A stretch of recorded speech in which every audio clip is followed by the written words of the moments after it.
Well, the wind has dropped and the swell is up, and so is the excitement as we head into day 2 of the the Healthway Fuel to Go and Play WA State Surf Lifesaving Championships. My name is Mick Collis, joining me in commentary for what promised to be an outstanding couple of days of racing is Cam Robbins. And Cam, conditions just about perfect. Oh, Mick, unbelievable. Even North Beach, when you drive that road to North Beach and you see those white caps out the back, you know there's a bit of swell. At the swell, there's banks, there's a lot of activity out there. Mick, it's going to be fast and ferocious, but that's what surf sports is all about. And a great opportunity for these athletes to display their skills. And notice the bank today, it's a really long bank. And on that northern end, just some big waves coming through and a very tricky rip we've just been watching. Oh, absolutely. Just a whirlpool out there just to the left. So watch out the live stream. Watch the ability of the athletes to consume their way through the rips and the swell. So it's going to set for a fantastic day 2 of these championships, Mick. So 2 big days of racing. What are you looking forward to? I'm looking forward to see, first of all, how many medals the name Negus can get from the Trigg Island Surf Lifesaving Club. She figures very well last year, this year as well. But looking forward to the athletes competing and enjoying themselves on what should be a good day. Yeah, and for me, Pat Ely, the Bernie Kelly medalist from last year, won the iron, the board and the ski. Can he go back-to-back with a triple again? So we've got some great athletes on display, some great racing coming up. We look forward to your company. All the action about to start here on day 2 at the Fuel to Go and Play WA State Surf Lifesaving Championships.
So Cam, race 1, not far away from getting underway. It will be the semi-final of the under-17 female Iron Woman race.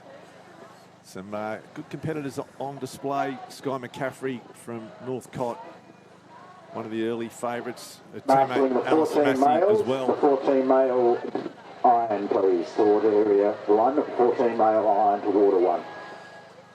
Mick, very good moving is when you've got all these competitors. So this event, very, very popular, isn't it, amongst the youth, the females, and also the males under 17s. And look at all those athletes on beach just ready to manufacture their way through. A little bit of a swell coming through and the rips as we see it, and that sideway movement of the water. It's going to be very challenging, but that's what this is all about. That's what surf sport is all about. It's Mick Collis and Cam Robbins. Thanks for your company. Live streaming on day 2 of the 2026 Fuel to Go and Play State Championships. A big shout out to all the volunteers, the parents, the grandparents, the brothers and the sisters who assist and help everyone coming down on the beach. And once again, thanks very much to the Trigg Island Surf Lifesaving Club. The Hoach Club have done a fantastic job, and also the hard-working crew from the Surf Lifesaving WA personnel. And my name's Cam Robbins, joined the commentary all day by the illustrious tones of the Mickey Collis. Yeah, and looking forward to it getting underway. You know, we were a bit worried about the conditions, but during the week with the forecast with some really strong winds, but that wind is just a slight southerly at the moment. The swell expected to be pretty solid throughout the day, as we mentioned, just on that northern arena. So we can see some of the competitors waiting there. Young Amelie England there on screen from the city of Perth. Her father Travis, one of the legends of paddling here, especially in the downwinders. You'll see him on the ski later on this afternoon. Lee Van Adel, also a City of Perth teammate there just on screen. And these young ladies, they get the honour of kicking off the ocean events here at the WA Surf Lifesaving State Championships. And all the other competitors, they'll be the guinea pigs. They'll be watching them run out just to see what they do. It's a very long bank this morning. Then it drops away, and then that swell, it's a bit tricky where it just sort of sits up and dumps on that bank. Speaking to Grace Young earlier, she went out and had a bit of a look around. Former state representative, she just said it looks quite pleasant out there, but she said really tricky conditions. So testing for these young ladies, waiting for their start. Plenty of nerves to get this first race underway. Beautiful blue skies here. As we mentioned, just a light southerly breeze in at the moment. It was forecast just to drop off as the morning progressed, and then that traditional sou'wester come in later on this afternoon. So the conditions will change all day. That's where it tests these athletes, the flat track bullies.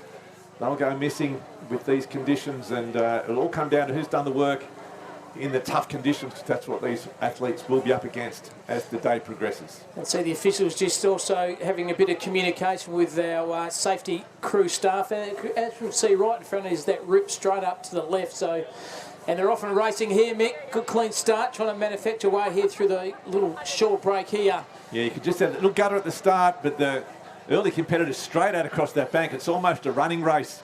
We had the beach sprinters yesterday, and that's what it is like at the start. It's probably one of the longest banks these athletes would have had over the summer. And now they start to get their way into that wave zone.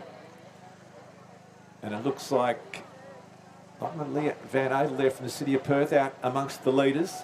Great view there. See that overview there, seeing that rip as they manufacture the way through that moving sand off the bank here at Trig Island Beach. And now once they're out and about over that little break there, Mick, then they concentrate on that first can. So very important. This is the first leg of the on of the under-17s semi-finals. Just on that drone shot, it looks like they're swimming through cloud. There's a lot of sand that's been chopped up out there. As we mentioned, from the shore, it looks pretty clean, but out there amongst it, really tough, rough conditions.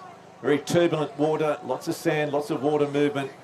As they start to make their way out, you can see that arrow forming the leaders in front, and the water just from that drone shot, you can just how much it's swirling around. Yeah, those two rips aren't to the left and the right, and the swim is very, very intelligent. They go straight through the middle of both of those and head now out to the first can.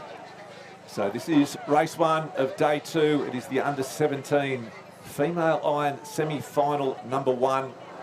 Big day of finals coming up tomorrow. So today's all about just getting through the first day. So at the moment, it is a Trig Island competitor heading around the cans in first place. Northcott 1 and 2. That could be Massey and McCaffrey. And then it looks like the city of Perth there as well there, and Van Adel, I think it might be. Emily England there in about fifth spot as well. But it is a Trig Island competitor, is the first around the cans, being hunted there by the Northcott pairing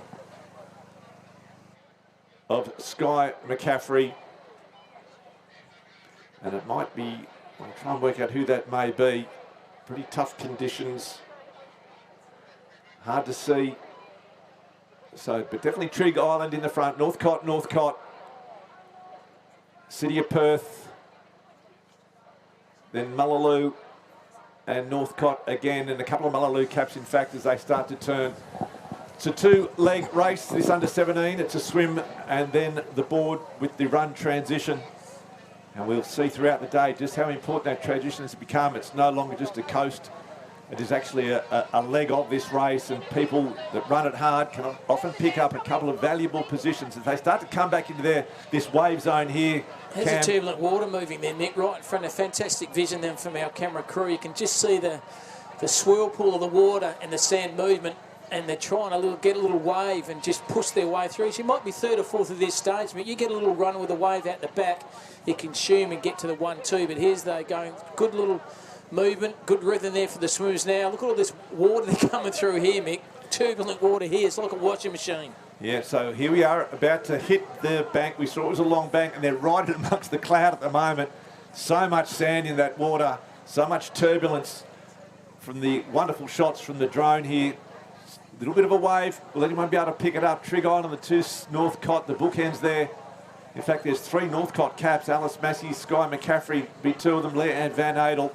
And that surf just sucking back on itself as you make their way into this wave zone in the bank there. Now a few start to find their feet. So you get up too early too, Mick, and you get a wave behind. You go from third all the way back to fifth. Here's a little wave now. Can they get it? No, they just miss out once again.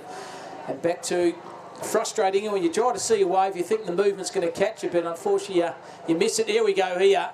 And no, just missed again. Still can't get that little wave. So almost swimming on the spot. Some of these competitors, they try to make their way back into the shore. So it looks like a Northcote competitor may have got the best of the work through that tricky zone. Now a bit of a wave coming. This might bring some through. Yes, it will. So Fuel pick it up. Can they hang on to it? That's the question. Looks like they haven't been able to. So still that water just rolling back on itself. Gracie Young was talking about it earlier on in the preview when we caught up with her. Now they start to come in. So the first of the foot races this afternoon as these under-17 Iron Women semi-final competitors make their way up onto the sand, the long bank. So the two Northcote competitors leading at the moment. Someone there on the north of screen might be another Northcote competitor. Different lines being taken. As mentioned, other competitors will be having a look to see what the best way is to come through. Lots of the girls just waiting out on that bank, looking for a bit of a free ride in, but really tricky conditions to kick off day two. And just getting out first now, getting over the little bank here. Definitely Northcote there in front there, Mick. Gets around that first flag arena there and then sprint up the beach to get the board.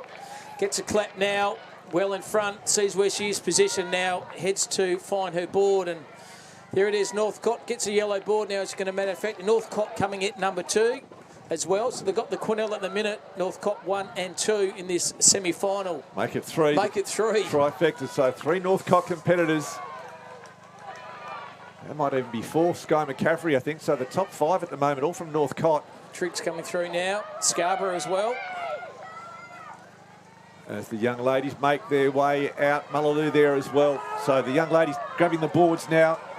And interesting to see the tactics on how they do, whether they carry the drag, that little bit of a skate across that bit of a gutter at the start. Emily England there on screen from the city of Perth. Got great skills on the water. How much damage can she do as she can work her way through these numbers on this board. Top 8 through for this for the final. This is heat 1, or semi-final 1, I should say, the under-17 Iron Woman. And the board paddlers making their way out around this course. And on the knees now, as I said, Northcote 1, 2, 3 and 4, Trig 5, Scarborough 6 and 7. It's your top 7 at the moment. As Mick said, the top 8 of the semi go through the final. So you just want to make sure you get through the top 8, Mick, and you've got enough fuel in the energy to go there for the final there. So good planning here on the knees. Now goes on the stomach, get those, just rhythm in those arms, kicking those legs and digging deep, powering their way through the side wave movement of the swell down here at Trig Beach. It's Mick Collis and Cam Robbins doing the calling for the 2026 Fuel to Go State Championships. Live here from Trig Island Beach in the beautiful, best place in the world in Western Australia, Perth. Around that can, Mick, still the Northcote girls. Got 1, 2. Yeah, so Northcote really dominating this under-17. That's, I think, maybe 3rd and 4th that we've got on screen at the moment. There's a couple of Northcote competitors ahead of that. There's one of them now. In fact, there's 2 of them just on screen. Turning that can, making their way back in towards the beach. They'll have it'll be a bit easier than trying to swim back in. These boards run a lot more, but it is Northcote 1, 2 at the moment. That's the way it runs in this opening heat, or the opening semi-final, I should say, of the under-17 Iron Woman Northcote competitors. And again, it's all about picking the line as they just pass the swim cans now for the final stretch back home to the beach. You can catch a wave, Mick, so you can start in this position being 4th. You get a good little run out the back, get a good wave, and all of a sudden there's an opportunity to get in the top 1, 2 here. So there's that sideways swell movement here. On the knees there, powering through the waves. Just can't get over that little lip. Now looks over the shoulder. Could be the waves here. Yeah, really bumpy, tricky conditions. So we'll test the skills of these competitors, but no doubt about Northcote. They will take out the lead positions of this opening semi-final. Got to waves and digs back on the board. Yeah, well surfed there. Got the wave. Now 2 are going to combine into 1 here to form the little lip. Still got to take the paddling here. That she does. It very hangs onto the rails there and just glides her way through. Northcott 1 and 2, the top 8, as Mick said, get through to the final here, the under-17s female irons. And jumping off in tandem by the Northcott girls, look at that, to perfection. They give each other a little wry smile. They know they're going to make the top 8. Just going to have a little jogsy, Mick, as they come up to the finish on a little wry smile. Well done to the girls. Northcott in the semis, 1 and 2. Well done, girls. They will be a part of the finals. Yeah, and we've got a great tribute to the Northcott program that they've got. There's 3 through at the moment. So Northcott really rebuilding. He's 4th now. So 1, 2, 3, 4. The lead 4. That's Sky McCaffrey just crossing the line. The lead 4 in the opening semi-final, all from Northcott. So the future down there looking very bright indeed. Trig Island there in 5th. So it's all about these spots now to get themselves into the final. It's going to be the top 8, so that's 5 through. So the sprint finish will come on. This is where the interest will be. Mullaloo picking up spot number 6. Scarborough there in 7, Mullaloo there in 8. That might be it. We'll try and work out or confirm the numbers. Fremantle and Northcott again just crossing the line. So we'll try and work out where the cutoff will be. And just started again for the other semi.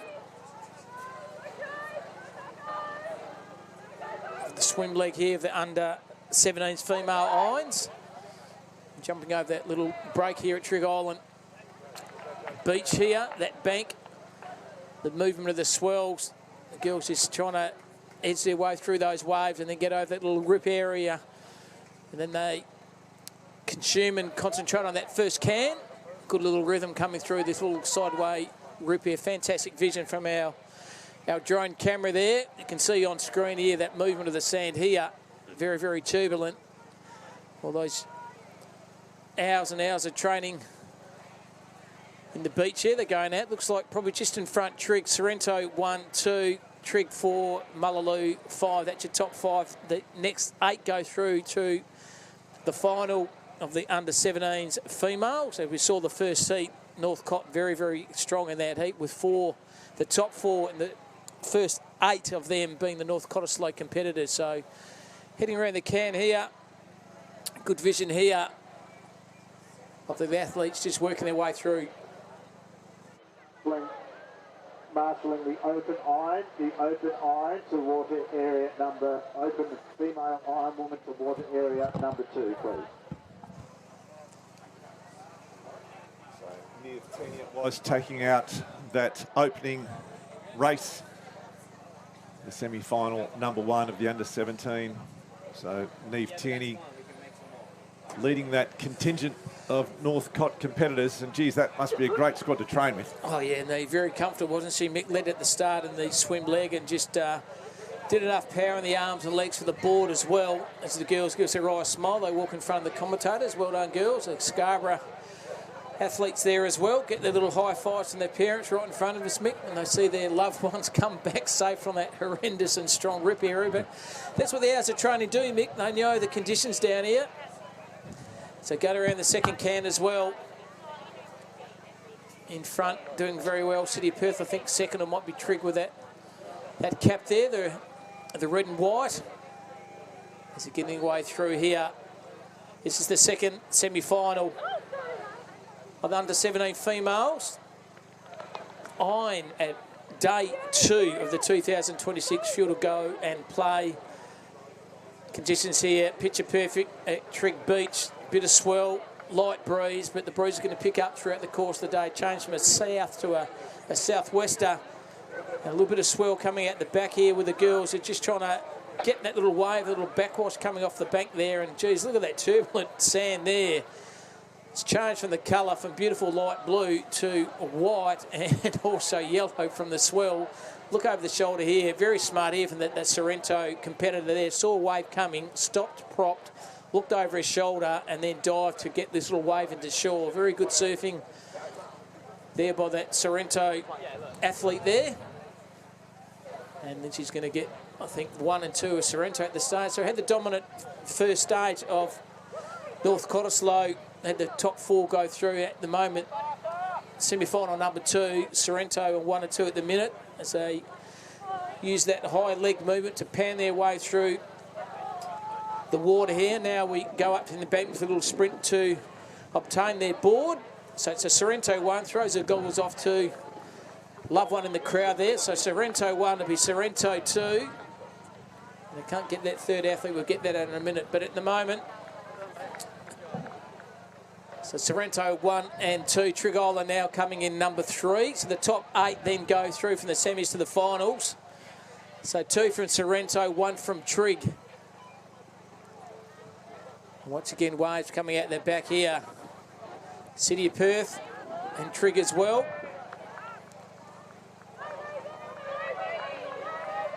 And now they're off on the board leg here, Mick. They little punch their way through this break here at Trig. Yeah, so these athletes, the semi-final number 2 of the under-17 Ironwoman, we saw Neve Tierney, Charlotte King and Tallis Lloyd going 1, 2, 3 from Northcott in semi-final number 1. Semi-final 2 underway at the moment. It is Sorrento replicating the Northcott dominance at this stage. Might be Martha Chin out there in the lead for Sorrento as she makes her way out past the swim cans and out towards the board cans for the run home. Again, top 8. And these competitors, the ones in the lead, they'll just be coasting. They just want to get themselves through this race. They don't really care where they finish. They just want to get in that top 8. And those ones in the front, they won't be expending any more energy than they need to expend. They'll just be getting around this course, getting themselves back safely, probably not damaging their board, not burning too much juice, keeping plenty of fuel in the tank. It's a long weekend of racing. And once they turn, Harriet Chin, I think it might be, Martha Chin, I should say, she'll just turn this can, coast away back in, knowing that she is safe. So the main interest will be in the back half of this race. These competitors we've got on screen now, they'll be the ones vying for that 6, 7, 8 position to get through to the final for tomorrow.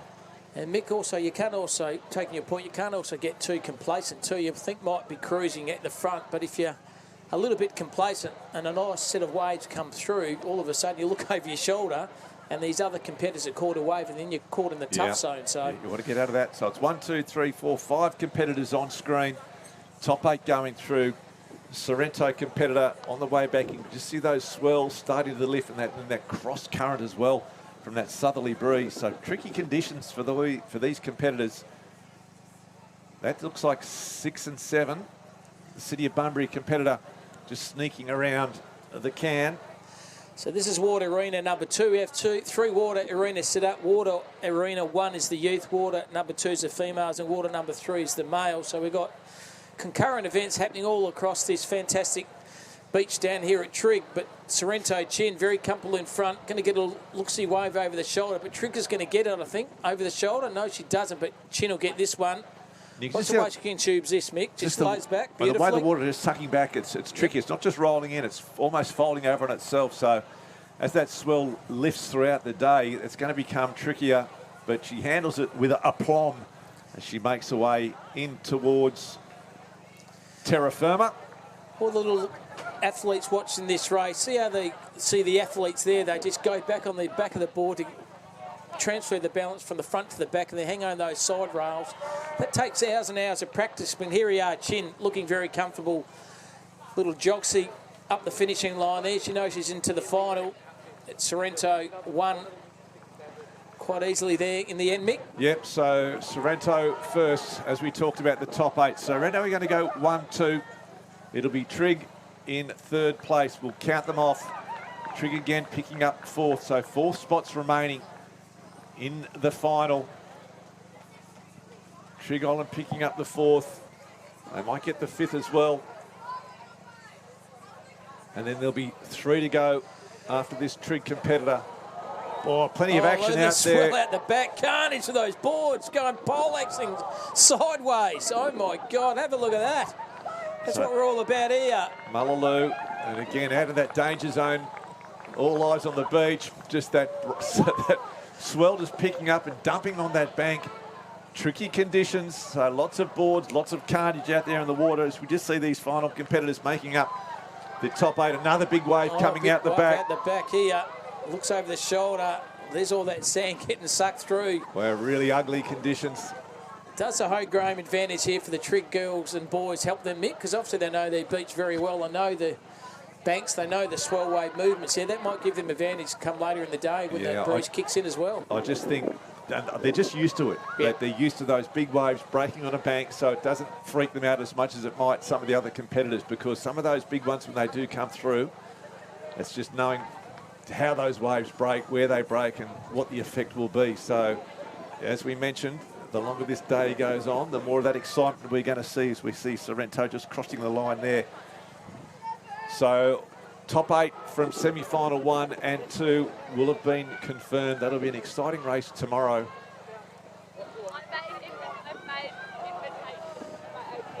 Shout out to the girls too, finishing this heat here.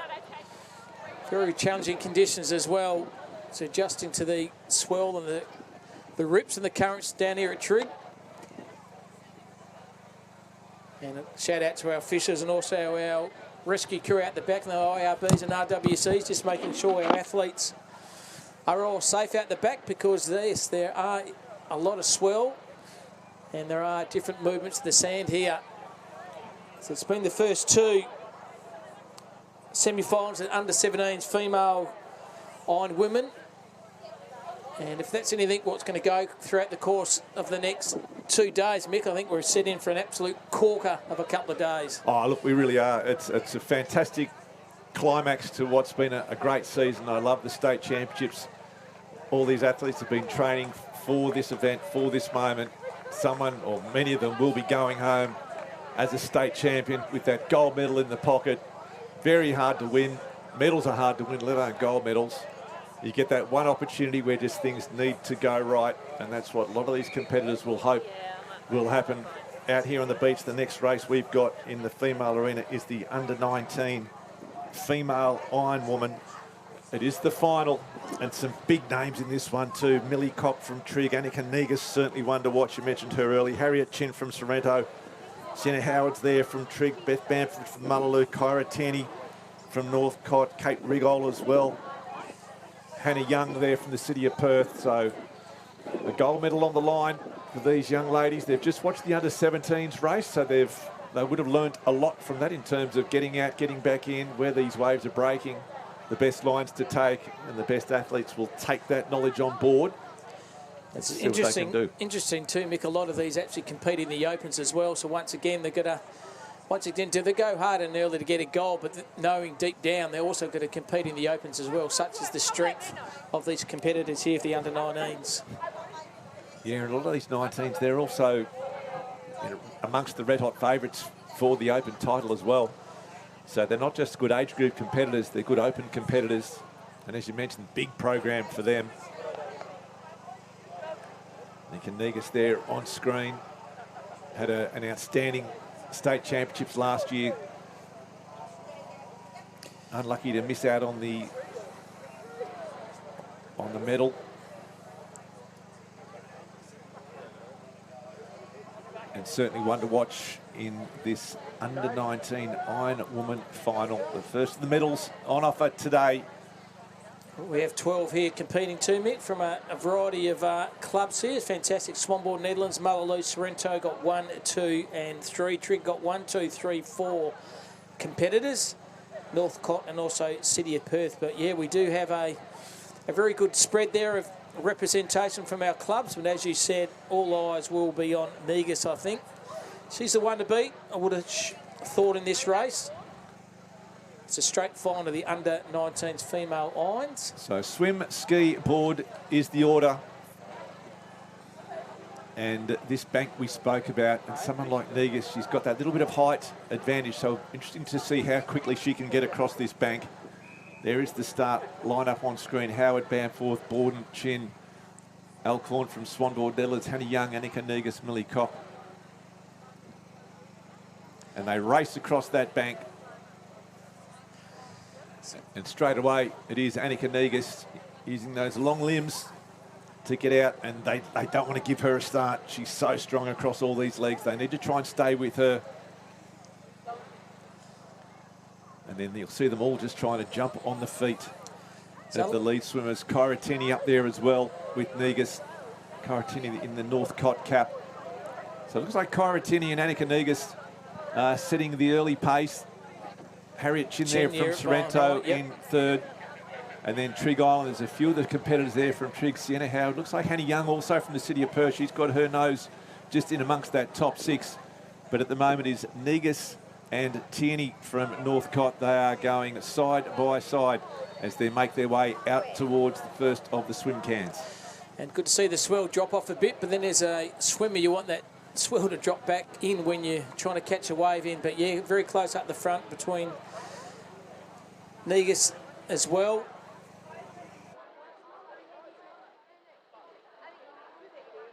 We are now marshalling the open male Ironman to water 3, the open male Ironman to water 3. So really tight at the swim cans. Negus has just got a half a body length in front over Kyra Tierney, Harriet Chin there as well. And then it looks like Trigg, Sorrento, Hannah Young from the city of Perth. Quite a few Sorrento caps in amongst it.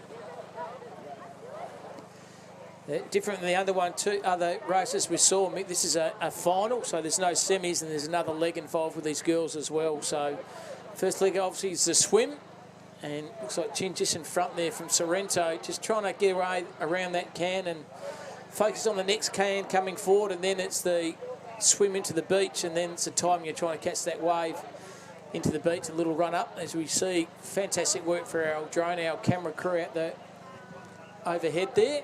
So Annika Negus is in front. Harriet Chin's just snuck away into second there, just ahead of Kyra Tierney. Then we've got Trigg, Sorrento, Trigg, and there's that water. Lots of movement out there. You can't quite see it from the shore, but from the drone shot, there is so much water movement, so much sand that's been chopped up as a result of some of those rips. But it is Annika Negus coming into the beach. But we talk about with these conditions, this race, it's a long race of 3, but then hitting the ski, if they get caught heading out, you might be in the lead, they might get knocked off, so you are never out of this race. So those back markers, they need just to keep the fight, keep going, keep the belief going. But it's a race in 3 at the moment between Negus, Chin and Kyra Tierney there from North Cottesloe as they make their way back into the wave zone. Little wave picking up now. The leaders decide to wait. Chin gets onto it, as does Negus and does Tierney. Great skills from these 3. So will hit the beach together. And milking as much as the wave as they can, Mick, isn't it? Look, fantastic effort by our camera crew. Let's see that just paddling hard, just getting Negus, that nice drift. Negus. How good. Yep. That's great skill. She's a wonderful competitor, a great athlete. And look at that. Straight away, she has picked up probably 30 metres just as a result of holding that wave a little bit longer than Tierney. She has a bit of a look behind over her shoulder as well. And you'll see her throughout the course of the day. Negus, that strong little run up the beach there, and she looks over the shoulder.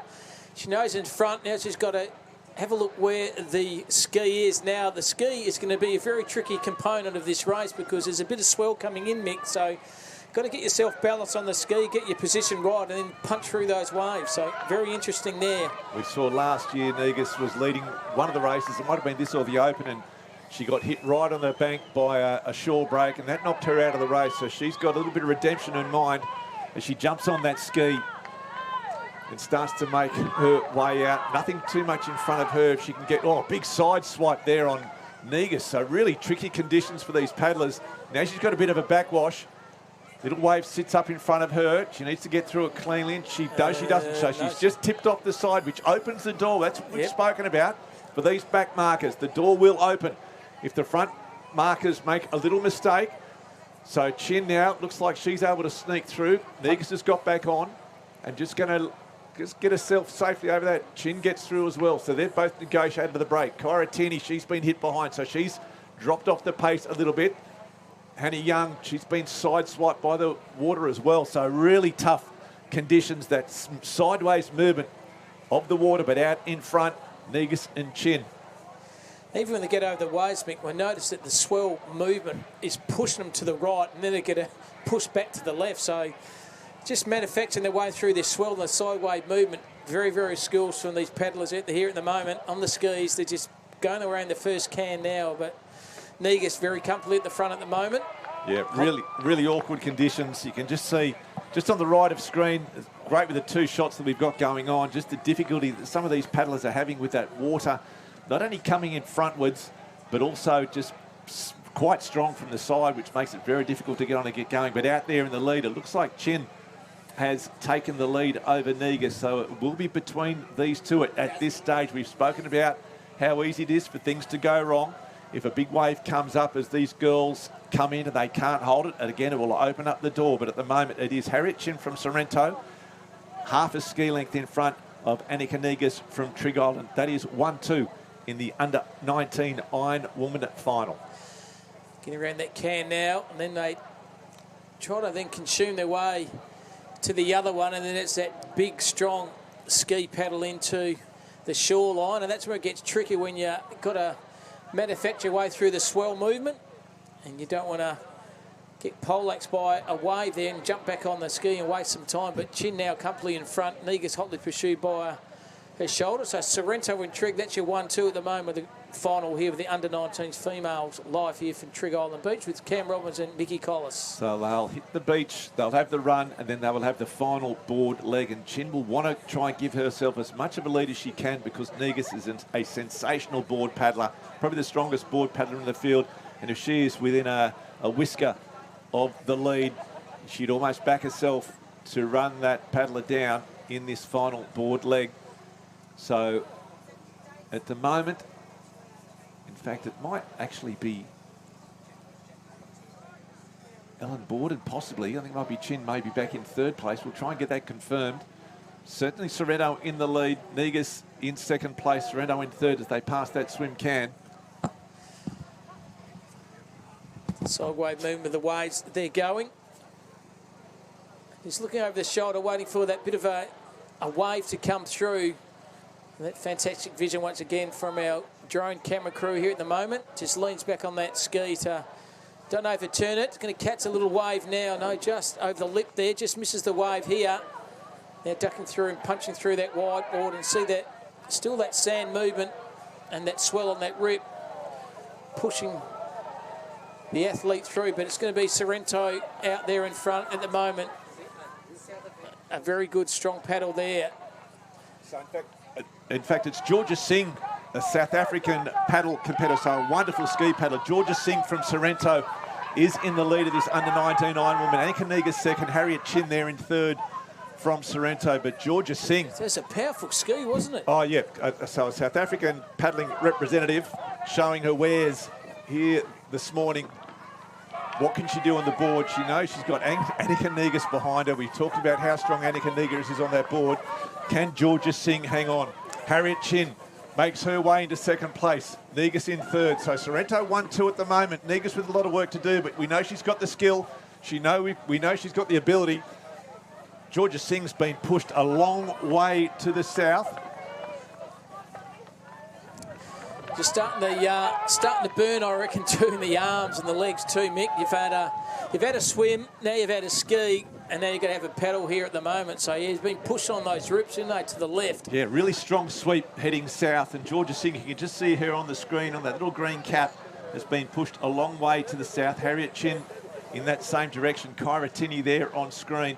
At the moment is Sorrento 1-2 with Georgia Singh, Harriet Chin in second, Annika Negus there from Trig Island in third. This is the final of the under-19 Iron Woman. What a race it is.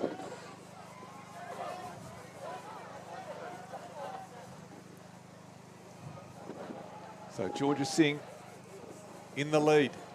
Harriet Chin chasing hard. Annika Negus chasing harder. So Sorrento, Trig Island. And Georgia Singh, you can just see her there on screen, the South African. Turns the board can. She got enough of fuel in the tank there, Mick. As you said, a very, very, very powerful ski by her. She was sitting second and then just overtook Negus in that ski paddle, and now she's opening up a very comfortable lead at the moment around that other can there now. But it's the race to lose here for Georgia Singh from Sorrento, looking very, very strong in the paddle, and it's on the way straight into shore here. But Singh is the one to beat at the moment. Yeah, Georgia Singh, she's got about 8 or 9 board lengths lead over Harriet Chin. Annika Negus fighting hard. Harriet Chin finishing strongly. It's all about who's going to get the better run of the ocean at the moment. So Singh staying on her stomach. Harriet Chin up on the knees, milking it, working as hard as she can to try and pull over some swell. Singh getting into that wave zone. She needs a bit of a lift.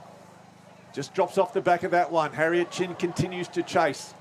Georgia Singh in the lead. Harriet Chin in second. Annika Negus in third. Now Georgia Singh, she almost maybe in that safe zone. A little bit of a run for her. This will do it. She can pick it up. This will take her to the beach. Looks like it will. She takes it very well, isn't she? Now goes back on the board now, back on the rails, and just paddling. I think she knows she's her race to lose in the moment. Well, a fantastic effort here by Georgia Singh from Sorrento. Now on the knees, getting as much as that wave she can into the shore there. So Georgia Singh, Sorrento, jumps off the board here. Now it's a big sprint up to the beach line here. But there she is, Georgia Singh. Outstanding effort here, ladies and gentlemen. She is coming up to the finishing line here at the moment, but great race. Yeah, Georgia Singh setting it up with that ski leg. Just an outstanding ski paddler, South African representative.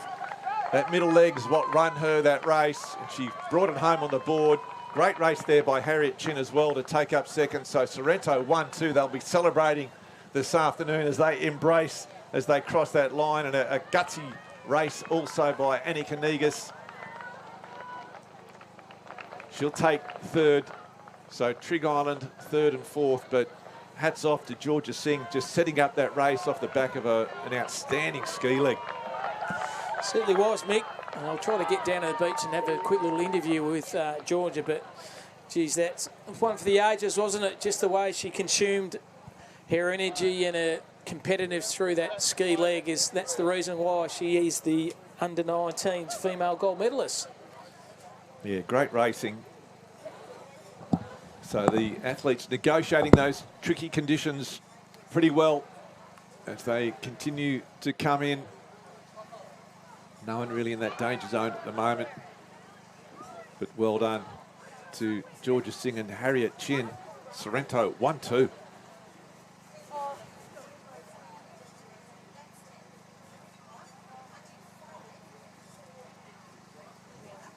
Caratini there just on screen, had a nice start, but just got stuck on that ski. Just couldn't get herself out cleanly. And when you've got a paddler like Georgia Singh able to get out cleanly, it makes it very, very hard to try and reduce that gap. So nice pictures on screen of the medalists here.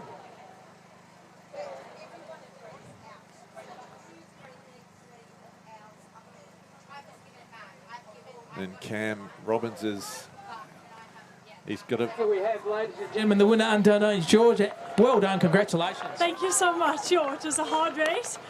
I was a little nervous on the waves, but stoked it's done, and yeah. So your ski leg, unbelievable. You're sitting second behind Negus and then just consume your way through the ski leg. Is that your strength, the ski? Yes, it is. It is. Yeah, well done, congrats. How does it feel? Under-19 WA on women gold medalist. How does that sound? Amazing. Really, really cool. Well done, congratulations. Thank you. Excellent effort there. One of the best I've seen in the ski leg for under-19s. Female, Georgia. She wins from Sorrento.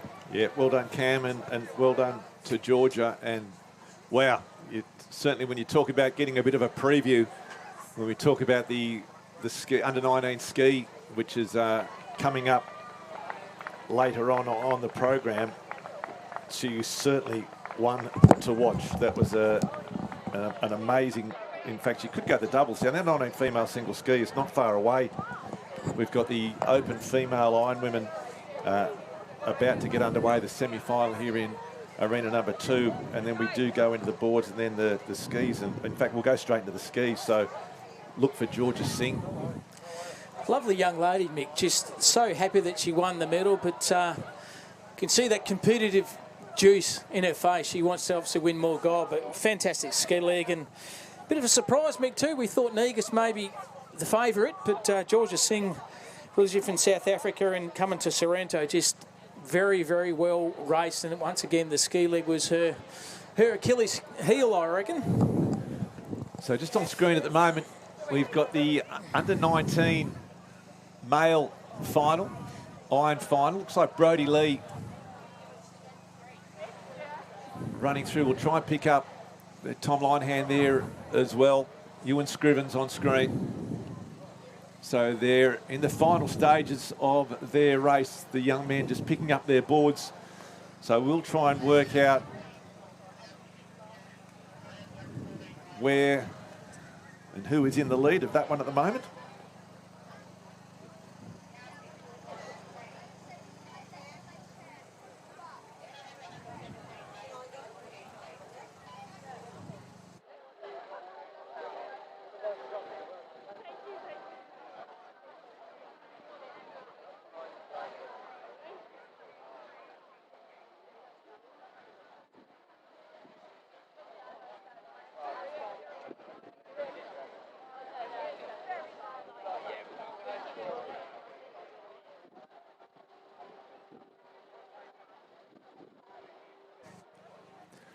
So just looking at some of the vision on screen, Archie Ryan there from the city of Perth, just using the ocean to get a lift out into their sea. Just the crazy conditions that we do have here going on. So at the moment, though, it is Sorrento in the lead of this under 19 Ironman final.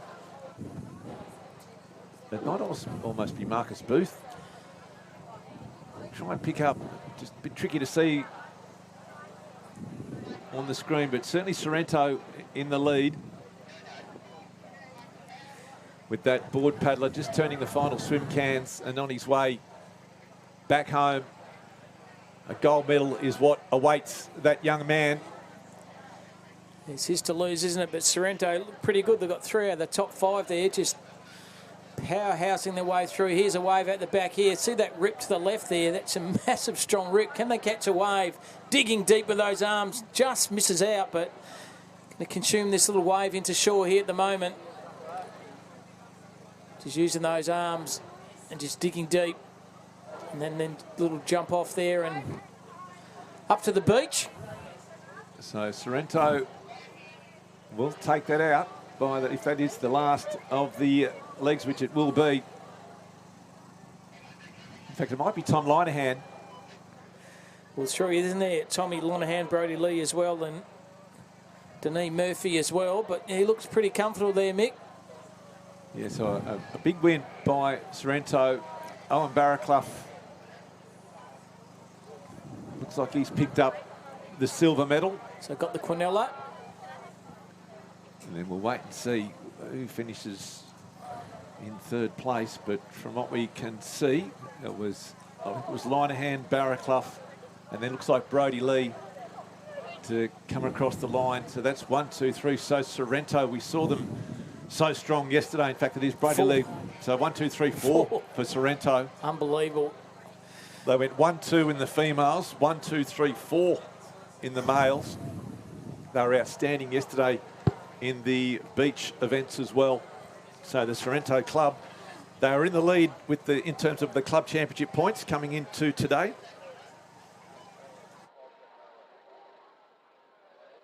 We're now marshalling the under-14 male board race in Water 1, the under-14 male board race in Water Arena 1, and also the under-17 male single ski in Water 3.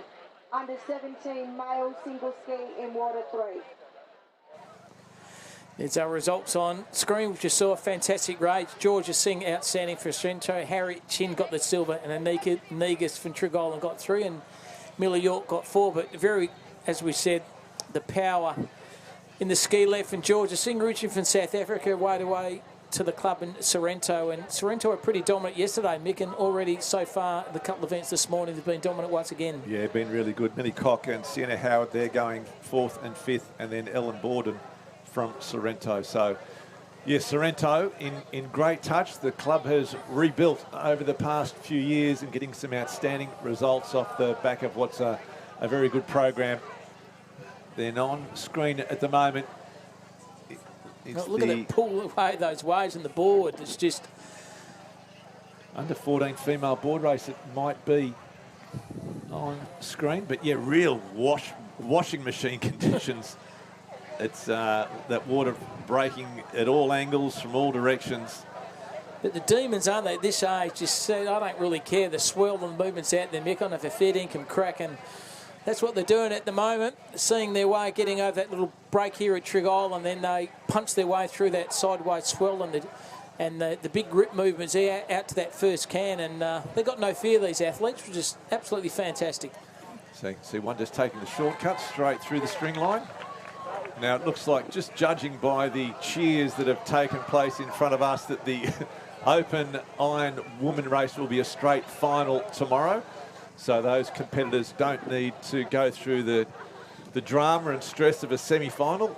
It's a straight final tomorrow for the Open females. Which is good, because a couple of the athletes we're just seeing under the 19s, Mick, they can put their feet up and know they can consume themselves to the final tomorrow. So excellent, and that's why they had a few little claps and a few little riot cheers right in front of us. Yeah, it's always good. I mean, it's always great to race, but when you know you're into a final straight away, it's a nice relief. And as we mentioned, some of these competitors got a pretty big program.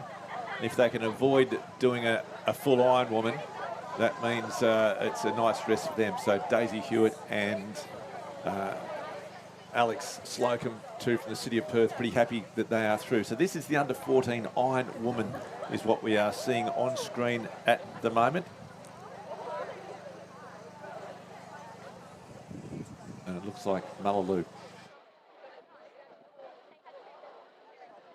We're now marshalling the under-17 female single ski in water 2. Under-17 female ski in water 2.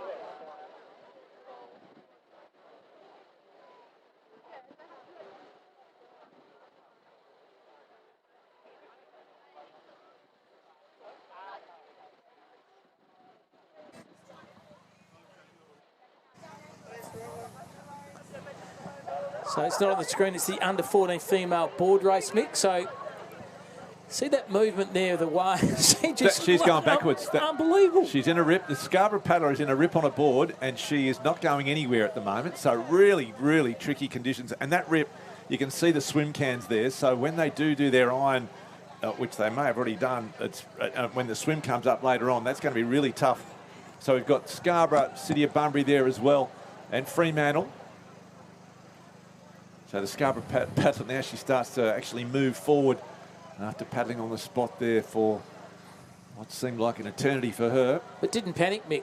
No. Obviously knows the conditions. No, I'm not going to get pulled away here. The hard-working Mark Mulvey, one of the legends here at Trigg Island Surf Club, and punching their way through a wave, riding and absolutely beautiful there. So this is a semi-final under-14 female board races, Mick. So a lot of competitors in this race as the Scarborough athlete just pulls her board up here and knows she's through to the final, but very well consumed by our camera crew. Wasn't seeing that swell movement, wasn't getting anywhere in that rip, and just manufactured her way through it. But Scarborough very strong here in the board. And also Fremantle, so City of Bunbury as well. So top 8 going through, Sorrento and Mullaloo.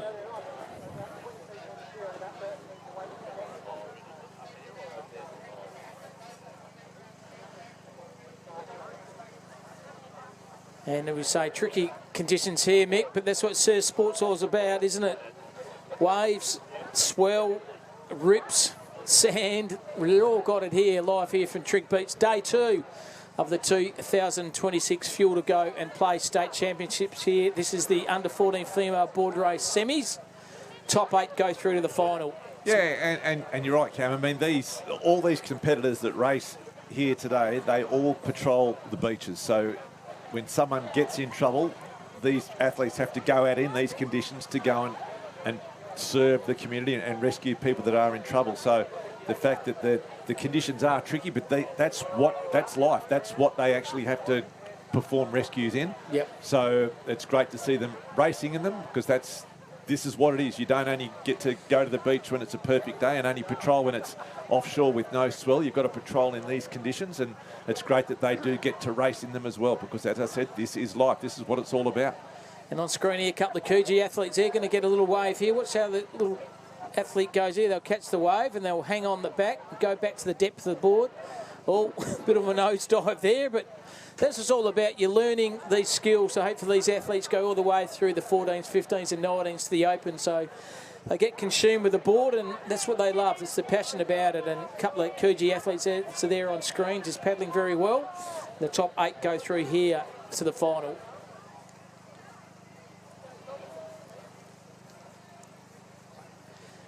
And on screen there, a lot of athletes getting ready for maybe the next semi as well there, Mick. Just lining up there, spread of clubs there. Mullaloo, Northcote, Sorrento with a cast of thousands there, Scarborough as well. So get themselves organised. They would have seen their previous semi and understand where the hot zones are in terms of the rip and also in terms of the swell. And that's what they've got to learn about here. So they get in the boards here. It's the start of the second semis here for the girls of the under 14 female board race.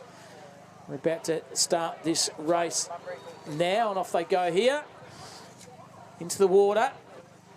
Yeah, and some good athletes in the under 14s as well. Olivia Booth from Sorrento, Fern Stone also, and Kira Upstone from Sorrento, Molly Smith from Fremantle, one to look at. So some good young talent coming through the ranks, and Sorrento again just doing a wonderful job creating a great culture up there, lots of numbers.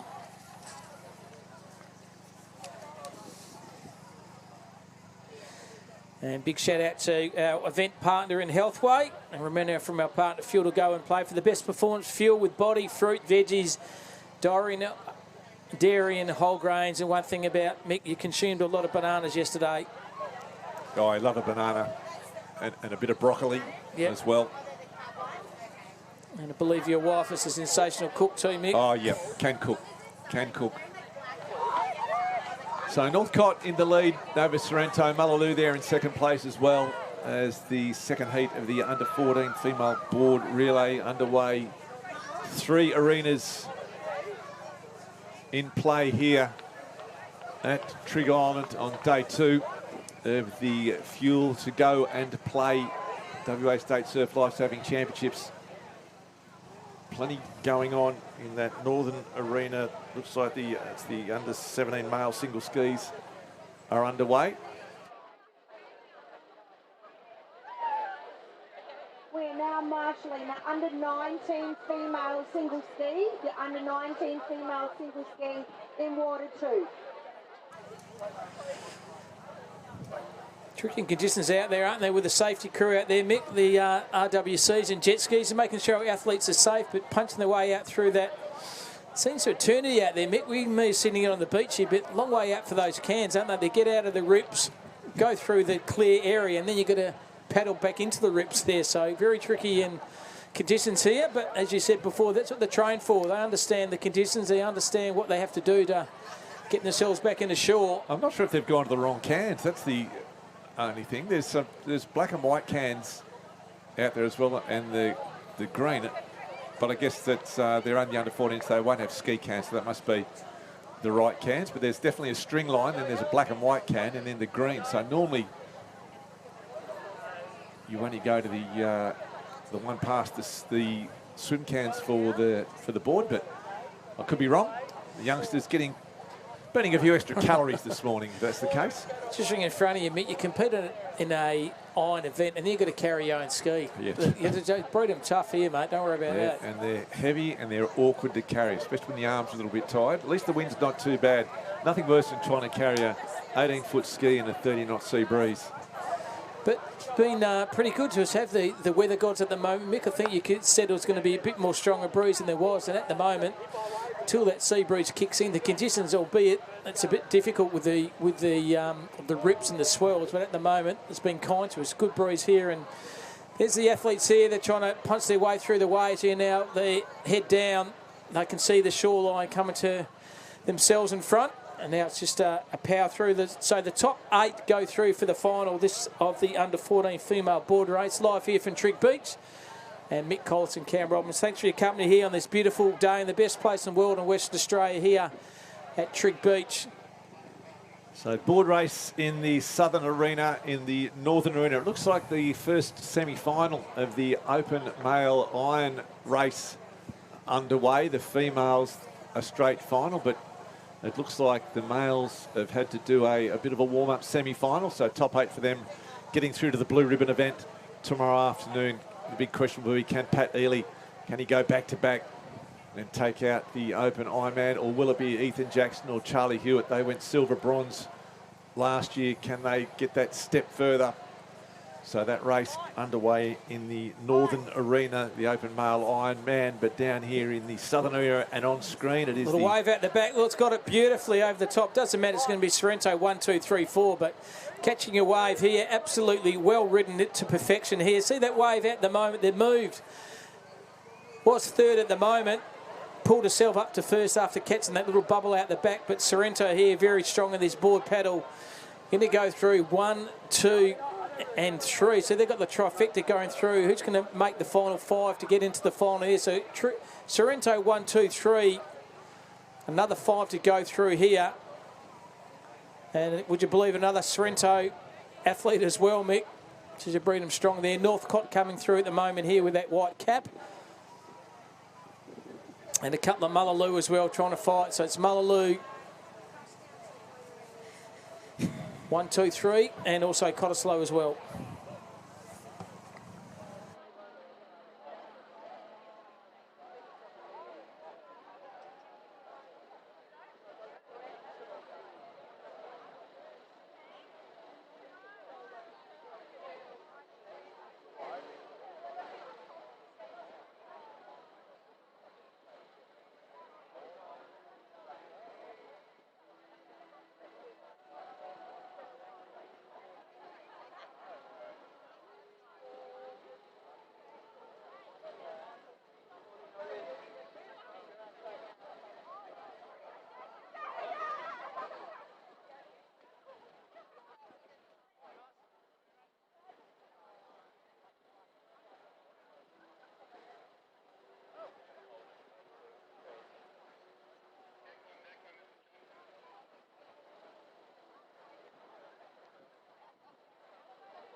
And there's the live stream there of all those Sorrento athletes competing very well in the under-14s female board race. And the officials given the green light, the thumbs up. And good work from our camera crew here. And a couple of happy competitors there from Sorrento. This is day 2 of the 2026 Fuel to Go and Play WA State Championships. Live here from Trig Island Surf Lifesaving Club here in Western Australia. I hope you're enjoying this live stream with Mick Collis and Cam Robbins doing the commentary for you this morning, and one more day is going to happen tomorrow as well.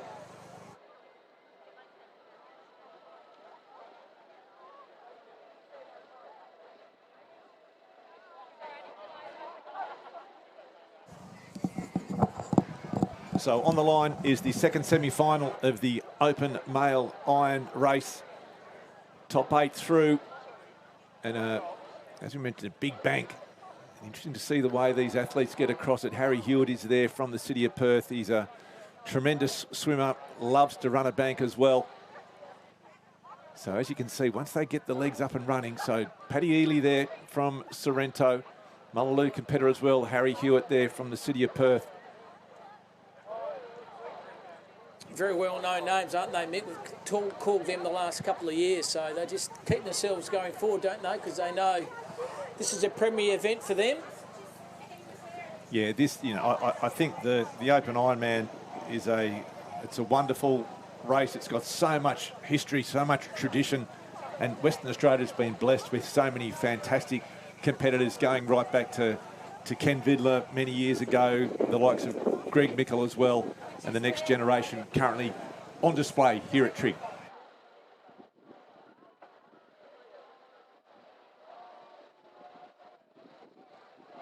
We're now marshalling the open female single ski, in water arena 2. So as they turn the swim cans, it looks like, I think it's Harry Hewitt in second place. It might be, looks like a Sorrento or Mullaloo cap possibly in the lead. Just hard to see with the sun on the ocean. Patrick Ely looks like he's just slotted himself there into third place.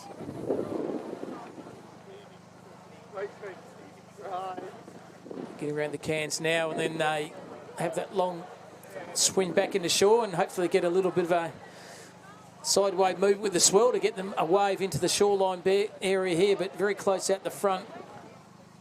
So it's a Mullaloo competitor in the lead. Could be Lockie Bean, in fact it'd be Oliver Brown from Mullaloo, an outstanding swimmer. Yes, I think it is Brown. Looks over his shoulder now. And out the back, see that vision of those swell breaking out in those outer reefs here at Trig. You know there's waves coming when you've got that swell right out the back as well. So it looks like Oliver Brown from Mullaloo in the lead. Patrick Ely there from Sorrento. Harry Hewitt as well. Hewitt almost pulling up over the wave. So we've got 3 or 4 on. In fact, there's 3. Hewitt just missing, just falling off the back of that. But he's okay because it's top 8 to go through. But someone's managed to hold this. In fact, there might be 3 of them still on this wave. In fact, there will be. So 3 of them will hit the beach. And it looks like Oliver Brown up on his feet. Patrick Ely there from Sorrento. It's an unevenness in the water too, Mick, when you try to run up that embankment there, don't you? And the water all of a sudden gives away and then you fall into a hole. So very, very difficult conditions. Here's the bit of a run up the beach at the moment. Steffi Brown in front, throws the goggles to an offsider there from club there in Mullaloo, but a little run up the beach here. Yeah, really showing what he can do. He's an outstanding swimmer and really laying down an early marker for the open male surf race. So Ollie Brown, just now it all depends on his skills and his other craft. Patrick Ely there, just looks like on screen. Harry Hewitt there from the city of Perth. Pat Ely just on camera there. He is the former world surf ski champion, so we know that he can paddle. He won the open ski last year, as we just see Harry Hewitt jump on his ski and make his way out. So for these, we mentioned for these top competitors, it's all about just getting top 8. You can't afford to take the foot off the pedal, but you've just got to conserve the energy, make sure you do get through, because it's tomorrow is the one you want to win. Nice to win a semi-final, but the final is the one that you want to win. There's the paddle through those waves there. Gets over that first line there extremely well. Just the power in those arms there, just digging deep, just to get that rhythm over those waves, and then you see that first can and you go hell for leather around that first can. But make up a bit of time now. There's the difference, isn't it, in the leg? When you might be a good swimmer, but you've got to be proficient in all 3 areas of this game here. So look at Harry Hewitt, they go from the city of Perth there. Hewitt, look at him, power machine. Harry Hewitt, he's got himself into first place. He's done a mountain of work, the former Australian and under-23 marathon paddler. He's done many, many miles on the ski. That's where the endurance space is for Harry Hewitt, a great swimmer and a great ski paddler.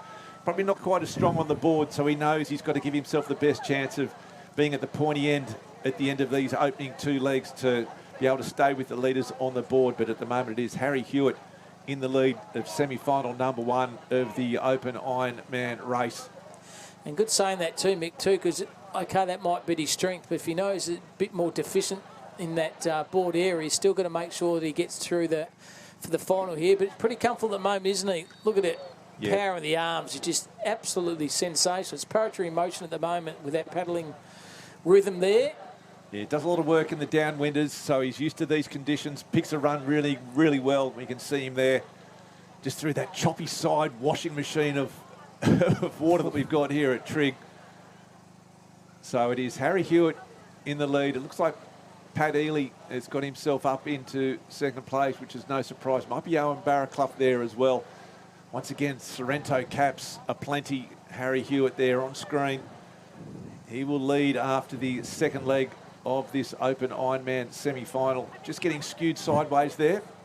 So Harry, a little bit of trouble, sends himself a bit north. So yeah, Paddy Eli, it will be there in the lead. It's well called too, Mick, didn't it? The swell just pushed the City of Perth competitor to the left, but it's Sorrento 1-2 at the moment. Looks over the shoulders there, but one more to go here. And this is the semi-final of the Open Ironman here, live from Trig Beach, so Western Australia. Pat Ely will be pretty happy with his position at the moment. He is the reigning Open board champion going into the board leg. Harry Hewitt there again getting plenty of screen time, the media darling that he is. So Sorrento 1-2 going into this final board leg of semi-final number 2.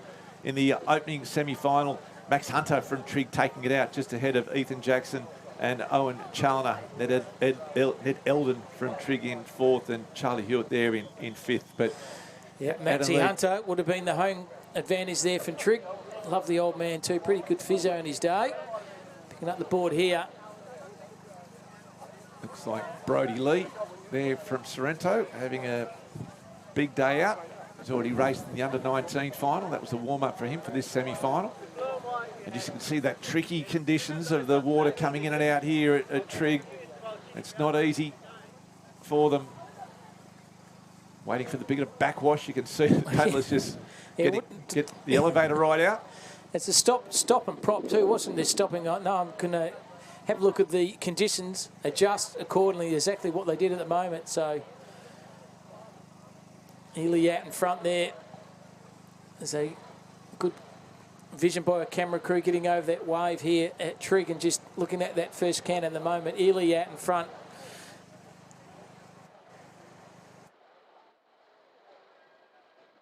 We are now marshalling the under-19 male single ski, the under-19 male single ski in Water Arena 3. So a very relaxed Pat Ely. One of the best golfers in WA, Josh Madden. Just give me a handshake there. How are you, Josh? Daughter competed earlier in the under-14s for Scarborough. And on screen there, just movement of that swell, Mick, that sand. Just unbelievable vision from our camera crew there with the drones. So no doubt about the winner of semi-final number 2. It will be Patrick Ely. He is the reigning Open Ironman champion, the reigning Open board champion and the reigning Open ski champion. Again, this tricky backwash, he negotiates it well.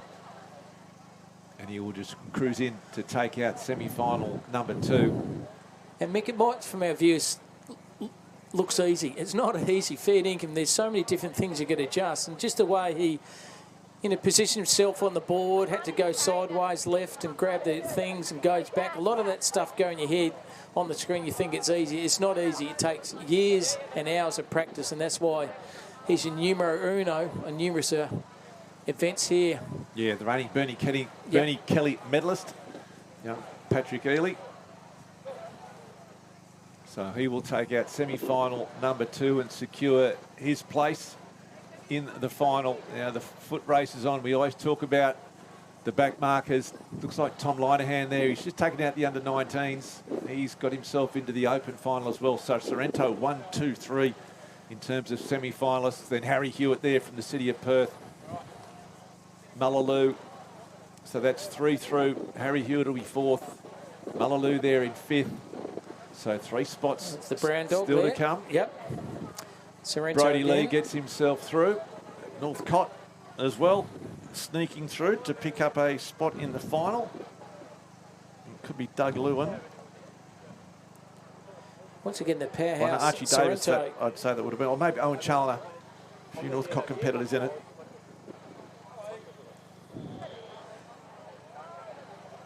And then out in front of us on screen, I believe, is the under-17 female single ski. Now, this is going to be tough for these competitors, Cam. It's their first year on the ski, and it's a baptism of fire in terms of a state championship. We just had half the field cleaned up by one set. Another one coming. If you can get out clean, you're almost home. Oh, tough. The big back mark, the big backwash. Pulls you back, doesn't it? So a couple of competitors you can just see still trying to get on their skis to get going. Really, really tough conditions. Might be Sky McCaffrey trying to get herself through. Emily England there on screen, I think, as well. Just looking to get their nose through this break. Very tough. If you don't get on and get through cleanly, and you just get stuck in that wave zone, it makes it really, really hard. Speak of the wave zone, here we are. Yeah, a couple of things going sideways. It's all about timing as well, isn't it? Going to make sure they get themselves consumed. So, in fact, it's the under-19 final. And it'd be Georgia Singh you would expect to be out in the lead. We saw her take out the Open women's, or the under-19 iron final. The South African ski competitor. Harriet Chin as well will be up there as well. So this is the under-19 female single ski final.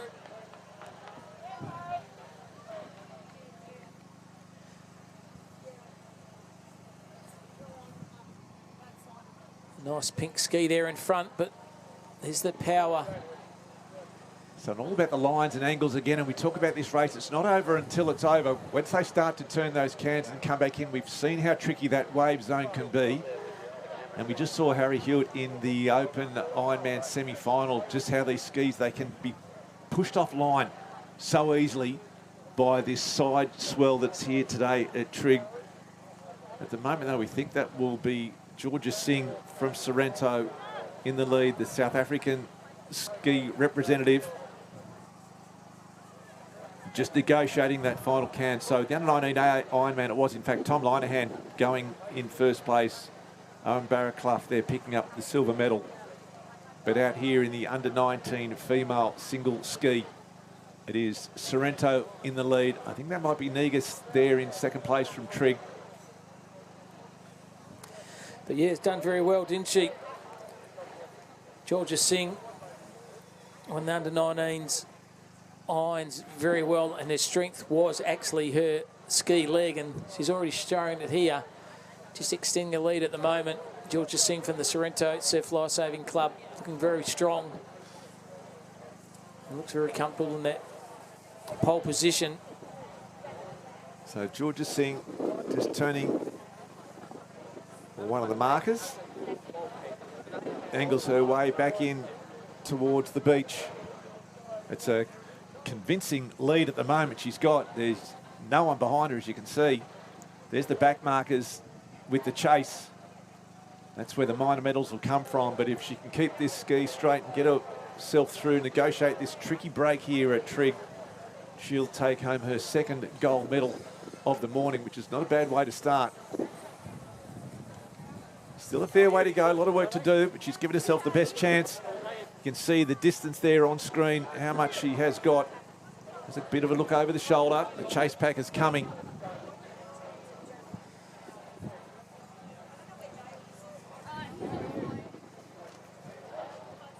So all the talk about, Mick, was Negus, and we've got this athlete, Georgia Singh, from South Africa originally, now with Sorrento, just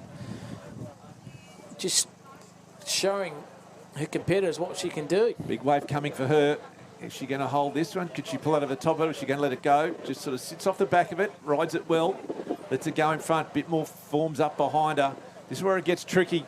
Coming into this wave zone, you can see just how awkward it is. That sideways movement, needs to keep it straight, needs to keep it moving. Look at the big grip she's in at the moment, but doesn't stop Georgia, the powerhouse. Look at her just punching her way through. Yeah, if she does well, gets herself through that tricky area. Now the back markers start to come through. Floating on the top of those broken waves. It's the safe way to do it. Numbers coming through. It's been a quality field. So it looks like Annika Negus, big smile on her face.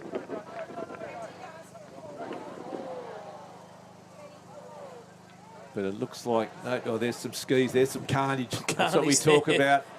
That these races, they're not over until you make your way back onto terra firma. Sorrento competitor, City of Bunbury as well. Might be Anna Lockley, it might have been, just having a little bit of bad luck as she came in. Won the There's another one as well too. Look at that. Lockley winning the gold medal. That's Hannah Young. Hannah Marla Stewart, I should say, from the city of Perth. Just some tricky conditions here. But Georgia Singh, we believe it was, taking out the gold medal in the under-19 female single ski. And that's the second Mick one earlier when the open irons as well, the 19s, Georgia Singh. So she's having a good day start for her. And good day start for the Sorrento Surf Lifesaving Club. So points very important for them as well, Mick, at the champion club.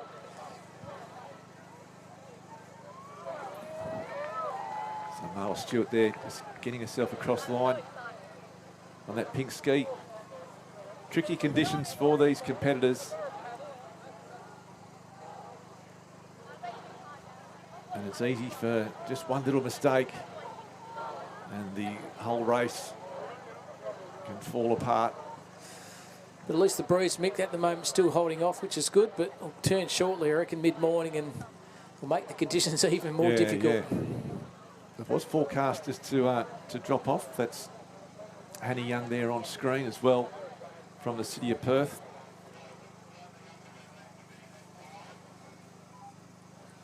So big program still to come. Hanny Young there at the conclusion of her race, just on screen. Serena competitor just behind her. But a big program still to come. After the skis, we'll move into the boards, then the Taplin, then the ski relay, board relay, and the surf team. So plenty still to come here at Trigg Island. It is day 2 of the field to go and play WA State Surf Lifesaving Championships. The hard referee on screen, Big Roger's been around for years. He's a very good official.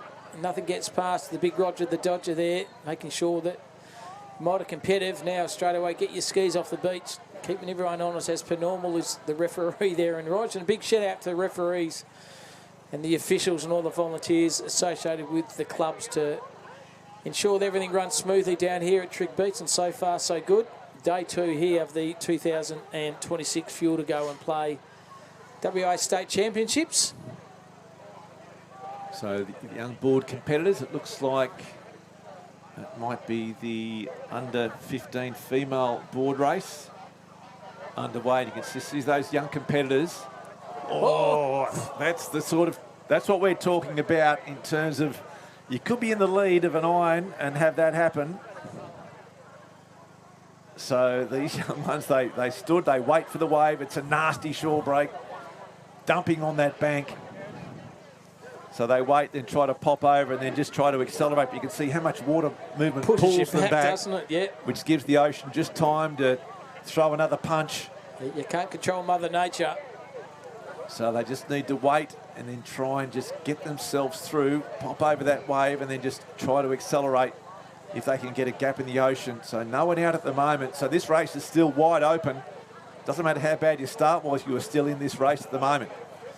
And that's when you compete when the board's like this, Mick, and you're getting nowhere and you're lying down and goes, is this ever going to stop? Can I get my way through this? One competitor has done exactly that. So we got one through. She's out. Looks like from Fremantle it might be. So the Fremantle competitor. So she now will set the pace in this race. The ocean takes a breath, allows the rest to get out. But Fremantle in the lead of this under-15 female board race semi-final.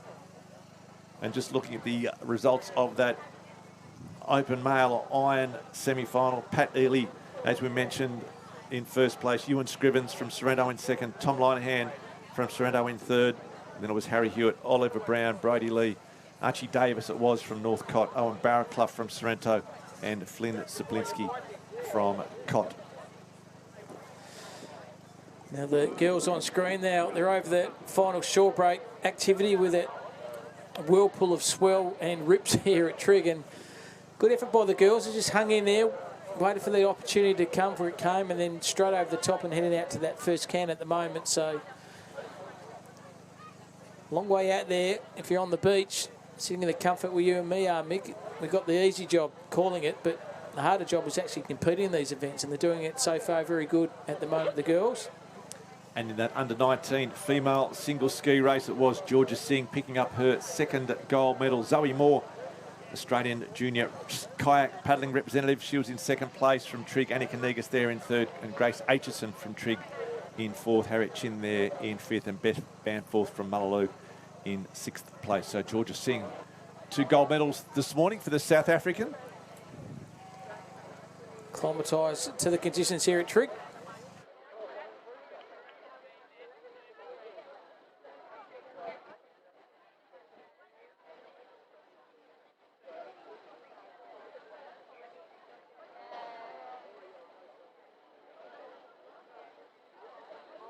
Now marshalling the open male ski to water arena 3.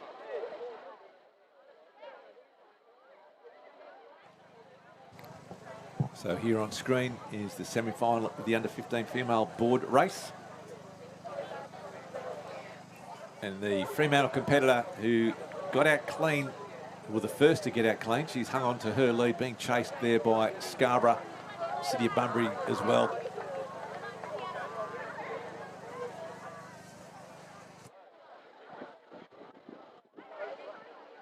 Please have all the youth age managers to Water Arena 1. Water Arena 1. And Mick, being a man of the ocean yourself, when does the position on the boards, when you go in the kneeling position to the lay down position, is it the sideways swell of the movement, or is it how you feel on that particular point of the race, or is it a combination of things? Well, the good paddlers, they'll try and stay on their knees basically the whole way around. They sometimes drop to their knees when they turn, just because you're more stable. Yep. If there's a little bit of bump, if you've got competitors next to you, you might find that it gets a little bit tippy, and the last thing you want to do is fall off. So a lot will drop to their stomachs just to get around the can. But the moment they've turned that can, they're back on their knees again to the next turning can, just because the knees is a quicker way to paddle. So you'll find that the really good competitors, they will do 99% of that race on their knees. They don't get tired. A lot of paddlers go to their stomach when their hamstrings and back starts to get a bit tired, but the ones that have done the work, they can stay on their knees basically the whole way around. So that's what you want to try and do, just to keep that pace up the whole way through. Great insight there from Mickey Collis. And there's once again the female athlete there. She worked it very well getting over the ocean, and she's caught a fantastic wave back in. So well ridden there from the Fremantle athlete. Hard working Snooky, keeping everyone honest on the beach as he does. He's wearing a beautiful hat too. So Fremantle first through for the semi-final. Scarborough there in second place. City of Bunbury, good to see them racing. So many strong competitors from the City of Bunbury. Great to see them up here at the Fuel to go and play WA State Surf Lifesaving Championships. Nice to have your company too, wherever you may be watching the live stream or on the beach. We had Pete Scott and Nikki Scott watching from Sulawesi. Saw that yesterday, weren't they? Yesterday, Matty Collis from Switzerland has been tuning in on the live stream to watch the replay when he wakes up as well. So great to see, a great initiative to have these races live streamed. The competitors get to have a look at their races as well. Apparently he holds the world record for the most wristbands he kept competing, Mick, is that correct? Yeah, he was a wonderful, wonderful wristband collector. Not many better. And look at that, just competing. Great to see everyone competing in these fun-filled activities here at Surf Lifesaving Movement in WA. The boards, the skis, we had the sprints yesterday, Mick, they were very entertaining as well, but it comes down to the water. You can be a paddler, you can be a skier, you can be a swimmer, or it can be a combination of all three as the iron. So a very healthy sport. Get on down, get involved for your local Surf Lifesaving Club and be a part of this fantastic movement. The girls getting across the line there.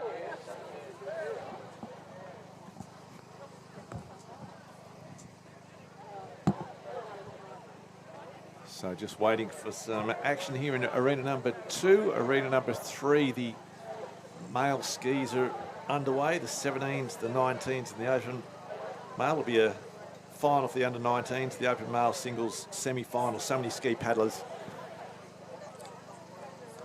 And it looks like we've got heat number 2 of the youth female board race currently underway in water arena number 1. And through the ocean as well, bit of a swell coming through. Once again, it's about timing, getting the way through. See that pull back here. That sad movement here, causing havoc with the athletes. Bit of a wave coming through at the moment. Can they get over? Yes, they can. Still get pulling back, but paddling very hard to get out to that first can here. As Mick said, try to So as much as you can on your knees in the top 1, 2 at the moment of this heat. You're on the knees at the moment. Now they get back in the comfortable position on the stomach. It's like a Coogee athlete out in front. It's Coogee 1, 2 at the moment.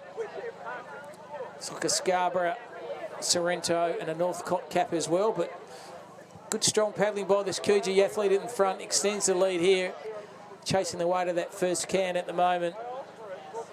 Looks over the shoulder, sees a fellow Coogee competitor positioned in number 2. So Coogee 1, 2. There's another heat of the under-15 female board race. Goes around the can again. So Coogee 1, 2, Sorrento 3, Northcott 4, and looks like Sorrento 5. But extend the lead further. It's Coogee at the moment, got the Quinella. The first 8 here go through to the final. The under-15 female board race here. Round to the can they go.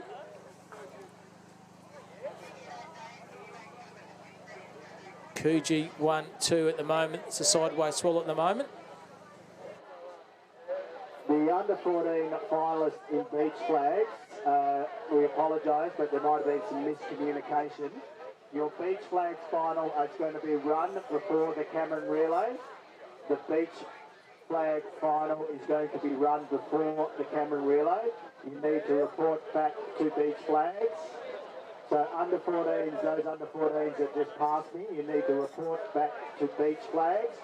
That final will be run before the Cameron Relay.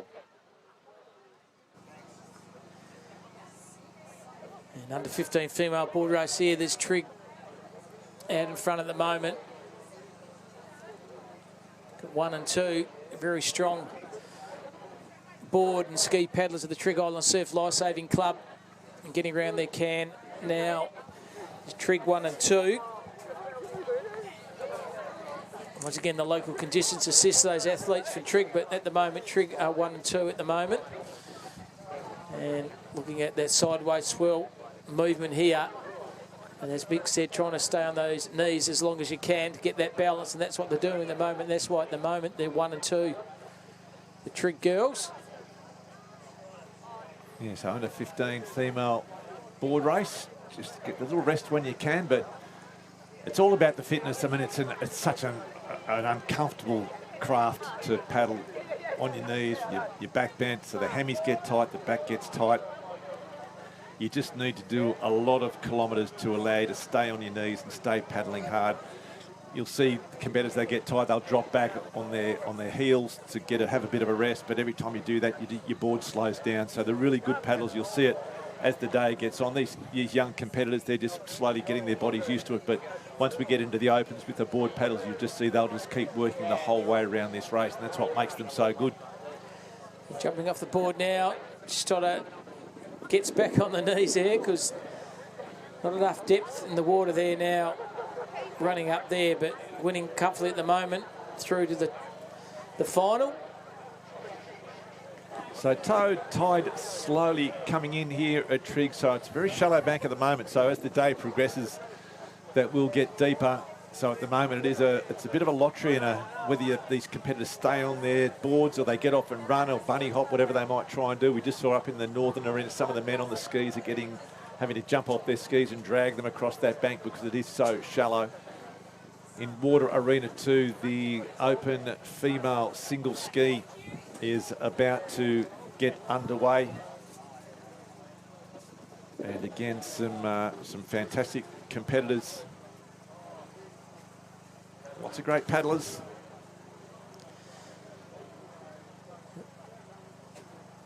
Trying to stay on the board there, coming into shore here. This is the under-15 female semi-final for the girls. Top 8 go through. Sorrento, I think, have got the first 4 in at the moment, so very strong.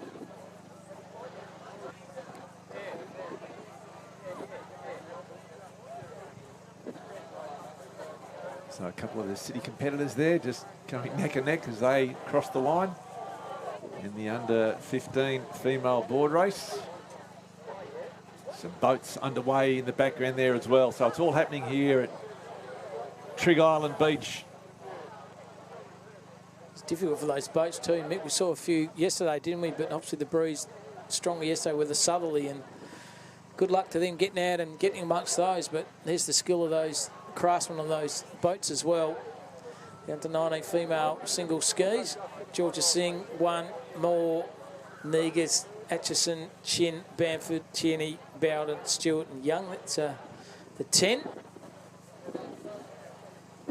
The first 8 go through for those. So it's again Georgia Singh, as we said, very good. Zoe Moore and Anika Negus from the Trig Island Surf Club. Was logged in Atchison as well, and Harriet Chin, the well-known name and figure for not only Sorrento but also WA. So good effort by her. Top 5, and Bowden round out the top 8 with Sorrento once again.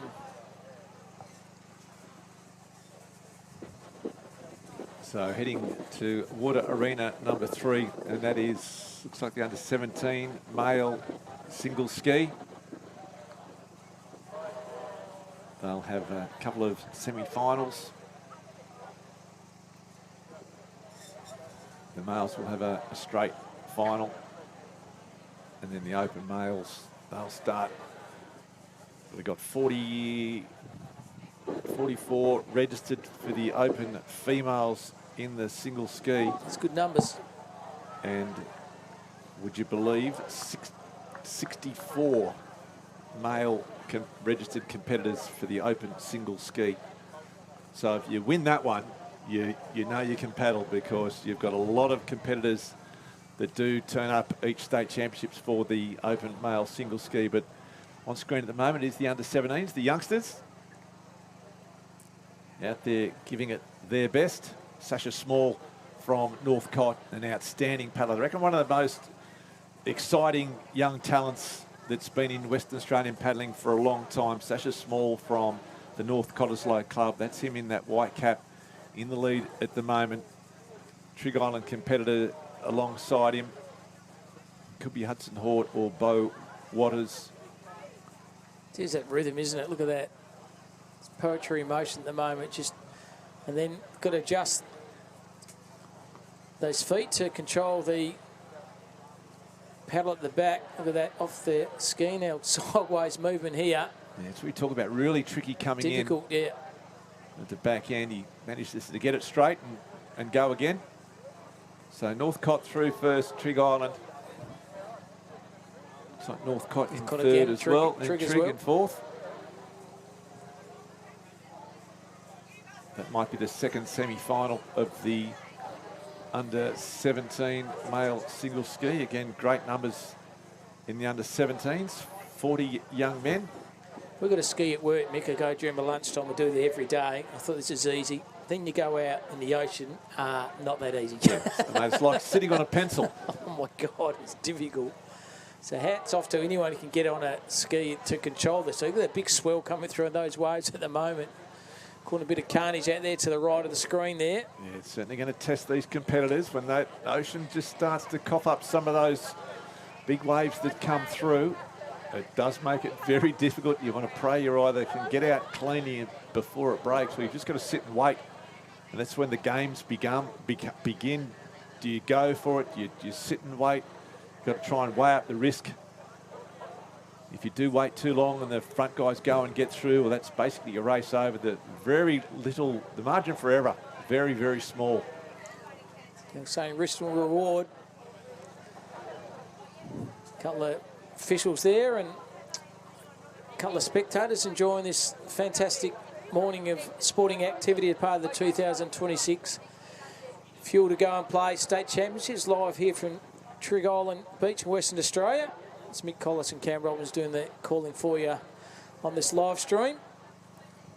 Started yesterday on the beach. Now we're going to the water today, and the finals. Final days tomorrow on the Monday. So a great shot of the beach there with the 3 arenas you can see.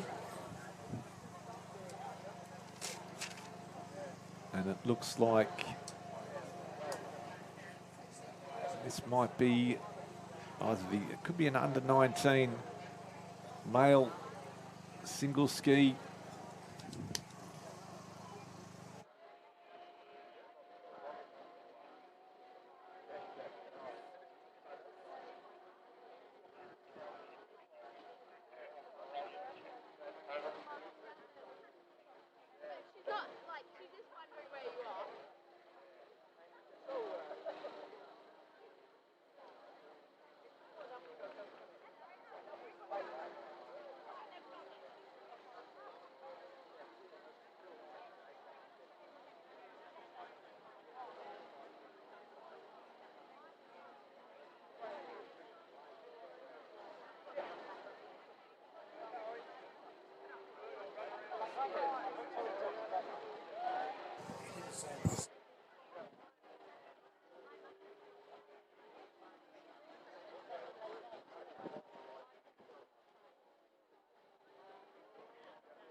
So under 19 male single ski final on screen at the moment and underway, and getting away cleanly. A big field. Trigg Island in the lead. Sorrento chasing hard in second and third. Just those Sorrento caps, Cam Robbins, they are dominant. They are everywhere this morning, but in the early stages of this under 19 race, Trigg Island off to an absolute flyer. Mick, but yeah, Sorrento, and we'll get a probably update on the club standing at the moment, but they were very strong yesterday, and they're following up their strength also in the water today. But yeah, a lot of Sorrento caps there at the moment out in front, but Trigg at Island at the moment, I think they're just in front with a couple of Sorrento athletes hot on their heels. Yeah, Owen Barraclough, it could be. Lockie Beans there from Mullaloo as well. Marcus Booth from Sorrento. Brody Lee. Tom Lineham, we've seen him running around. Donica Murphy as well. And Archie Ryan could be in amongst the mix. But at the moment it is a Trigg Island competitor out in the lead. I think it might be Owen Barraclough possibly there sitting in second place. We'll try and identify that Trigg competitor. Could be Harry Krawczyk or Blake Monahan. We will try and find out who is in the lead as they turn the first of the cans in this under-19 final. So Trigg Island in the lead. Sorrento in second place.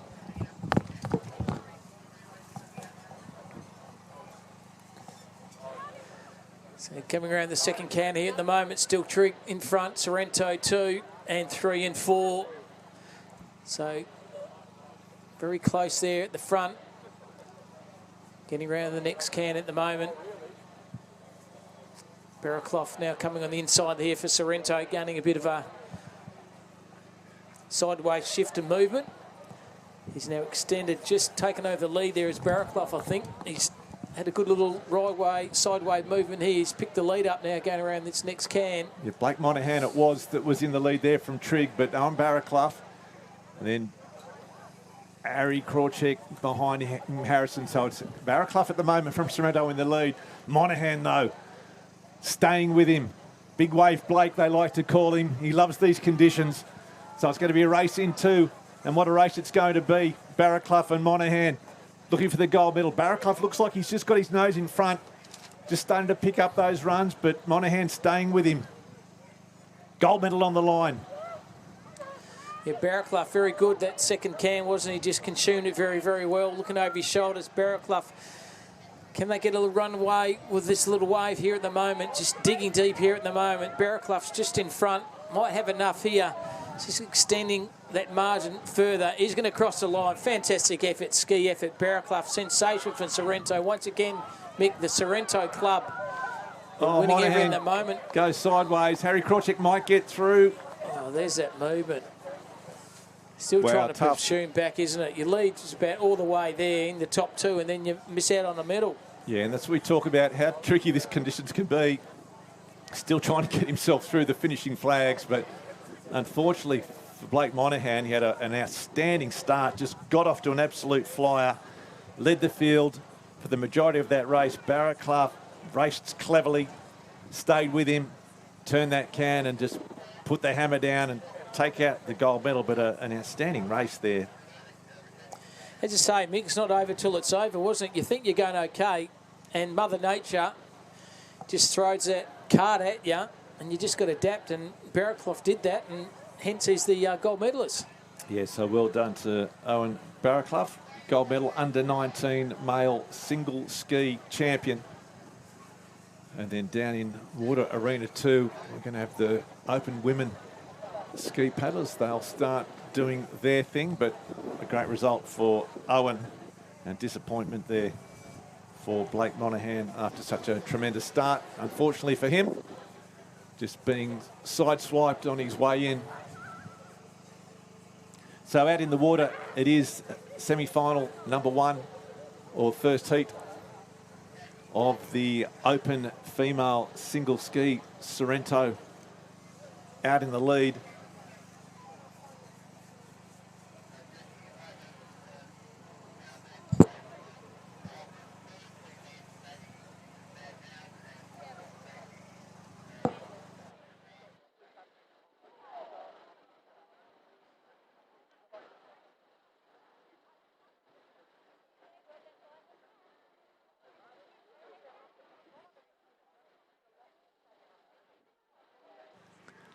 So some big names out here racing in these open females. Selma Alabegovic, certainly one to watch. Alicia Beanie, Sammy Brigden, Harriet Chin as well. But this is heat number 1, so it is Sorrento in the lead. Trig Island in second. City of Bunbury right there as well. Anna Lockley, it could be, or Kate. Or it could be both of them, the two Lockleys, the two City of Bunbury caps right next to each other. But Sorrento in the lead. Trig Island in third and fourth. City of Bunbury probably in second and maybe fifth at the moment. Pretty tight as they do make their way in towards this very tricky wave zone. We just saw up in that northern end, Blake Monahan coming unstuck as he approached that zone. So it's all about maintaining control of these skis as they come into the final stages of this race. So this is semi-final number 1, open female single ski. Sorrento in the lead. You can just start to see those waves just sitting and waiting, trying to get a small one in. You don't want anything to jack up behind you. But again, top 8, so it's all about survival. Now the rate starts to increase.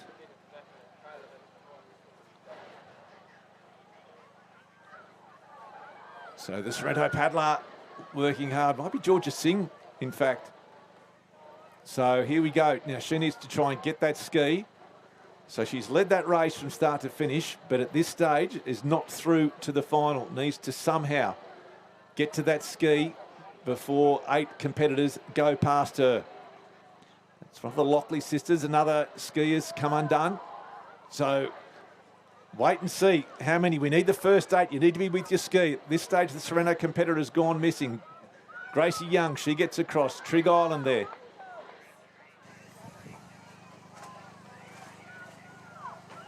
And there's the shot from the overhead shot, just the skis all over the place. So paddlers trying to get across that line.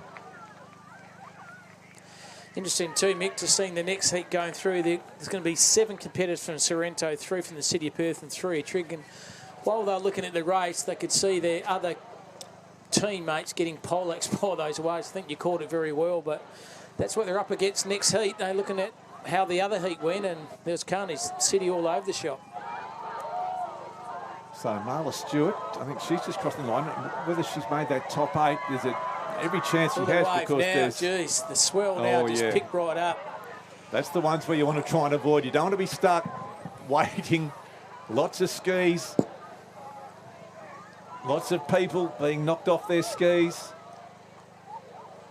It's just all about, sometimes you need a little luck in surf. Sometimes you get good luck. Sometimes you get bad luck. And some of those competitors, that was just unlucky that they happened to be in that danger zone at the time that the ocean just, a ski's been snapped in half. And courage as well. Look at that wave coming at the moment. So a ski is in two parts out there.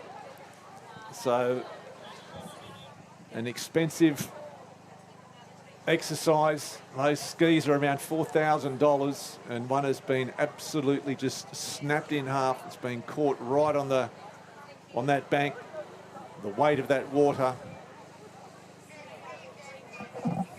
And a competitor, just got to make sure all the competitors are okay. The rescue craft doing a wonderful job. She seems okay at this stage. She's handed off a paddle. I'm just waiting for a little bit of a gap so she can actually... It's got a wry smile on her face. How good's that? I know, there he goes, gets picked up. Great work, great skills by the jet ski drivers. Fantastic, wasn't it? Maybe Mark Armstrong out there from Trig. knows these conditions well. Good WC operator. He just did his craft then. That's what Mother Nature does to you, Mick. Throws up challenges to you. So hopefully all the paddlers seem okay, but just that ski, unfortunately, that has, well, that's gone. That's broken, snapped in half, and little bits of it being brought up onto the beach now by some of the paddlers. So as we wait for heat number 2 to get underway, semi-final number 2, Daisy Hewitt, certainly one of the favourites in heat number 2. Negus as well. So we've got 7 from Sorrento, Mick, 3 from City of Perth and 3 from Trigg competing in. As you can just see on screen there, just picking up the carnage, the leftover parts of that ski. Just complete, and that just shows you the power and the weight of the water on that break, that it's just gone straight through that ski and just snapped it in half. It's just cut it in half. So amazing pictures. It's turned into a little kayak, Mick. Yeah, it makes it a lot easier to carry, that's for sure. So that fantastic vision there from our camera crew here from the day 2 of the Fuel to Go and Play 2026 State Championships. And Mother Nature's come here to play, don't you worry about that. So heat 2 now coming up with their skis, and they would have seen before what happens out there, and maybe a little bit nervous in the next, competing in the next heat, mate. It'll give you a lot of confidence standing on the beach, seeing a broken ski just being dragged up in front of you as well. So plenty of challenges ahead for these paddlers. So Daisy Hewitt there. Looks like Alex Slocum as well from the City of Perth. Annika Negus, as you mentioned. Once again, a lot of registration, so 44 in total. As mentioned, lots of Sorrento caps. You can see that white movement of the sand and the rips here. So there's Negus, got the big warm towel over the top here, but she'll be one to watch very closely there right in front of the screen there. Ash Booker as well in amongst the mix. Alex Slocum on a new Charger ski. She's pretty happy with the new ski she's picked up. Said it's a lot quicker than her old ski, but what she loses for, what she picks up in pace, she loses in stability. So she said it's a bit of a balance between having a really quick ski that's hard to stay on or a slower ski that's easy to sit on. So she's about to give it its christening here this afternoon or this morning. Marshalling now the under-17 female board race. Under-17 female board race to marshal, please. And here's the start, Mick, as we saw. Very, very difficult. They got a briefing from the official, Justin Meldon, just to make sure they're aware of the conditions. The hard-working Justin Meldon on the beach there from the Trigg Island Surf Lifesaving Club, official of the year last year for WA. He knows this beach very well, so he's just gave a little bit of briefing for these athletes coming through. So just be wary of the conditions when you get out to that shore break here at Trigg. Words of wisdom there as the start, so important. Conditions like this, Mick, very, very difficult to get yourself balanced on that ski and punch your way through those waves. And as we saw, they can drag from left to right, and then you can come off, and then you won't come, when you come back in, you can get your actually ski snapped, and exactly what we saw in that first heat. So waiting for a start in this second heat.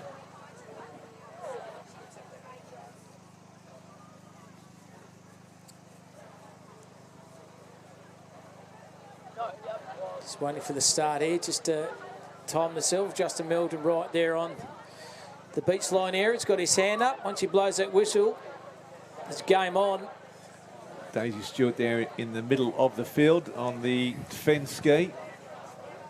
Look for her to get away to a clean start. If she can get on clean, it's all about just keeping those skis just straight. So when you do get on, you're heading in the right direction. And these tricky conditions, you can see that backwash just coming against the back of the ski. Sideways water as well. Waves breaking on the way out, meeting as they meet the one on the way in. Very bumpy. Tricky for the starters to get an even start. There's that wave coming across. You can see it there. Pushing the hair. It's like a domino effect, isn't it? And then meeting in front, Alex Slocum there as well next to Hewitt. Just waiting for the break and the swell and the waves here at the moment.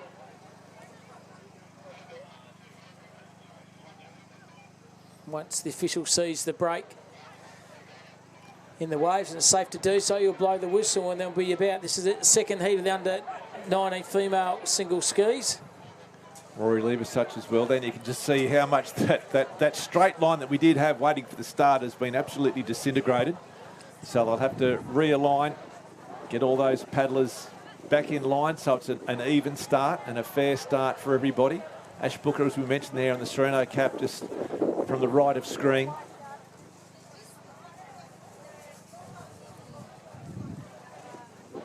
Northcott with some competitors, I should say. Look at that, the filters here, they're just trying to adjust to the situation here. Jamie Roberts from Sorrento, probably the favourite going into this race on that striped ski. See the Sorrento cap. Telling the skis to go back at the moment because there's no little safe opportunity to punch out to those waves. So good call by the official, Justin Melger, on the beach there. Just take a bit of break, get the skis back on the beach, and then we'll just wait for the opportunity to start it again. Obviously, the safety of the athletes always comes first, Mick, so that's what they're doing at the moment on the beach. There you can see Justin Melger there right in front of us. He's just having a chat to his other official there and just looking over the horizon there to see and notice that the swell's picked up and also the rips are coming in here very quickly here at Trigg, and just a matter of being time and patience, I suppose, for a break. And those skis, they're heavy, they're awkward. If you're a paddler and you're having your arms being pulled and bounced around trying to hang onto that ski, you start to get tired. So by the time your race starts, you think, oh, I'm buggered, I'm already fatigued, my arms are already gone. So you're giving the paddlers just a bit of a break, take the pressure off the arms and the shoulders, let them recover a little bit, and they'll go out and try and get a clean start. But as we've talked about, it's the conditions here very tricky on that bank. There is so much water movement, and it's very difficult for the starters to actually get it to the point where it's even for all competitors. You want to make it as fair as you can. You can't afford to send one group off or half the field have a clean water and then the second half have a wave breaking in front of them or some side swipe coming through. So you've got to be patient in surf. That's what makes it so interesting. And that's what we are waiting for here today, is just to let these ski competitors get the best chance they can with a gold medal on the line, or a semi-final spot on the line at least. And then when an athlete, Mick, when you see your arms are absolutely killing, you're getting pushed, you probably sense of relief when the official goes, actually, we're going to take a couple of minutes break to give you guys, girls, a bit of a rest before, here they go. So they're going to go take two again. And they pick the ski up again, as Mick said, very, very heavy they are, and then they're going to position themselves strategically along the coastline area there, and then wait for the official judge to give the all clear to start this race again. As we saw the first heat, a lot of carnage with that swell coming into shore here, so will it be the same with this heat number 2, Mick? Yeah, it's just all, I mean, look at that there. You could almost jump on that backwash and ride out to the first can. So these are the challenges that the starters have got. Big wave coming in now. Look at this one. She's punching out there. It's probably 2 to 3 foot. A lot of water and sand behind that. Good luck. So waiting for a start. They shouldn't be too far away. This wave comes through pretty clean. It might give them an even way where there's not too much water coming behind half of the field.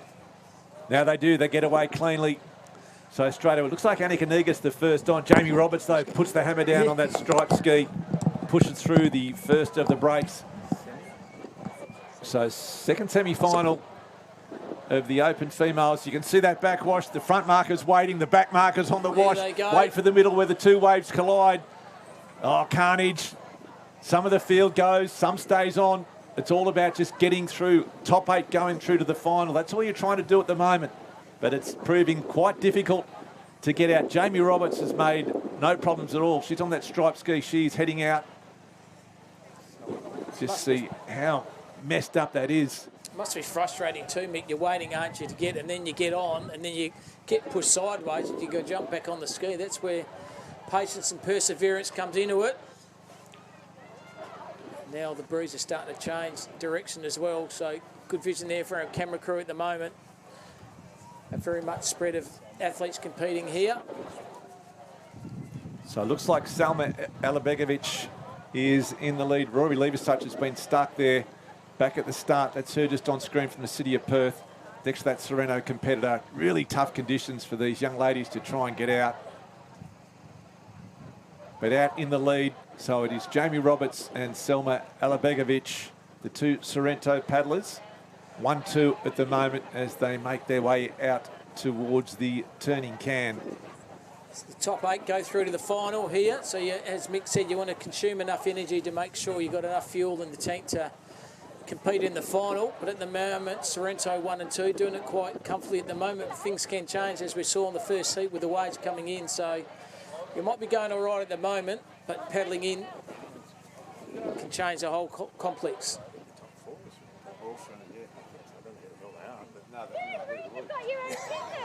So top 4 competitors from Sorrento at the moment. A couple of paddlers coming back in on that right-hand side of screen. You can see just unable to get out and just thinking, yeah, they're not going to figure in that top 8. So saving themselves and saving their craft, which I'm sure their parents or sponsors would be very happy about. But at the moment, it looks like Jamie Roberts on that striped ski, just with a half a ski length in the lead. Selma Alabegovic, though, picking up the run, getting just back in front of Roberts. So jockeying for position, those 1-2. But it's a lot of 5, in fact, the first 5 from Sorrento.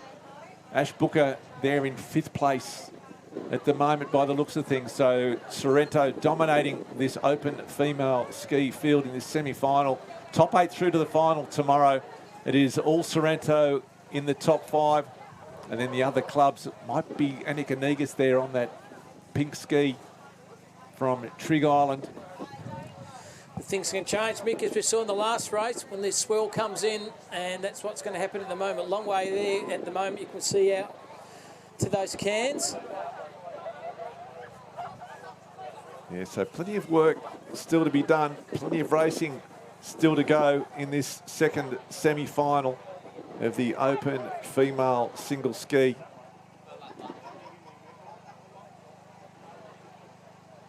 And it is just a sea of green caps as they make their way in. So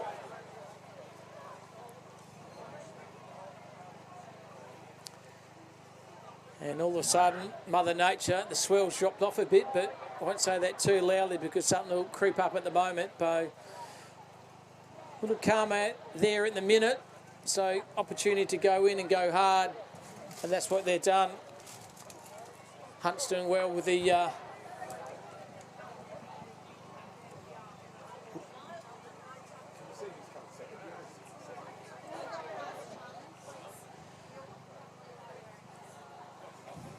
I've got some here. She's just got the long sleeve black shirt on. So Sorrento, now they just sit. This is the waiting game. It's all about just getting your ski back between those flags. Might be Harriet Chin up there. black sleeves there in front, paddling smooth and calm. Jamie Roberts, so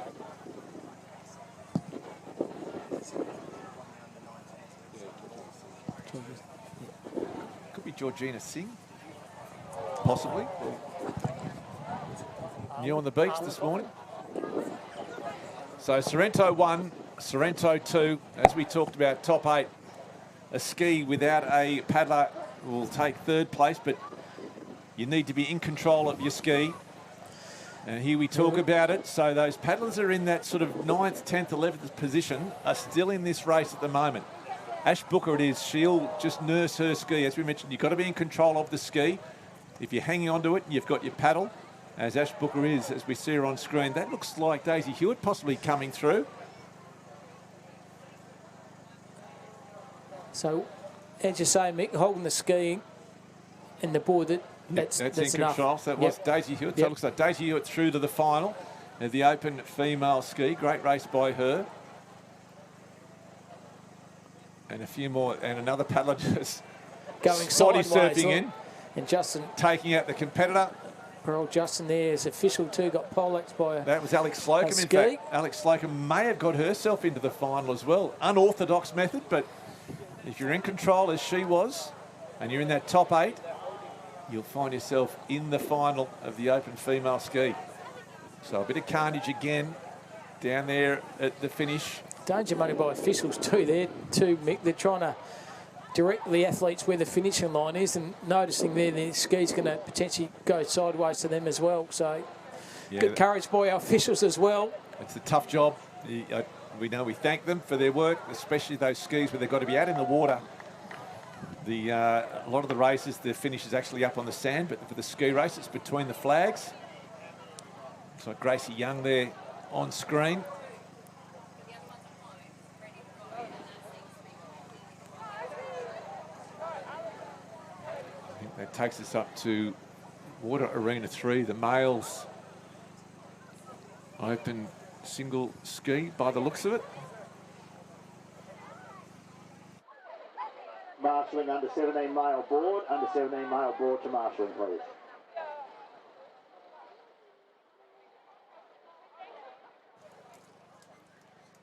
So it looks like the open males on the single skis semi-final or finals. Semi-finals it'll be. There'll be probably 3 or 4 of them, depending how many. Looks like Dan Humble on that orange backed ski. Difficult to pick up the faces. So it looks like certainly Trig Island in the lead. It might actually be Kent Roberts there from the City of Perth in second place. Again, we'll try to pick it up along Very with this close race here, goes. 1, 2, 3, 4, 5, isn't there? Very closely together. So it certainly is. So it's Trig Island in the lead. It is the City of Perth up there as well. Big field. Travis England, in fact, so Kent Roberts, I think, is there. Kent Roberts, I should say Kent Jenkinson.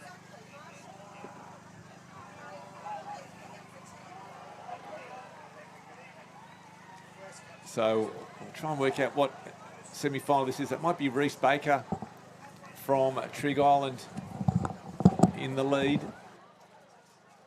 City of Perth there in second and fourth.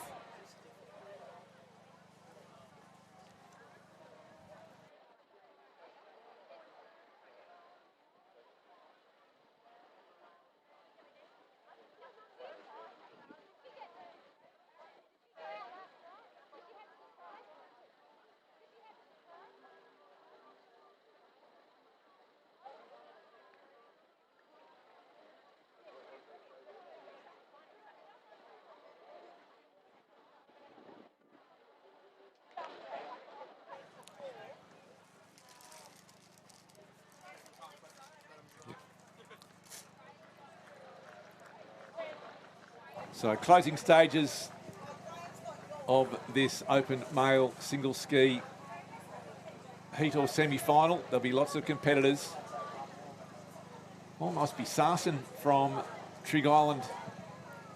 Looks like he's in the lead.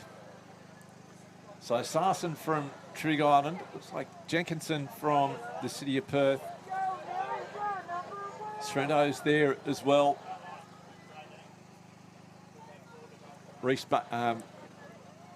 Dan Humble. So plenty of big names. Again, just top 8. It's all about getting through. So they hit the string cans for the swim. Final stages, top 8. We've got 7 on screen. Sarsen looks like will take it out. Jenkinson. Just trying to guide their way through this shoreline there.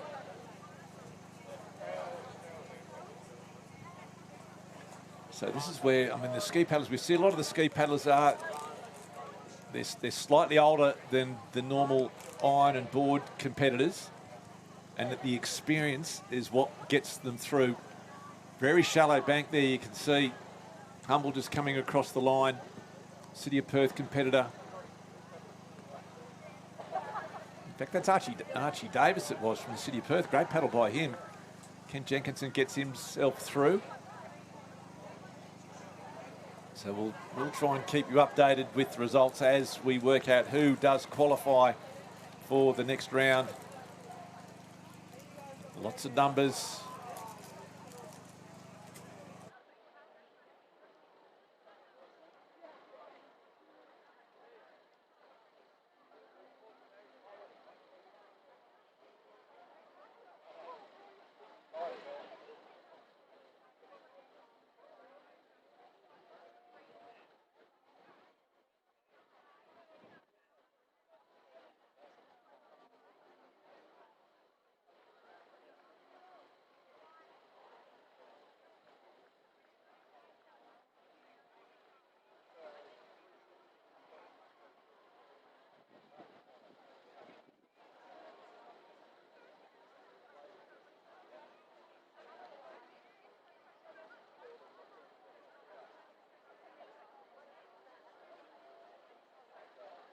We are now marshalling the under-19 female board race to water area 2, the under-19 female board race to water area 2.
So next heat in the open male single ski. Looks like Northcott out in Sorrento, the lead. second and third, I think.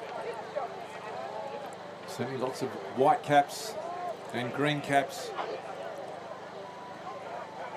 Owen Barraclough there. Easy to tell him with his long sleeve. It makes it easy for a commentator, Mick, when they've got something a little different that stands out. You can definitely identify them a little bit easier. Yeah, lots of white fen skis and white cap paddlers from the overhead shot. Does make it a bit difficult to try and identify who's who as they turn around the apex can in this heat. We'll try and work out how many heats there actually are.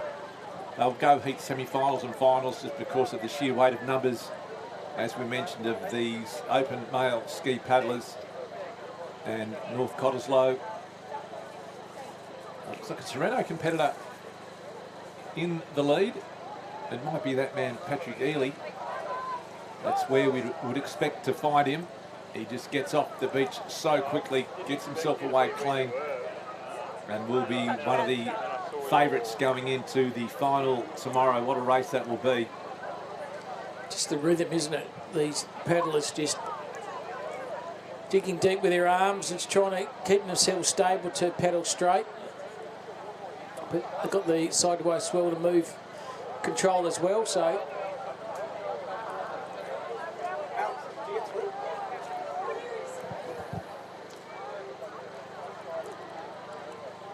final stages, you can just see the amount of movement in that ocean.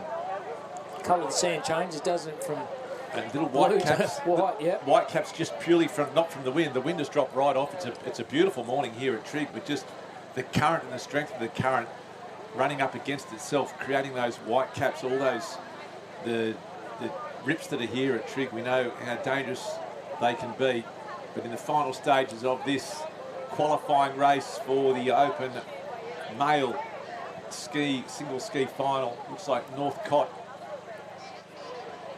will be in first place, Sorrento in second. So yep. there's two. Looks like Trig Island in Sorrento as well. in Sorrento, so that's 4 of 8, looking for 8 through. Another Sorrento paddler coming through. That looks like Owen Barraclough. He'll take 5th spot, looking for 8. So still some room now. A couple of paddlers have come off, so the chance is still here for paddlers to get through.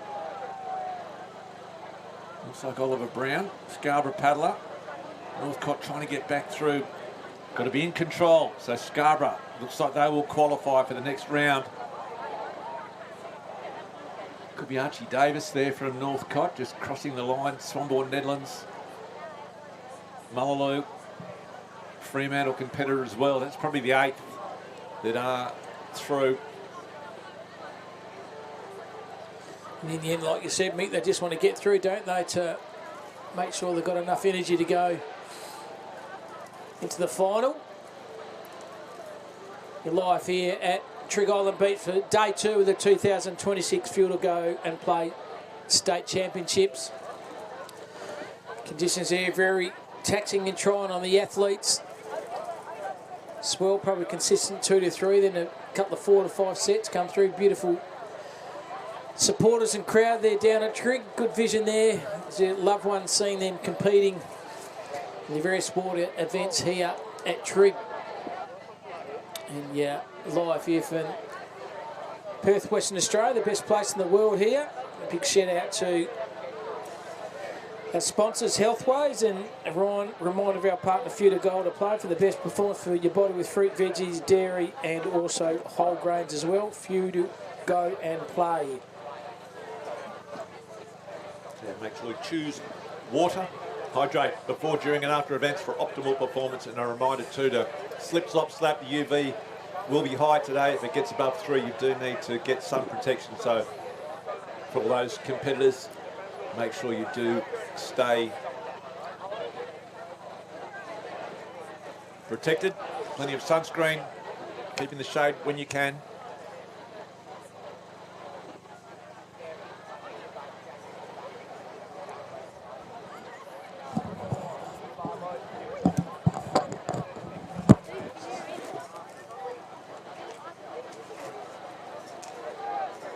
So it looks like we've got under 17 female board race about to get underway in Arena 2. On screen looks like the under, possibly the under, could be the under 15 male board race. Not sure what arena that is actually looking at. In fact, I think that might be under 15 males.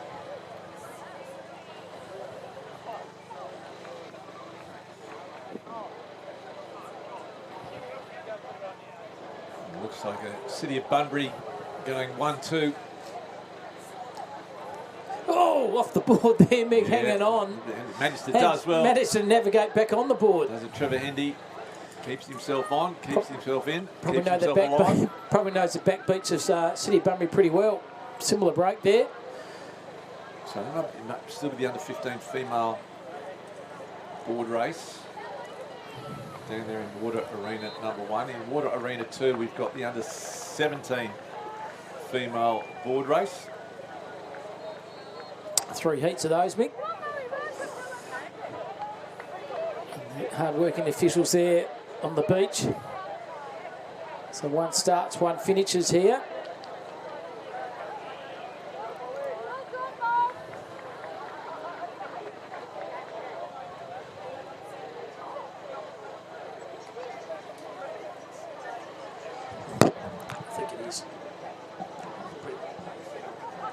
Yeah.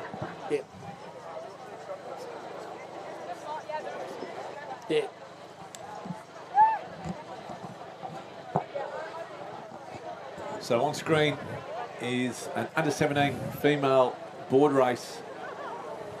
And there's one competitor Looks like from Trigg out with a great lead in the early stages of this race. He gets around that can, looking over the shoulder. She's probably 30 or 40 metres in front of the next competitor. It's a good start over the beach. Manufactured that beach break pretty well, and now going hell for leather around the second can. Well, you can see the lead there. It's a full can from the apex to the turning can. It's a terrific lead. So that's minor placings you've got on screen at the moment, as we lose them just behind the swells. So there is the leader. That's a great shot. You can just see how big that lead is. This is a semi-final of the under-17 female board race. So Trigg well and truly in the lead. Northcott chasing.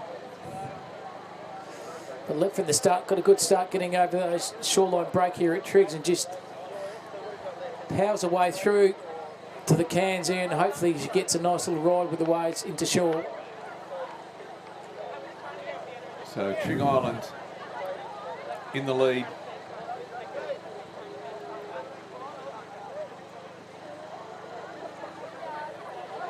City of Perth up there amongst the leaders as well in the early stages, or the dying stages I should say, of this opening heat. So under 17.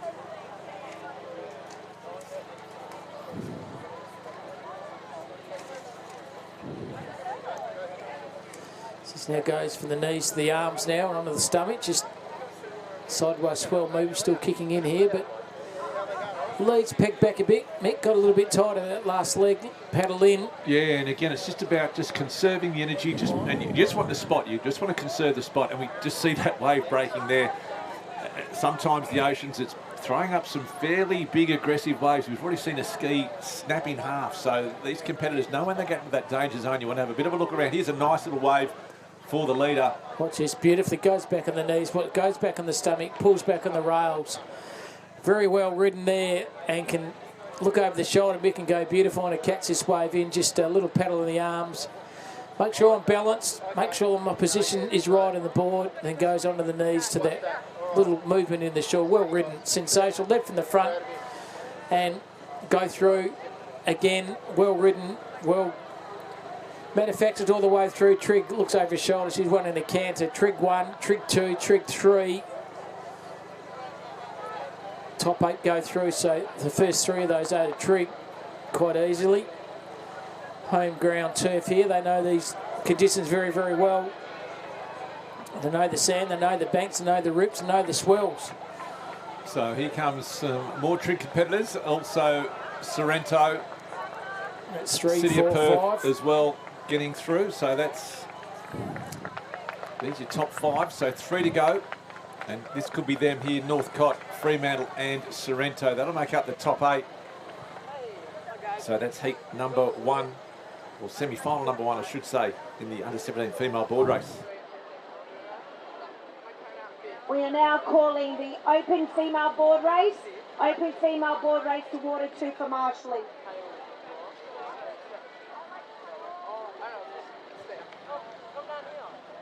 I'll be there in like a second. Very good strength for Trigg there, making that heat. Just very strong paddling machine. They are here at Trigg, and 5 of the first 8 go through to them. Scarborough competitor just coming in. Yes, I mean, these, you know, we see it with all clubs. They go in cycles. Some of the stronger clubs not as strong as they once were. Some of the weaker clubs just getting stronger by the season.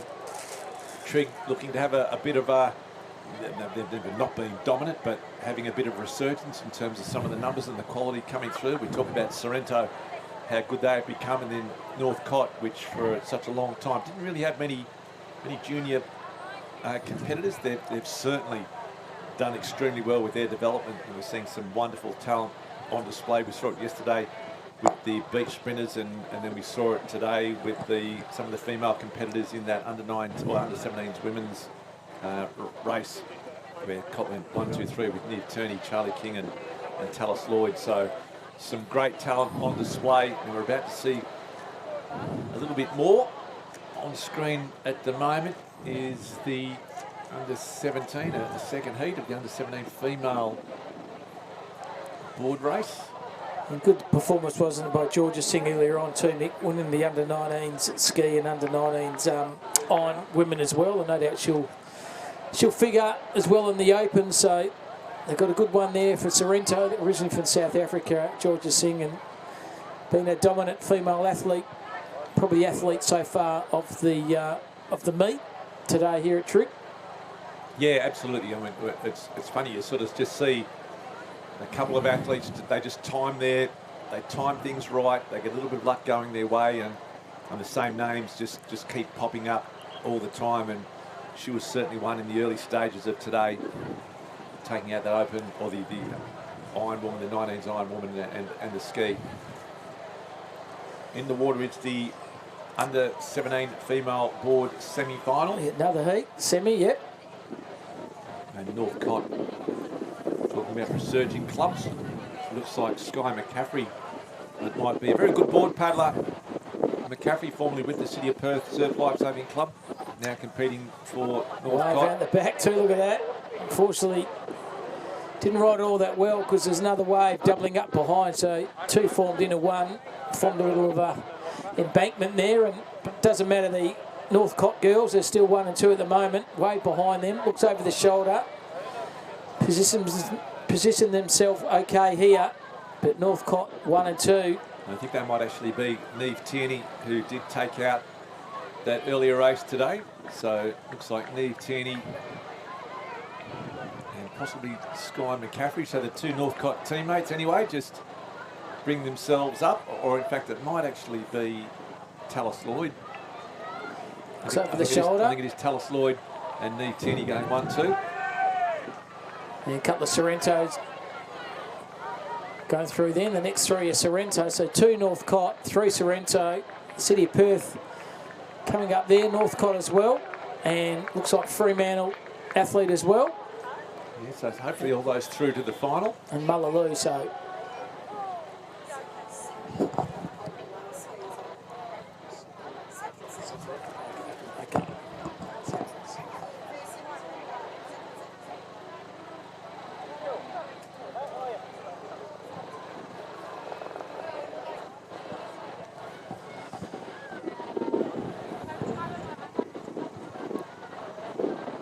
Here our illustrious Westpac Heli coming over, being numerous years partnership with Surf Lifesaving WA. Big shout out to Westpac as a chopper goes above us here, Mick. Do a fantastic job they do. The Westpac chopper.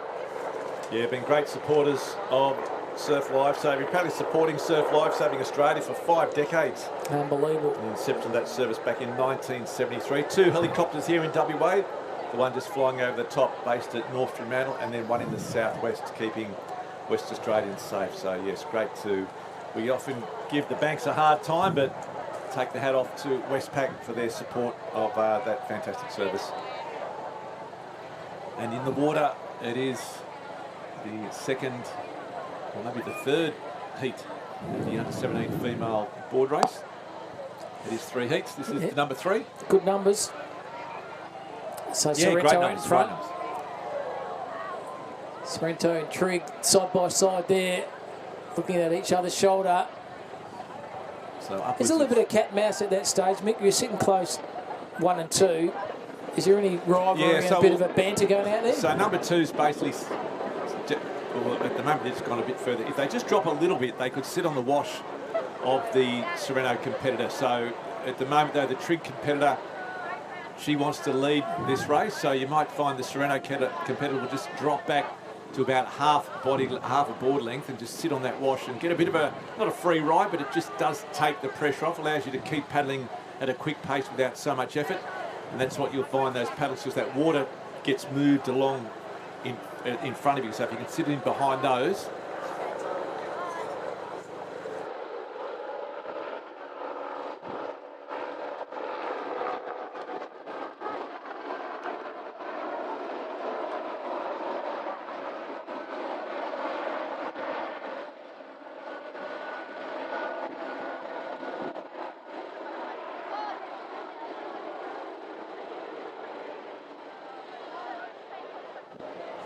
So it is, in fact, the 19s final of this board race. Georgia Singh from Sorrento looking for her third gold medal. Annika Negus there in the middle as well on that pink board. And her Trig Island competitors with her. So 4 trying to get 3 medals at the moment, which we know that's not going to work. So we've got Sorrento, Trig and Trig. A lot of Sorrento caps, a lot of Trig caps. As we see that shot of the competitors making their way back into the beach, just the concentration. They can see the finish line, willing their bodies, willing their arms.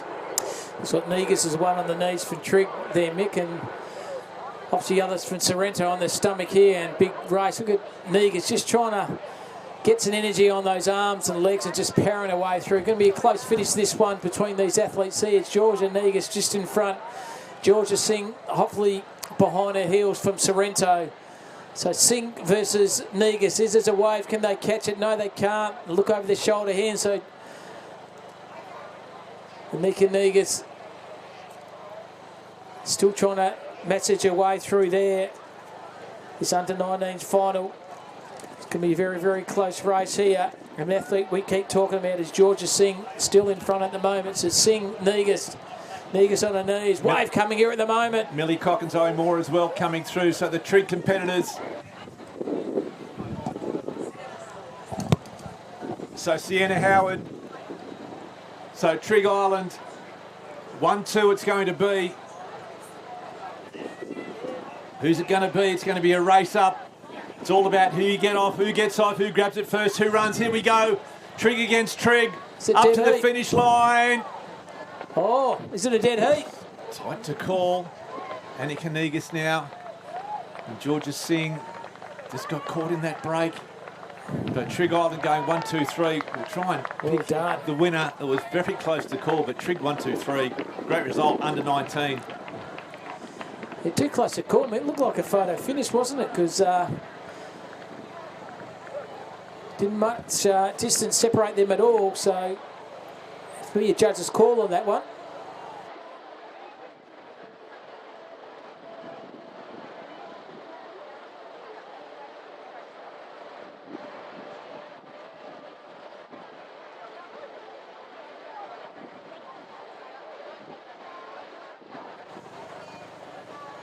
So Millie Cock, Sienna Howard and Annika Negus going 1, 2, 3. So well done to Millie. Great finish from her. She was right amongst it. Yeah, from Trig Surf Club, very strong. Zoe Moore, Negus and Cock, but geez, fantastic race, wasn't it? And just that, once again, that wave got them in the end, because right up the top there was Georgia Singh from Sorrento, but just got pushed sideways in a wave coming into shore and cost that podium finish. Yeah, so some great racing. Another medal.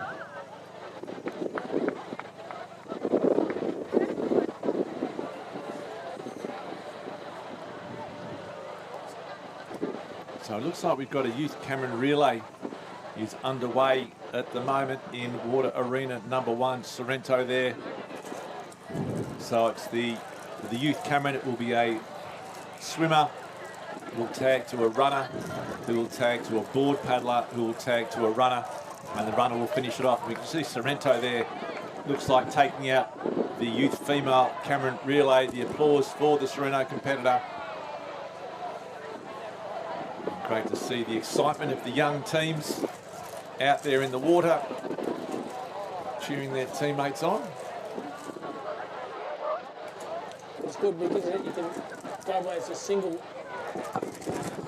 single, athlete competitor, but then you're all about the camaraderie and the team events as well. So yeah, I love the teams. That's what, you know, when you're in the club after these championships and you're all sitting around and you're talking about things. You're not going to talk about your individual race. You're going to talk about the team events that you won. You'll be with your teammates, and they're the ones that you do celebrate the most. So they're very important, the team events. They're a great addition to the program, and these youngsters get to experience it with the youth Cameron, and then they work their way through eventually to the seniors, to the Open Taplin with the 6 competitors, the 2 swimmers, 2 ski paddlers, 2 board paddlers, and that's the one that all the clubs want to win, that Open Taplin relay that is That's the one they want.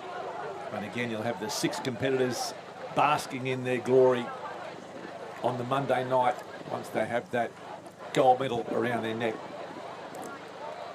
Look at these competitors just finding, it's just urging their way through to the finishing line. Just great effort by them. And once again, shout out to the hard-working crew from Surf Lifesaving WA and all the officials. They're there in their blue and white uniform, just make these events go so seamlessly, but a lot of work behind the scenes, make sure they happen.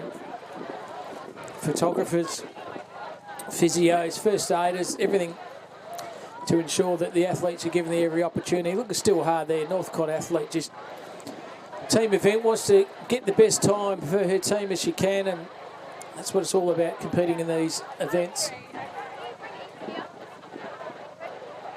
And so far the breeze has been good to us. It's about 10 to 10 Perth time here in Western Australia, so the breeze so far has been kind to us. Unlike yesterday, Mick, she was pretty blowy yesterday, but breeze so far, touch wood's been okay. Yeah, no, it's been, yesterday was a crazy day, winds of about 25 knots, but today eased right off, and you're sitting around 10 knots, just a southerly breeze at the moment. So open male single ski final is what we have on the screens at the moment from Water Arena number 3. A big field, but narrowing it down, as we mentioned, we had about 60 competitors vying for the finals spot. So this is the semi-final. Top 8 will go through. So far, pretty smooth out.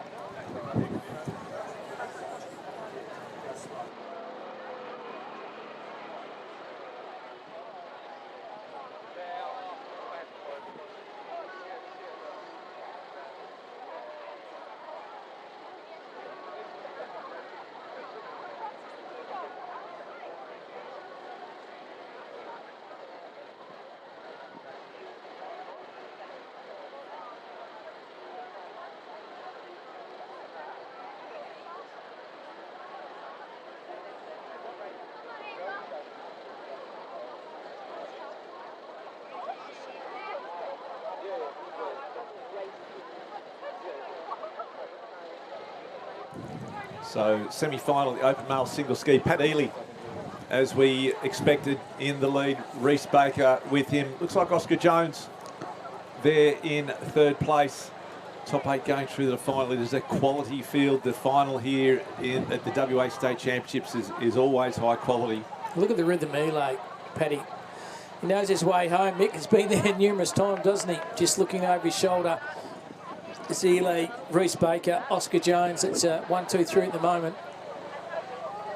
So it is Sorrento in the lead. Jones there on that northern side, the right-hand side of screen. You can just see chasing those runs. Reece Baker there in the middle as well. But Pat Ely looking set for another big weekend.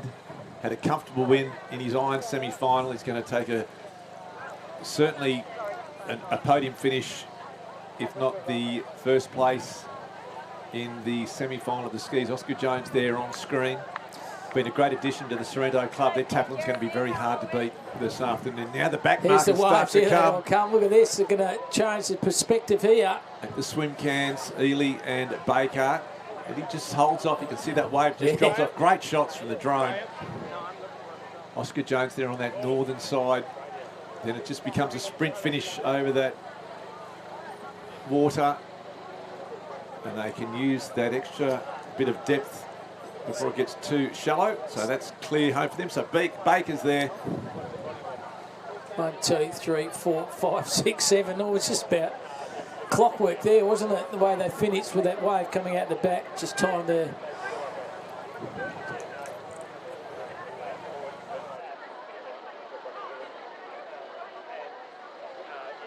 We are now calling the under-19 male board race to marshalling, under-19 male board race to Water 3. Thank you.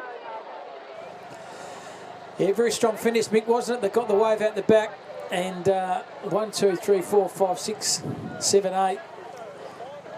Very good effort there. And then you finish, Mick, and then you've got to carry that heavy ski on your head up to the beach. Well, these guys, they're big men, they're big, strong men. They find it a lot easier than you and me to carry those things, but Look, I'm really looking forward to that. I mean, the single ski, open male single ski, is always a highlight, the final of that race at these state championships, because you've got to be very, very good to win it. As mentioned, Pat Ely, a world champion, he'll be racing. He's going to try and defend his title. Guys like Reece Baker, Dan Humble, Oscar Jones. It's an absolute world-class field. Those names wouldn't be out of place in an Australian final. So it's going to be a quality race. That's something to look forward to tomorrow. Plenty to look forward to today as well. It looks like the youth male Cameron Relay now just getting underway. So it'll be a swim, run, board run, 4-person team.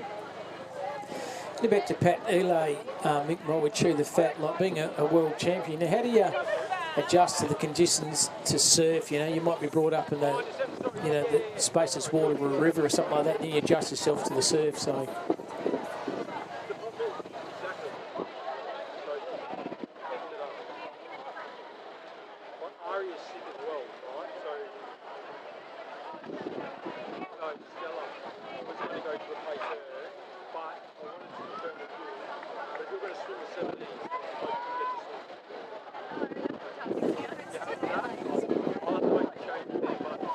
So, in fact, in the water is the first heat of the youth male surf teams. That's why there's so many swimmers in the water.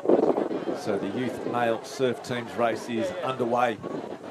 And that is a one for the mathematicians, because you get less points the earlier or the closer to the top you are, and you want to try and have as few points as possible. So if your first swimmer gets 1 point, you want to try and have as many swimmers up that pointy end as you can. So the team with the least amount of points will be crowned the winner. So this is the semi-final of the youth male surf teams race.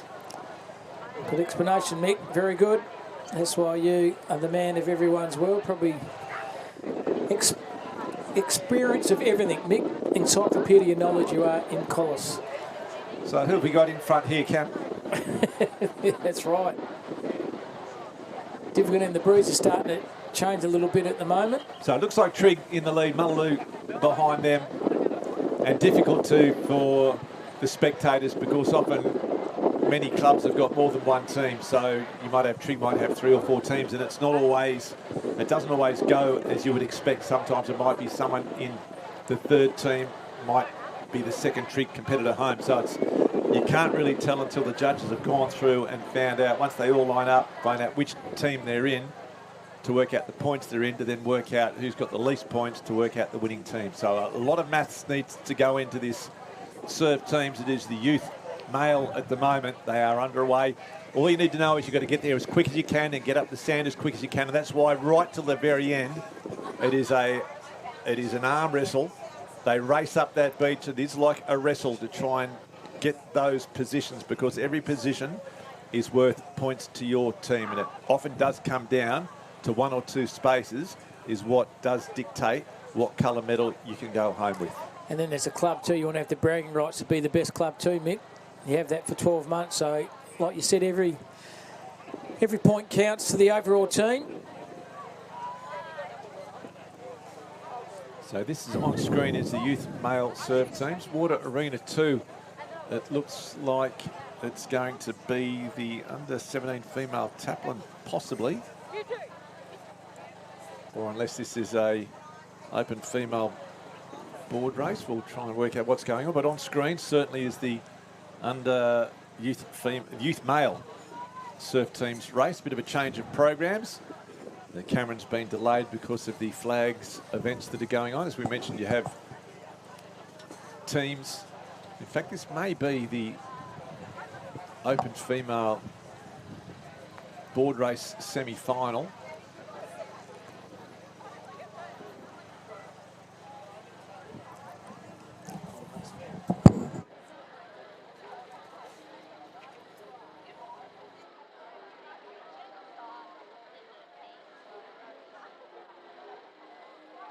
We would now like the under-17 female Taplin, the under-17 female Taplin to Water 2 for marshalling.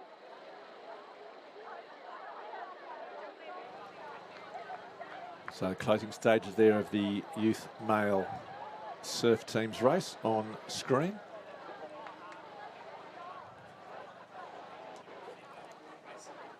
Open female board race heat is on in Arena 2 at the moment. No pictures of that as we see the finishing stages of this youth male surf teams.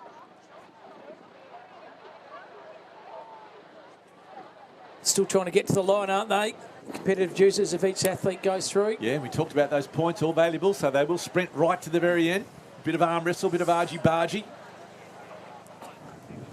Bit of biff and barge as they do come up the sand to take their spot on that line, and then the judges will have to go through, as you can see them there, just working out what club are they in, the A, the Bs, the Cs, or the blacks, the reds, the yellows, whatever they decide to call their team numbers. And then they will put it into a computer and try and spit out a result. And then Water Arena 2 coming up soon, Mick, is the open female board race semis. A few athletes warming themselves up there. One of those is the City of Perth, Northcote, Trigg. So just a plethora of events happening here at the moment at Trigg Island Beach. It's part of the 2026 Fuel to Go and Play State Championships. Big shout out to our sponsors, Healthways and Fuel to Go and Play. And make sure you slip, slop, slap, look after yourself. UV is fairly high at the moment.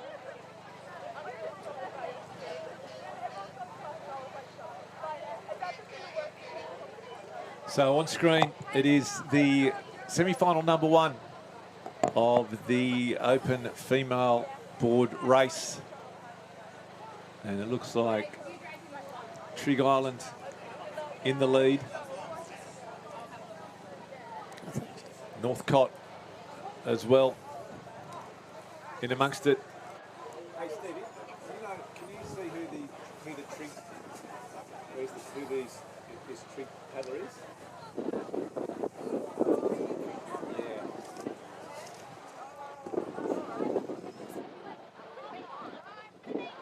Ball for the under 17 female taplin.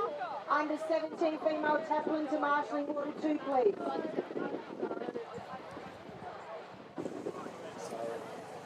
A really tight finish here. Lots of competitors coming, vying for those top 8 spots. We got Northcote, Trigg, Sorrento and Trigg in the lead at the moment. Looking over their shoulders too, Mick. You start to get a little bit burnt with the arms and the legs and just want to. And they're in that right in that danger zone where we've seen some of those big waves sitting up. A few of the competitors sit and wait. Sereno is one of them. Now at the back. Crashes on the back. Start to coming in. So Charlotte King, Macy Boisvert, Martha and Millie Koch. They're your top 4.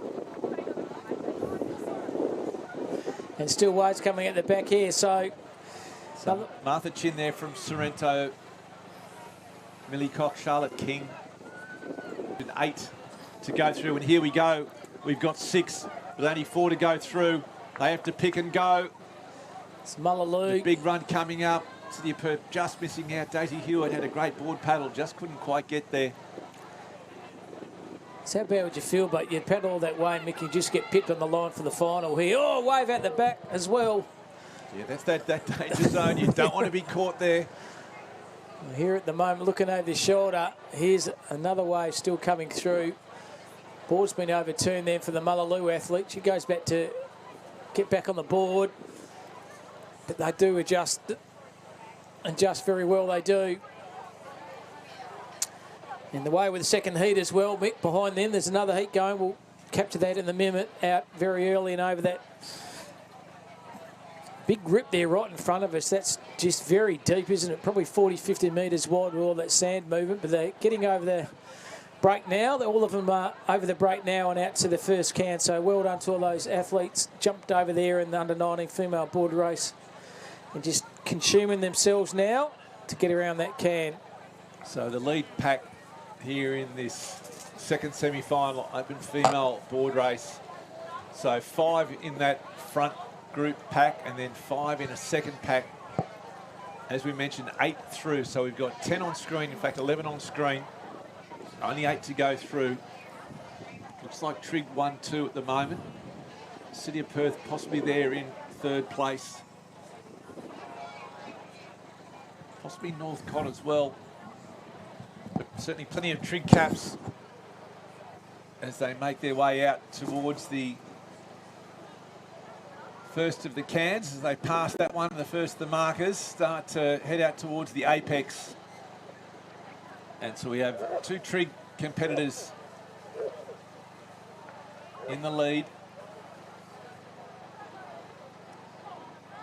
They turn the can and make their way back in towards the shore. Geez, it's tight of the can. City of Perth there in the middle. Gracie Young, that might be in third place.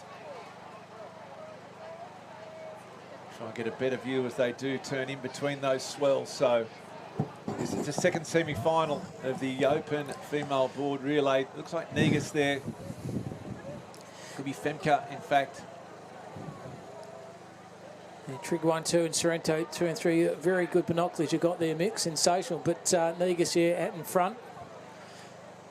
So this Trig. top 8 on screen. This is the sort of 6, 7. Then here we go. This is 9th, 10th, 11th, 12th and 13th. So these competitors will be doing their best to try and get themselves into that top 8. So there's the lead group there. You can see them, Sorrento, Trig. In fact, 4 Trig competitors, 5 Trig competitors in the running for this top 8. Sorrento there, Ash Booker, I think it might be, up on her knees on the northern side of the screen. Gracie Young in there as well, the City of Perth, just to mix it up a bit amongst all those fantastic Trig competitors. So you've got the top 6, looking for a top 8 to go through. Looks like City of Bunbury and Northcott as well. A bit of a bubble at the back too, Mick, coming through at the moment. This will dictate and change the complexity of this finish, I reckon. Very important here. Yeah, we'll wait and see if a wave sits up. So a few just drifts underneath them, nothing too much to worry about. Again, it's all about just over the salvation. shoulder. Yeah, Here she big comes. thing coming. So if you start to wait, now this is the risk. Do you sit and wait and have it break right on top of you, or do you keep on paddling and get yourself in front of it? We're going to see it here. A couple of paddles. What's going to happen? Landing back, they're getting dear. bang! Oh, right on the heads. Boards in the air. So here we go. That opens it right up for the back markers. That's what we've spoken about. You're never safe until you're home. Now the sprint comes on over the foam. Who's going to come out first? Carnage out there at the conclusion of this race. City of Bunbury looks like they're going to come through. Again, a second wave. So City of Bunbury, Trig, Sorrento's still there. That looks like Gracie Young's board from the City of Perth. She's gone. So City of Bunbury will go one. Look at the wave coming, finishing line here. Look at this. Oh, I don't know how Too many. hard to call that Wait one. for the run up the beach for the top 8. So there's 1, 2. Sorrento will be 3, 4. Northcott 5, 6, 7.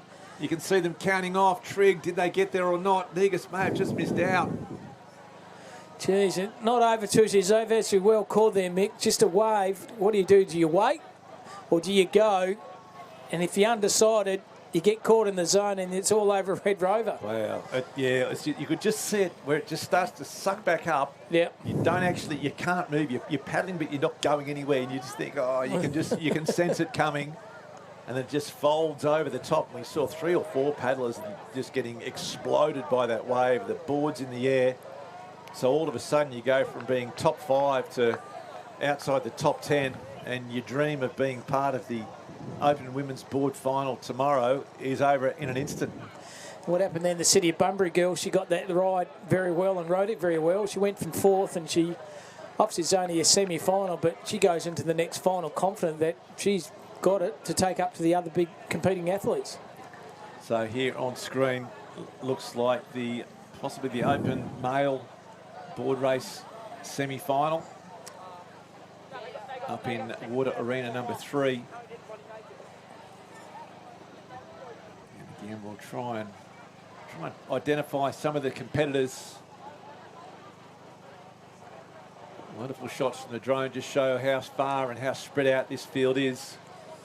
The drones too, seeing that movement of the sand too, Mick. Fantastic. That's how the rips form there, and as an athlete, you know what to do with those rips. So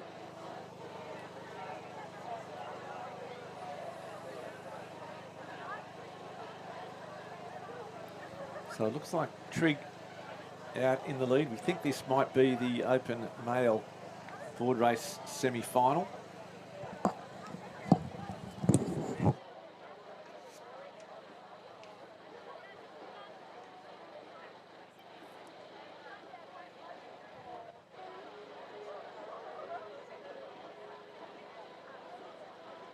So it looks like it will be Trigg to turn the first of the apex cans. Looks like Mullaloo there in second place, then North Cottesloe, Sorrento, Mullaloo again.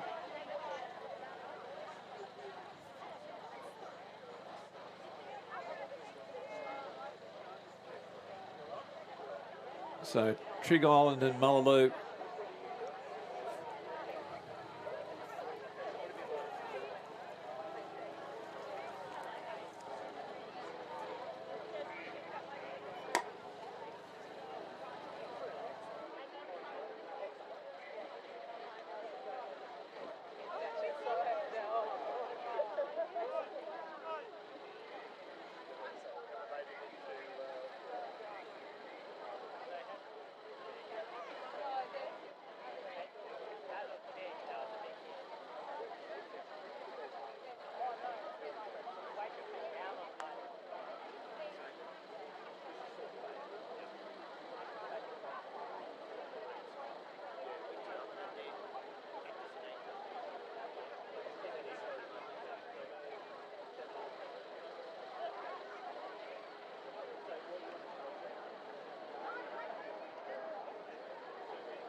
Bit of a wave just finishing off this race from Water Arena number 3. Looks like Mullaloo, Northcott, Sorrento and Trigg Island. And jumping up, pushing the board up the beach. Look at that, Mick. Yeah, it's really... shallow water in the bank. Again, the tactics of when do you get up, when do you run, when do you keep paddling. This could be an under-19 male board race fight. No, I think it's just going to be a semi. Not enough celebrations for a final. Definitely a semi.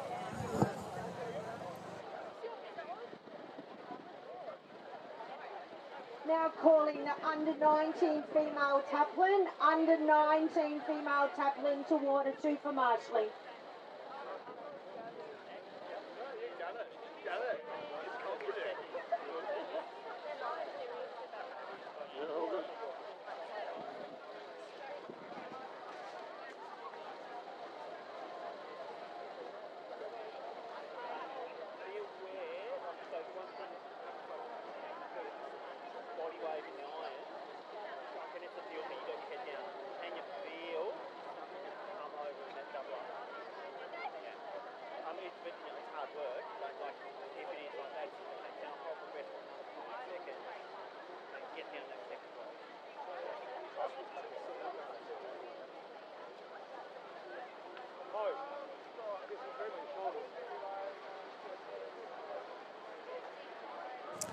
So on the line there, Mick, of the under-19s male board race final.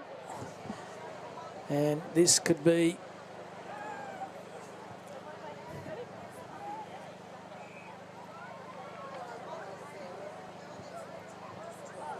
so this looks like we're in Water Arena number 2 here. So this looks like the under-17 female taplin just getting underway with the swim, board, ski, and then underway the Northern Arena. This now looks like the under-19 male board race final. That's on screen at the moment. Some names to watch. Owen Barraclough, we've spoken about him a bit this morning. Lockie Bean from Mullaloo. Marcus Booth from Sorrento. Brody Lee. Yeah. And Tom Linehan from Sorrento. Also Donica Murphy. And Archie Ryan from the City of Perth as well. Also worth keeping an eye on. But this is the final under-19 male board race. And one competitor down here on this southern end seems to have got himself a good channel out. Sorrento competitor trying to get some clean water, and it looks like that's exactly what he's done. They'll start to converge as they head towards the cans.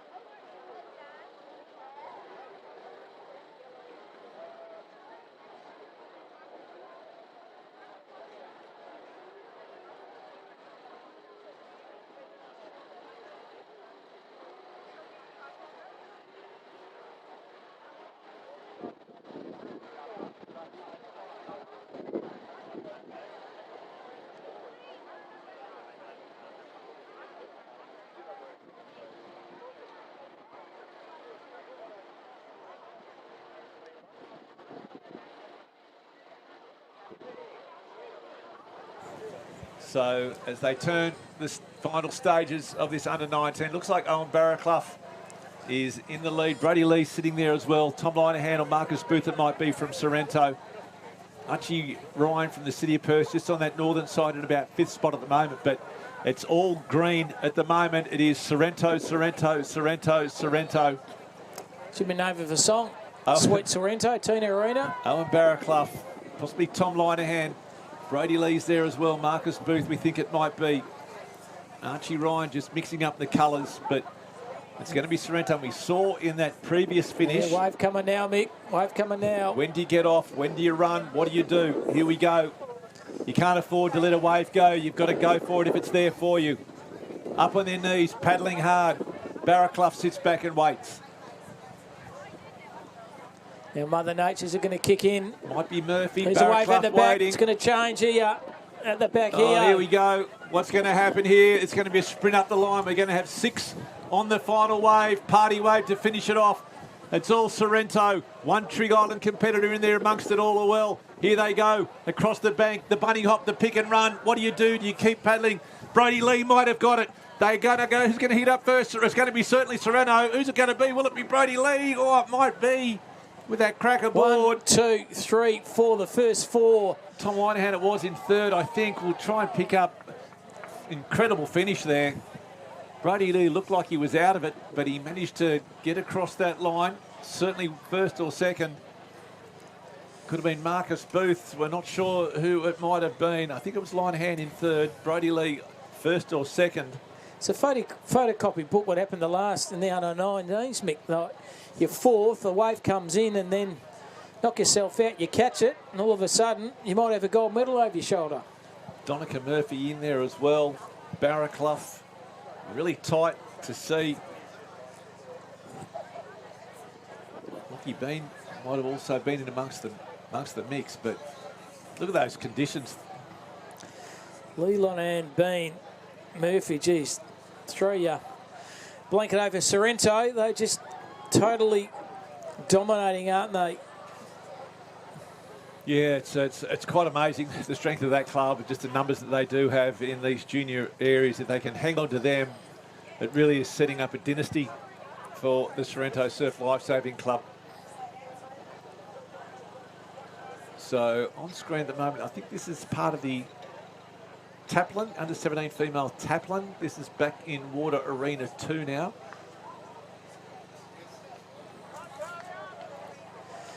Still finishing the end, Mick. That's what competing is all about, isn't it? You just keep going through, and there's a referee there, Rog, making sure everyone's under control here. So it looks like Sorrento in the lead for this Taplin. 3-person Taplin now, under 17s.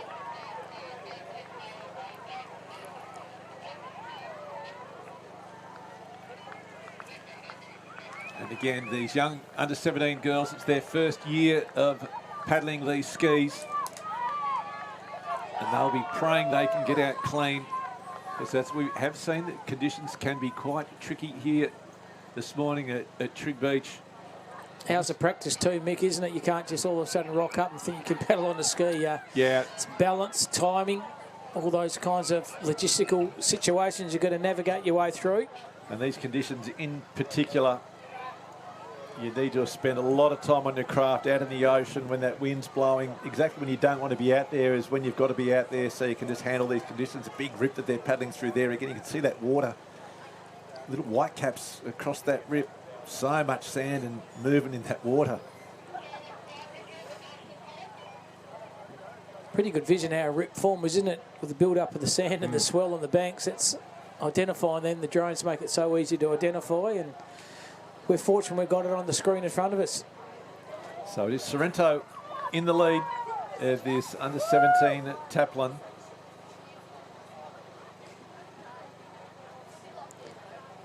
Good healthy crowd throughout the course of the morning too, Mick. Probably 300 or 400 here, I reckon, watching all their loved ones compete in day 2 of the 2026 for you to go and play WA State Championships. Streaming live on Facebook. So Sorrento, surprise, surprise, in the lead. at the moment of this under 17 female Taplin 3-person swim ski board. The order is a random draw, and once again it is swim ski board.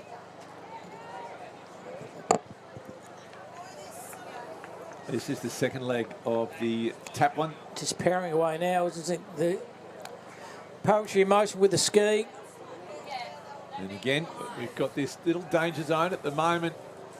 It's quite flat, not a whole lot coming, but that will change. As we have seen throughout the morning so far, waves will sit up, and the choice is, do you go for it or do you sit back and wait? In the Taplin, the teams event, it's a little bit more pressure because you've got teammates you've got to worry about. If it's an individual event, it's all on your shoulders, whether you decide to risk it for the biscuit or stay back and play safe.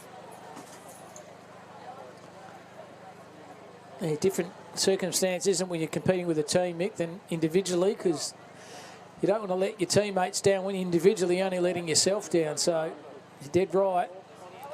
So a nice easy ride in for Sorrento in the second leg. A little wave behind, but she'll be clear by the time that breaks. She'll have enough pace. The idea is you don't want the wave to dictate the speed of the craft. You've got to have the craft going at the speed of the wave when that white water hits you. Otherwise, it will take control of the ski.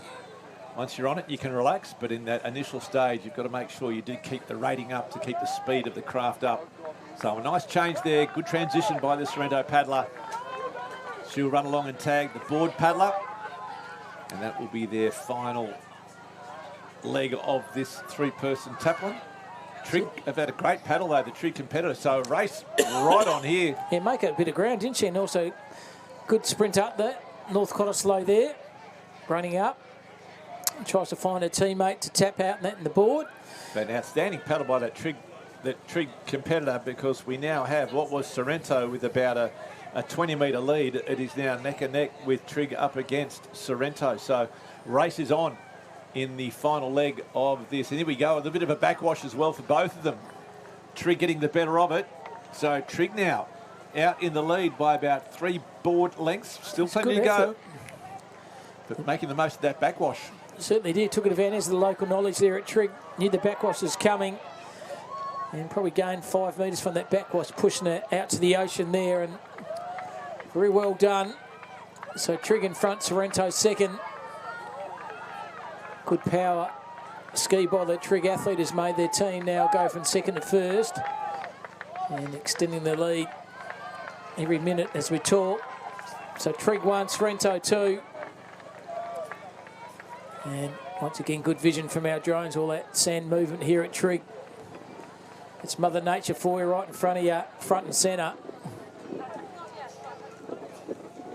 So Trig Island in the lead, final leg of this under-17 Taplin. And that rubber band starting to stretch too between Trig and Sorrento, the 2 board paddlers. So Trig Island in the lead, turning towards that apex can. So over halfway, final stages now for her. Sorrento fighting hard though, trying to milk the ocean, make the most out of every little run and lift that comes underneath that board. Race still on for 1 and 2 here between these 2 proud clubs. Trig in the lead, Sorrento chasing final stages. Trig competitor just off screen, so that's second that we have got on screen now. You can see the leader in front, the Sorrento paddler, that's the target. See the sideway moving the swell there too, Mick. This is when you start to burn your neck and your shoulders are absolutely screaming at you, but you know you're there with the team. You've got to just suck the big yards in and just keep going, and that's what they're doing at the moment. But Trig, you're in front, but things can change with a wave coming out the back. So that's what and again, here we go. What's going to happen when this wave comes? Do you sit and wait for it? Do you just try to paddle through it? She has a look around, stops and looks, sees nothing coming, decides to keep on paddling. Sorrento competitor looking for something. The Trig competitor stops again. It's like a cat and mouse game out here now. Nice little wave might just sit up for the Trig competitor to bring her home. She can pull over the top of this. Digging the yards. Can she do it? Yes, can. Yes, can she? No, yes. Didn't break for her. Just can't. So now she needs to look for the Sorrento competitor. What has she got coming? At the moment, though, Trig in the lead, looking to hang on. Gold medal there for the taking. Nice little ride. This will finish it off for her. So Trigg will be home safe if she can control this board. Just stops, doesn't it? Now she's got it comfortably there, riding into shore here. Now it goes back. Well done, Trigg. Sprint up the beach. And there we go.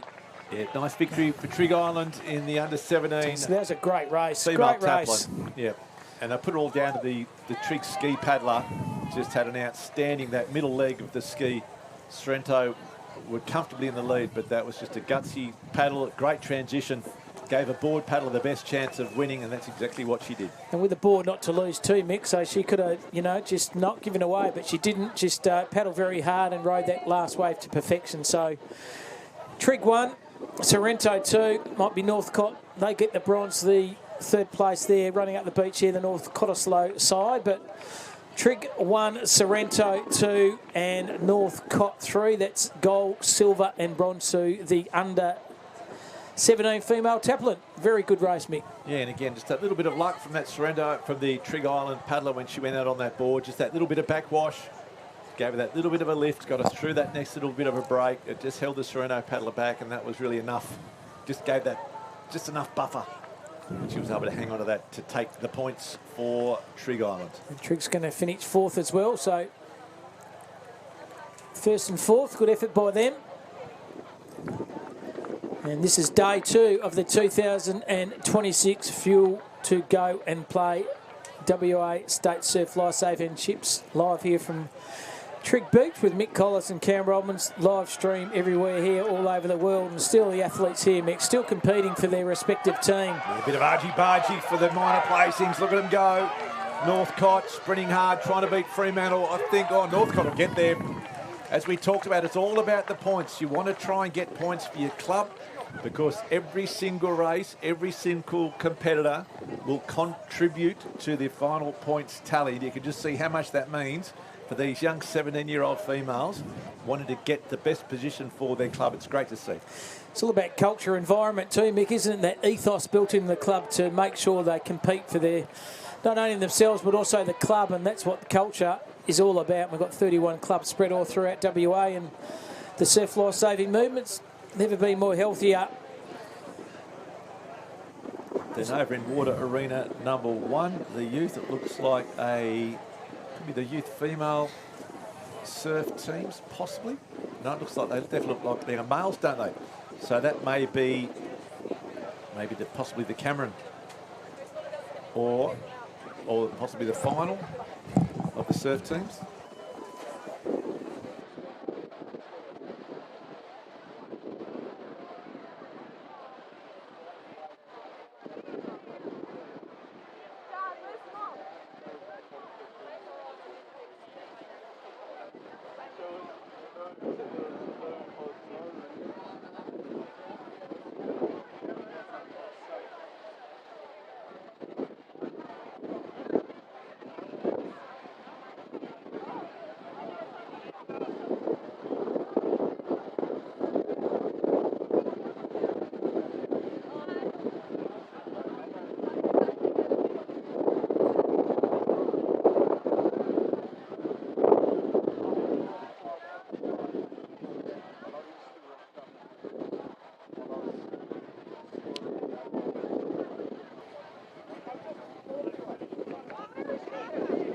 With the youth male surf teams race currently underway in water arena number 1.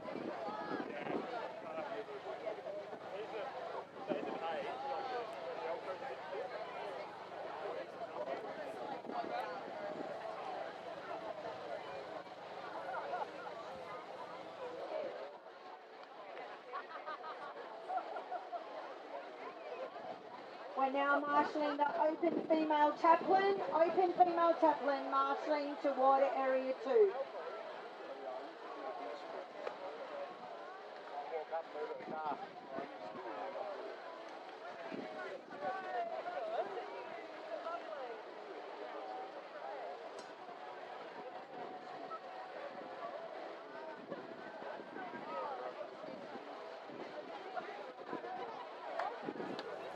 So youth male surf teams underway in water arena number 1. Plenty going on here. 3 big arenas underway. The youth in 1, the females in 2, and the males in water arena number 3. And it is the youth male surf teams. As we mentioned, it's all about getting your team, or your team, as close to the pointy end as you possibly can. Each swimmer allocated points based on where they finished. And you want the lowest number of points for your team. So the first swimmer will get 1 point, second person across the line gets 2 points, and so on. So you want your team to be as close to the front as you can, and then it just becomes the mathematical puzzle, trying to work out who's in what team, where they've finished, how many points they've got, and the team with the lowest is crowned Surf Teams champion for 2026.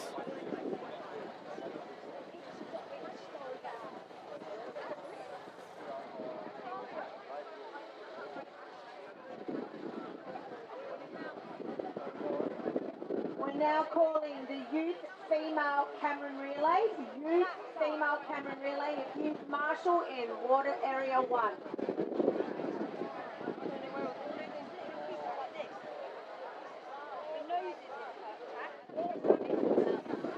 So closing stages. So it's Cottesloe in the lead in the surf teams, youth male surf team. So Cott looks like they'll get line honours, and then it now depends on his teammates. You can have the best swimmer in the world, but if your teammates are at the back end, it's not going to do you any good. So Trig Island crossed there in second.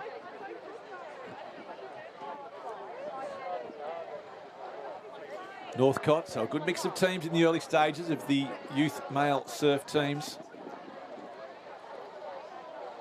So 2 Trig competitors, Northcott, Cott. And you'll just start to see this flurry of competitors, and here they come. Sorrento's there as well. Sorrento, Mullaloo, so still looking for the next Cottesloe competitors. Mullaloo, they may have 3 through. Scarborough's there. City of Perth. Sorrento also looking promising. There's Cottesloe. So we'll have to try and wait and see. We leave that to the judges. They'll work through that list and try and allocate points to each member from each team and try and somehow work out which team has the lowest number of points. On the line in Water Arena 2 as the City of Perth competitors come through as well. It looks like it will be the under-19 female Taplin.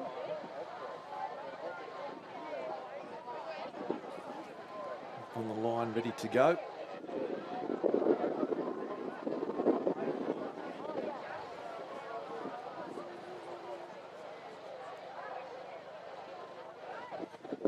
Marla Stewart paddling for the City of Perth. Big program for her. Been racing in the 19s and the Opens across the individual and teams events.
So waiting on the line, under 19 female Taplin. You can see them there ready to go.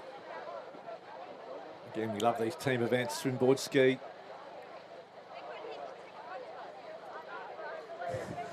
Sorry, Mick. Live streaming, mate. You got to go. So I'm back. But good crowd out there, Mick. Real good crowd. Lots of numbers, which is fantastic to see. City of Bunbury on screen. Northcott, Sorrento, Mullaloo there as well. City of Bunbury on that right-hand side of screen. And Tegan, by the way, doing a good job live calling of the flags. Yep. Up in the arena. So shout out to you, Tegan, doing a good job. Anika Negus there again from Trig Island, getting those long legs across that bank, giving her team such a great start. So Negus dives into that water. It's going to be tough. Lots of Trig teams in this, which again is a great show of strength of the club that they can put so many teams in the under-19s. I think 3 teams for Trig Island. Yeah, Sorrento, no doubt, figured as well. It's been the Sorrento kind of Trig show at the moment. But Negus, and just repeating, a lot of these athletes too have already competed in a number of events, be it the ski or the board and the irons as well. So not only it's not their first event they're competing, it's probably number 3 or 4. So very fit and well-drilled athletes they are. So it is the final of the under-19 female Taplin. We'll try and pick up some of the teams. Certainly the City of Perth, City Red with Marla Stewart, Maddie Turnbull and Hannah Young. The Trig Island team, which is going to be hard to beat. Sienna Howard, Zoe Moore and Anika Negus. That's some real strength there. Millie Cock, Ariel Butler and Grace Aitchison as well from Trig Island. So they're certainly going to be challenging each other. But at the moment, it looks like Anika Negus is in the lead. Sorrento there look like they're in second place. And we've seen how good Georgia Singh is. Looks like it might be, possibly, could be Harriet Chin, possibly swimming for that team. So Indiana Birch, Martha Chin, Catherine Edifield is one team from Sorrento. Ellen Borden, Harriet Chin and Georgia Singh is another. But yeah, Negus just probably a body length in front at the moment. And no doubt all these athletes will probably sleep pretty well tonight, Mick would have thought. And then Northcott in there as well. They've got a couple of teams, Charlie King, Kyra Tierney and Neve Tierney. So that's certainly one to watch, along with Poppy Fitterkane, Talis Lloyd and Alice Massey. So again, some real quality competitors there from the North Cottesloe team. They've got 2 in.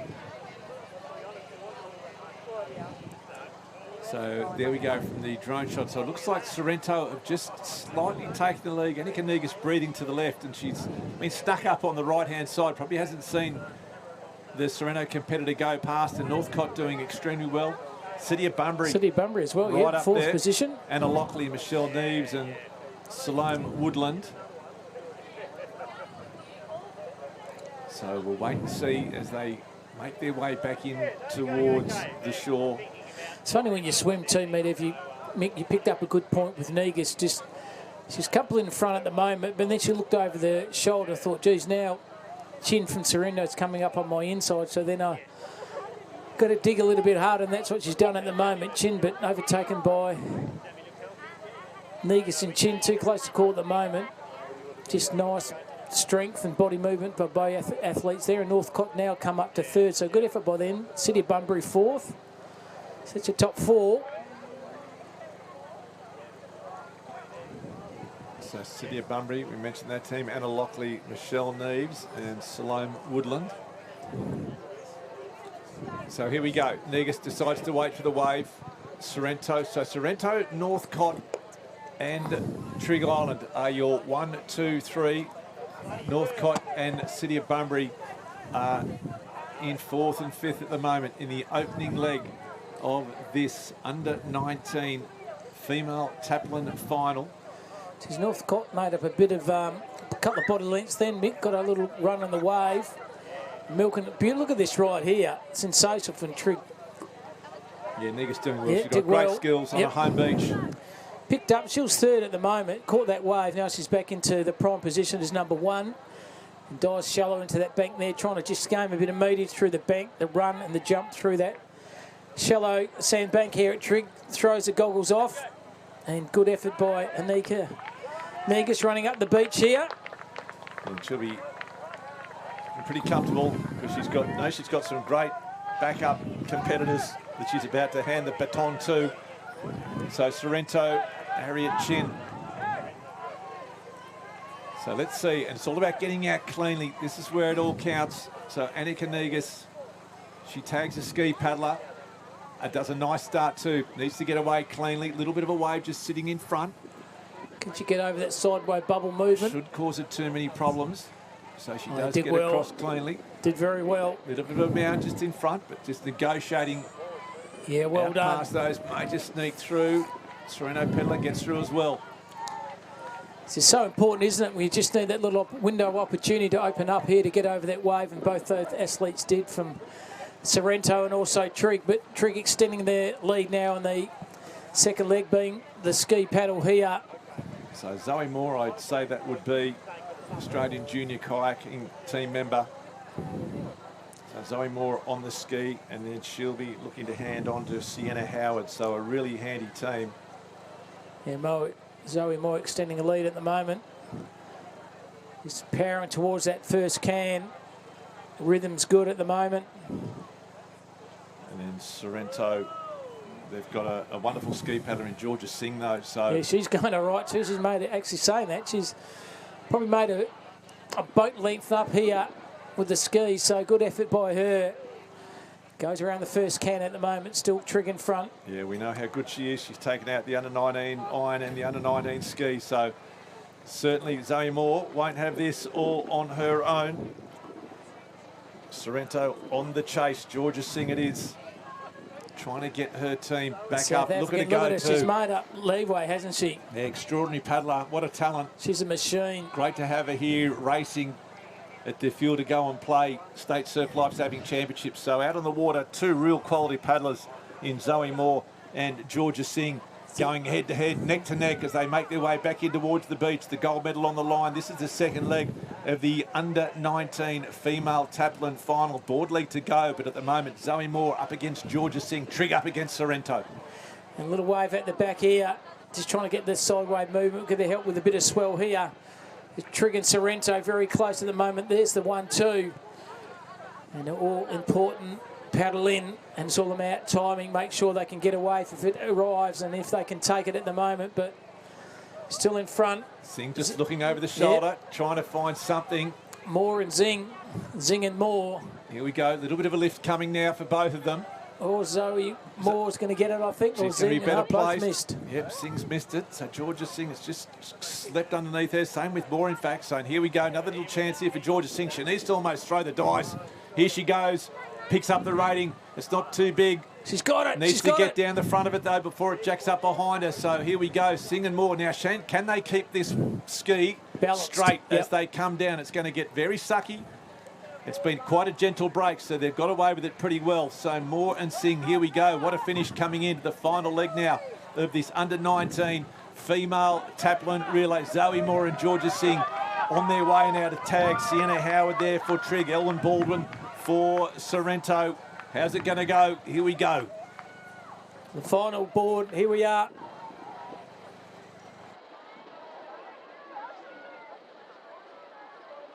Right, we're now marshalling the under-17 female ski relay in water 2, under-17 female ski relay in water 2, and the under-17 male Taplin in water 3. Under-17 male Taplin. Thank you. So both competitors forced to pop there. Here comes Northcott. So Northcott is like that looks. So Northcott out in front, though. It is Trigg and Sorrento. We'll try and pick up which Northcott team that is. They've got two, one with Poppy Finnecane, Talis Lloyd and Alice Massey. The other one with Charlie King, Kyra Tinney and Neve Tierney.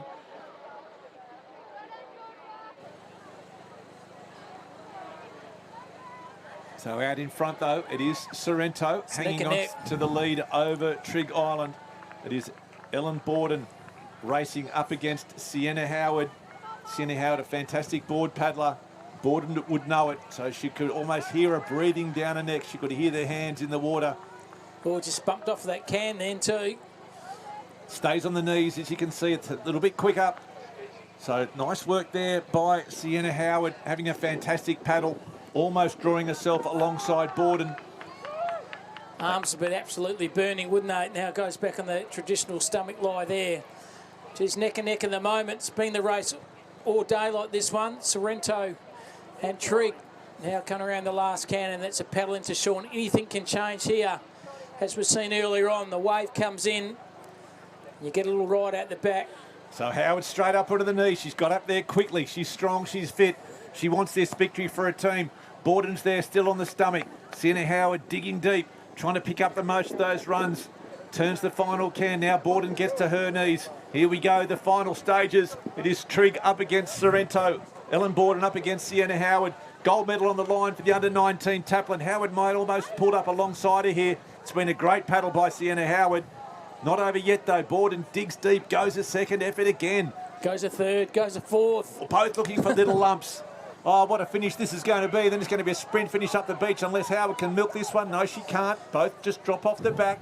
This race still wide open. And Mother Nature, Mick, all of a sudden the swell drops off and you think you're in the comfort zone and then the swell changes and one comes in at the back. But at the moment, there's nothing there for either of these competitors. It's just hard yards, just paddling deep, paddling hard. Howard may have got a little bit of a nose in front here. There's a bubble now, there's a bubble now. In that danger zone. Here we go. It's going to be a sprint finish. Can Howard get onto it? Yes, she can. Borden's on it as well. So here we go. It will be a sprint finish up the beach between these two paddlers. Trigg up against Sorrento, Moore against Borden. Who's it going to be? Who's going to get off first? The quickie can get off, the quickie can start running. Both off about at the same time. Here we go. It's going to be a foot race. Moore's got the lead. Can she hang on? I think she can. Now she starts to stride away. Trigg will take it. Great finish by Sienna Howard. Well set up by Zoe Moore and Annika Negus. Just defeating the Sorrento team of Harriet Chin, Georgia Singh and Ellen Baldwin. Great racing by those young ladies, and the Northcott team, they will take out a very commendable third, but great racing. Congratulations to Trigg Island, gold medalists in the under-19 female Taplin.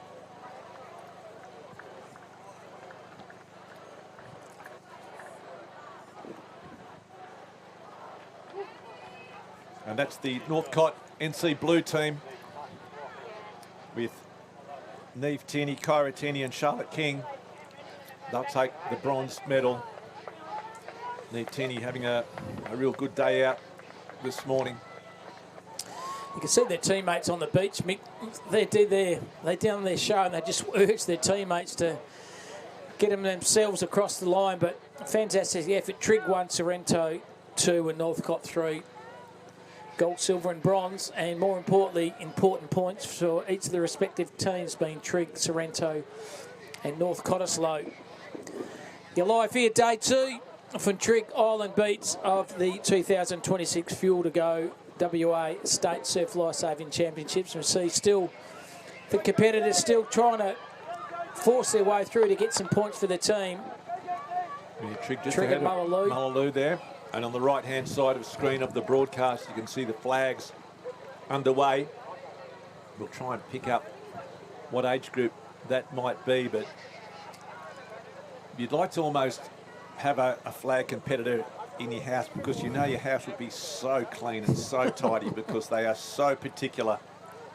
City of Perth, Hannah Young just coming across the line, finishing strongly too. Her team with Marla Stewart and Maddie Turnbull. But yes, the flag competitors, every grain of sand is put in its correct place. We noticed that also in the sprinting as well too, didn't Mick, at the start? They're just trying to do the guarding of the sand, weren't they, yesterday? Very particular people, those flag and beach sprinters. And Tegan's doing a good job up there. Mika went up to go to the toilet. I could hear it. Beautiful voice tones there. Just doing a fantastic control area of the beach, commentating for the flags, and she'll no doubt be up there calling this one through as well. Yeah, down to the final 4. Not sure what age group that would be.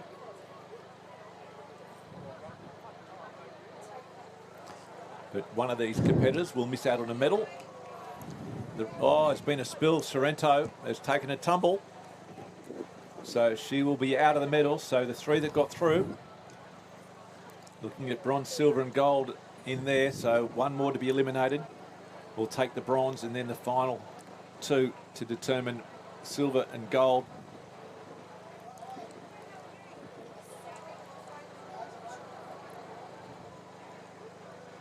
Still doing that gardening, aren't they? Look at that. Just making sure they're line. So there's 1, 2, 3, 4, 5 is them left, Mick. 5, so there'll be 5 there and 4 flags put out. So strategically, you've got to ascertaining in the middle to go the outside or the inside. It's all part of tactical manoeuvres with the flags, isn't it? And the thing is, you can understand them wanting to get it right because the race only lasts about 3 seconds. Yep. So you talk about the 1%ers. For them, it's if they want to make sure that their hands aren't going to drop down a little bit of a hole, that their feet, they're not going to get dropped down a bit of a hole. Everything's got to be right because it is such an explosive event, and those half a seconds will make all the difference. And also, you've got to think too which flag do I go for. If you make the wrong mistake, a second or 2 can cost you. She's all over Red Rover. Yeah, you've got to pick your line, and you've got to go for it. So they wait, the heads will drop. And they'll be all set as they are, and they get up, they turn very evenly, and it's just sheer speed by Northcott. Yeah. He could have picked any one of those flags, just exploded out of the blocks.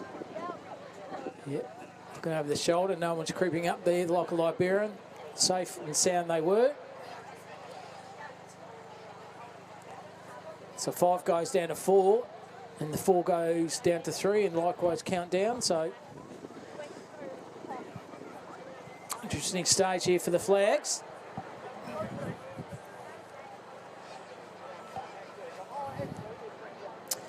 And just think that heats the flags too, so they're going to, once again, like any event, if there's heat, they're going to try to conserve their energy to make sure they have enough fuel in the tank. Going down to the girls now, the final 3 here.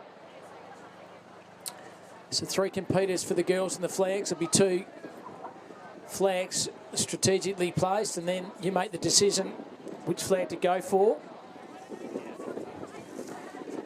And big shout out to our event partner being the Healthway, promoting the fuel to go and play message, which we've talked about throughout the state championships live here from Trick. And good crowd, good conditions. Breeze is holding off, which is fantastic, and the judge is doing a good evening of the sand there, shoving that sand up, and then they'll place the flags down here. So the final 2 here. So 2 competitors.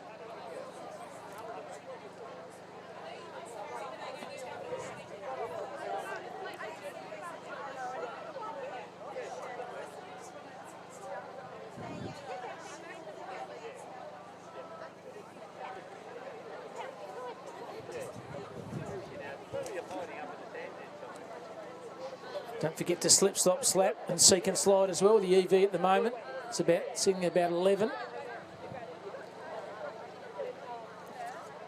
It's like this could be a playoff for a position in the final, I think.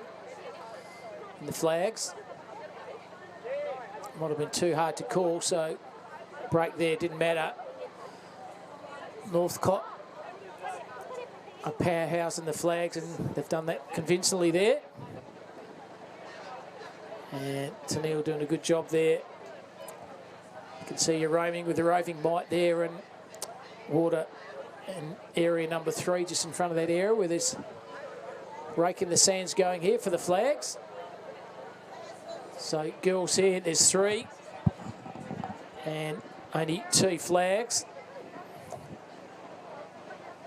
And unfortunately at this particular point of time you can't really see where those 2 flags are, and then you make a split decision call to which flag to go for. So 3 competitors, 2 flags. Head down. Just waiting for the umpires. Officials all clear here to start, blow the whistle, and then they're off and racing.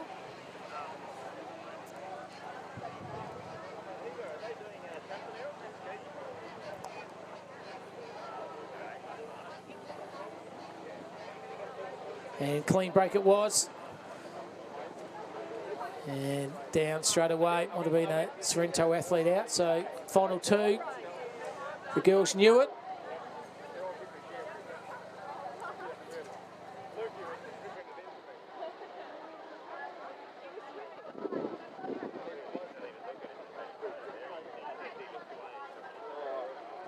And a big crossover to the men's here. It's like two for Northcott. City of Perth and Trigg, pretty hard to pick up there, but definitely see the white caps of the Northcott lads.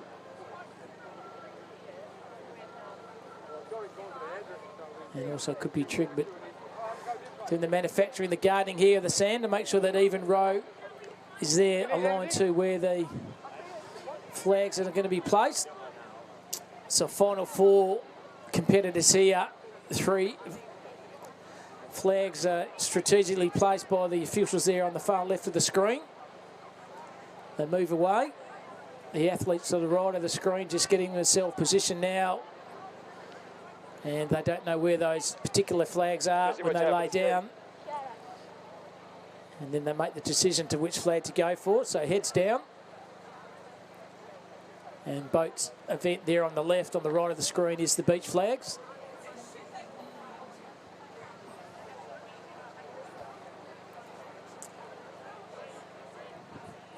So the judge making the officials' call here to make sure they're ready to rock and roll. And that's what they do. Good turn here.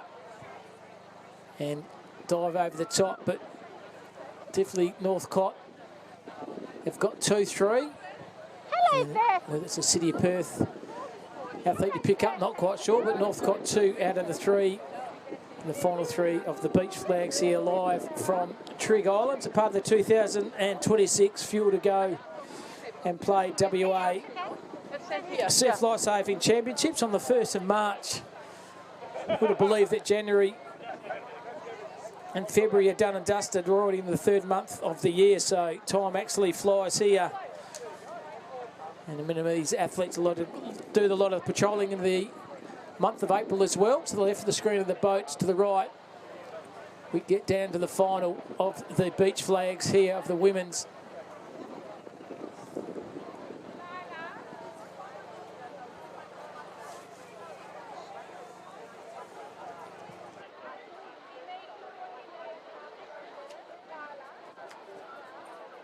Now calling the under-19 female ski relay. Under-19 female ski relay to Marshall in water 2.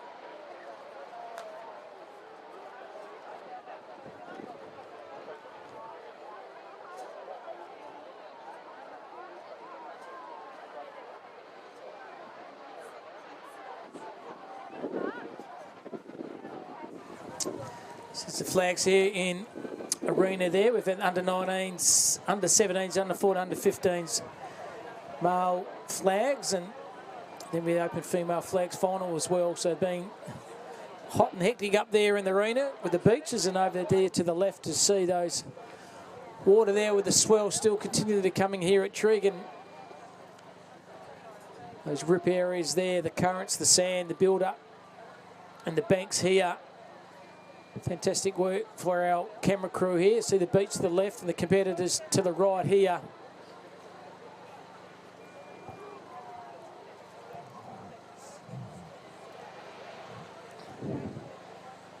And shout out to our officials once again. It's a reserve male surf boat race on the screen at the moment.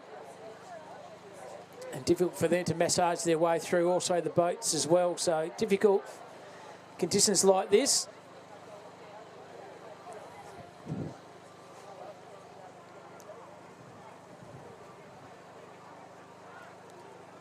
And probably key position for anyone in this reserve boat race is the person in the back trying to steer their way through to make sure they're getting themselves balanced. There's on screen the Trigg team. Just in rhythm there, hours and hours of practice there.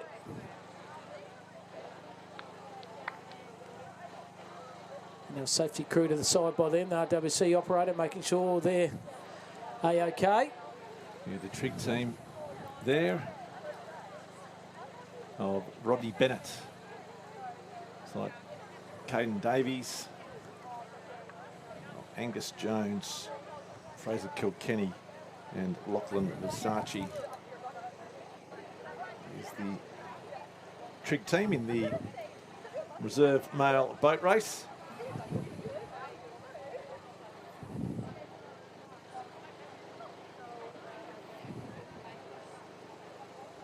Underway in Water Arena 2 is the, looks like the under-17 female ski relay.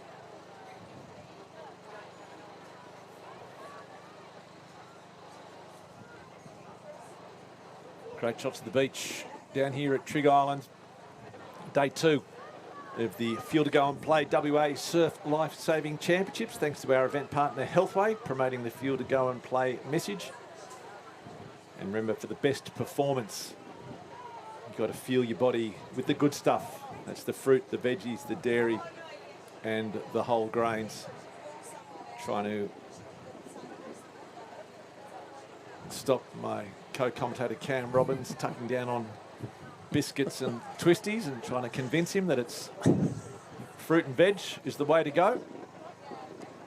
As long as I swap half and half, Mick, change for the burger rings to the apple or a banana, mate, I'll be okay. So a big drone shot here of the, looks like the final of the flags. I'm not sure what age group it is, but looks like it's Northcott. I'm not sure who they're up against. They've been powers, aren't they, Northcott, both in the sprints and also the flags? Yeah, really, really strong competitors. And again, you talk about dynasties, just some of the youth that they've got coming through. Ed Wallace that we saw racing yesterday in the under-14s. Well, a bit argy-bargy there too, but pulls it up in front. Might almost be a City Perth cap. I think a City Perth cap and Northcott second, so... Could be George Patterson, quite possibly, but we won't call him too early. We don't want his mum getting too excited. But it's pretty, used the hip and shoulder well there, Mick. Saw the opening for the flag and dived over the top and got the flag right in front of the eyes of the Northcott competitor. So no doubt Tegan's covered that event quite well. So might be a City of Perth gold medal there. And fantastic picture there, the crowd down here at Trig Island built up throughout the course of the morning, Mick, probably 500 to 600 behind our right of our screen there. So good to see all these people come down to support these events. It's been a long weekend of fantastic activity. Started on the beach yesterday, now we've got the water today and finish up tomorrow as well. And the final day, they'll be on the Monday public holiday in Perth on Monday the 2nd of March. Open male flags that we just saw. Okay. So it looks like City of Perth may have picked up the gold medal. If it was, could have been Rory Wallace or George Patterson. George Patterson's mother, Marissa, an outstanding athlete in her own right, I should say. An incredibly explosive, strong athlete. And it looks like some of that has passed on. In fact, it was Ethan Ewan has taken out the gold medal. Ethan Ewan it was. So apologies to his parents, pumping up Marissa Patterson's tyres when I should have been pumping up the Ewan. So Ethan Ewan taking out the gold medal just ahead of Tom Nolan. So that's a big scalp. And Matthew Lloyd as well. Wow. Yeah. Great result. That's some quality that he's beaten.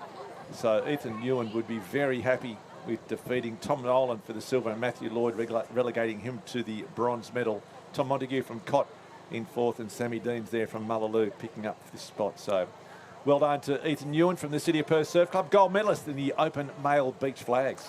Fantastic. As Noah called I think that the same event last year, Mickey just missed out on the silver and the gold. So to come up in 12 months' time to beat those dynamic duo from the North Cottesloe Surf Life Saving Club. So excellent effort by them.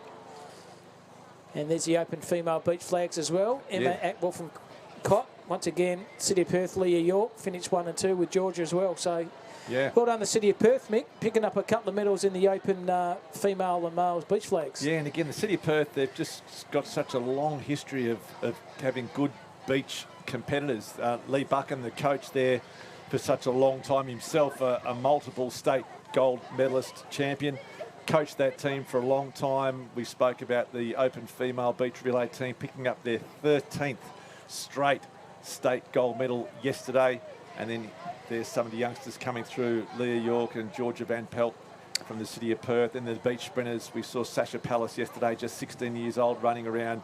Holly Fraser, as we mentioned, and Emmy Harrington taking out the gold medal. So the city of Perth, the females in particular, very, very strong, but great there for Ethan to mix it up with the men as well and take out the gold medal in the male event. And finishing 7th for the females open is the veteran Sue Waite from the Toronto Surf Lifesaving Club. Mick started a career as a officer in the town of Cambridge. Now she's a qualified lawyer. So big shout out to you, Sue. Well done. Finishing the top 7 for the open female beach flags. Well done to you. Bit of trivia for what it's worth, Mick. No, we love a bit of trivia. So boats on the line. We'll try and work out which event that we do have on screen. Plenty going on here at Trig Island. We've basically got 4 arenas, 3 water arenas and the boat arena. Still plenty of racing to go. We've got the under 17 female ski happening in water arena just in front of us. That'll be followed by the 19s and opens, and then the board relay, and then the surf team. So still plenty to go. So this is open female boats. We are waiting for the start of. Mullaloo, I think, would be there, wouldn't they? Northcott, maybe? So yeah, City of Perth looks like they've got 2 teams. Fremantle, Mullaloo, Northcott, also with 2 teams. The Glossies, they've been around for a long time, and Chin Chin for them as well. Mullaloo, Fishing Impossible, the Fremantle Fire, the City of Perth, City Sunrise, and the City of Perth, City Peaches, the team. So 1, 2, 3, 4, 5, 6 teams in this race. Full field, open female surf boat race. Once again, the difficult movement with the swell too, Mick, isn't it? See them just waiting for the judge's call to make sure she's okay to. Bit of wave coming in the shoreline area there as well. Fantastic view once again by our drones. There they are. City of Peaches, City of Sunrise, Fire, Fishing Impossible, Sin Sin, and the Glosses. 2 for Northcott, 2 for City of Perth, 1 from Fremantle, and 1 from Mullaloo. So that should be the Glossies from Northcott closest to the screen. Then the Northcott Chin Chin next to them. So those 2 teams will be next to each other for the whole race, and the same at the top of the screen with the 2 city teams, the Peaches and the Sunrise. And then they are separated in the middle there by the Fremantle Fire and the Mullaloo They're off and racing now. And the City Peaches look to have got away pretty cleanly, as did the Northcotters like Glossies. So the top end of the screen and the bottom end of the screen, although it looks like the Glossies have got into a little bit of trouble here. You can see them, they've stopped paddling. Now they start again. So they've given the City Peaches a real good head start. Glossies in all sorts of trouble. Not sure what's wrong with their boat. There's been a dumping up the end. Looks like the City Sunrise has been swamped. Poleaxed there. It's gone up. So now it looks like the Fremantle Fire, or that might be Mullaloo Fishing Impossible through as well. So at the moment, it looked like the City Peaches were the first to get out nice and clean. Fremantle Fire there as well. So isn't it bad? Like, you train all hard, Mick, to get in the final, and then the Mother Nature turns up a wave and you turn the boat and that's it. So that is the City Sunrise. Looks like they are upside down, race over for the City of Perth. Not a great start for them. And as we mentioned off the top, the Glossies in a bit of trouble as well. So it looks like the Fremantle Fire in the lead. They passing that first set of markers, which gives us some indication of who's who. The different camera angles do make it hard to work out the straight line. And the City of Perth, the City Peaches there as well. That looks like it's 1-2. Not sure how Northcott Chin Chin are going. I think they got out clean. I know the Glossies had a little bit of trouble at the start. So at the moment it is the Fremantle Fire. Look like they're about half a boat length ahead of the City of Perth Peaches as they make their way out towards the turning cans. It's made up a bit of time, haven't they? They're hard to manufacture their way through the swell, but once you're over that, now they're digging their yards in. Looks like Mullaloo Fishing Impossible on screen. So the first to turn. The last thing you want, Mick, is a lay down Sally on your team. Yeah, that might be the Northcott Chin Chin, possibly. We'll try and figure it out. It's a bit hard to see. or it might be this. So trying to make some sense. So someone's around clearly anyway. I thought it might have been the City Peaches, but I thought the Northcott crews were down closer to this end of the screen. Fremantle Fire, I think that is just going around.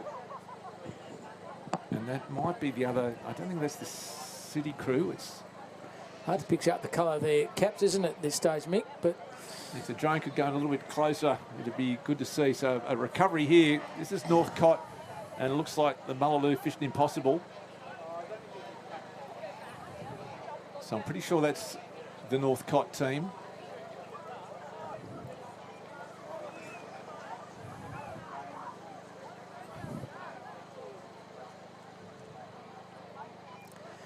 yeah, split screens there, different perspectives of the race here.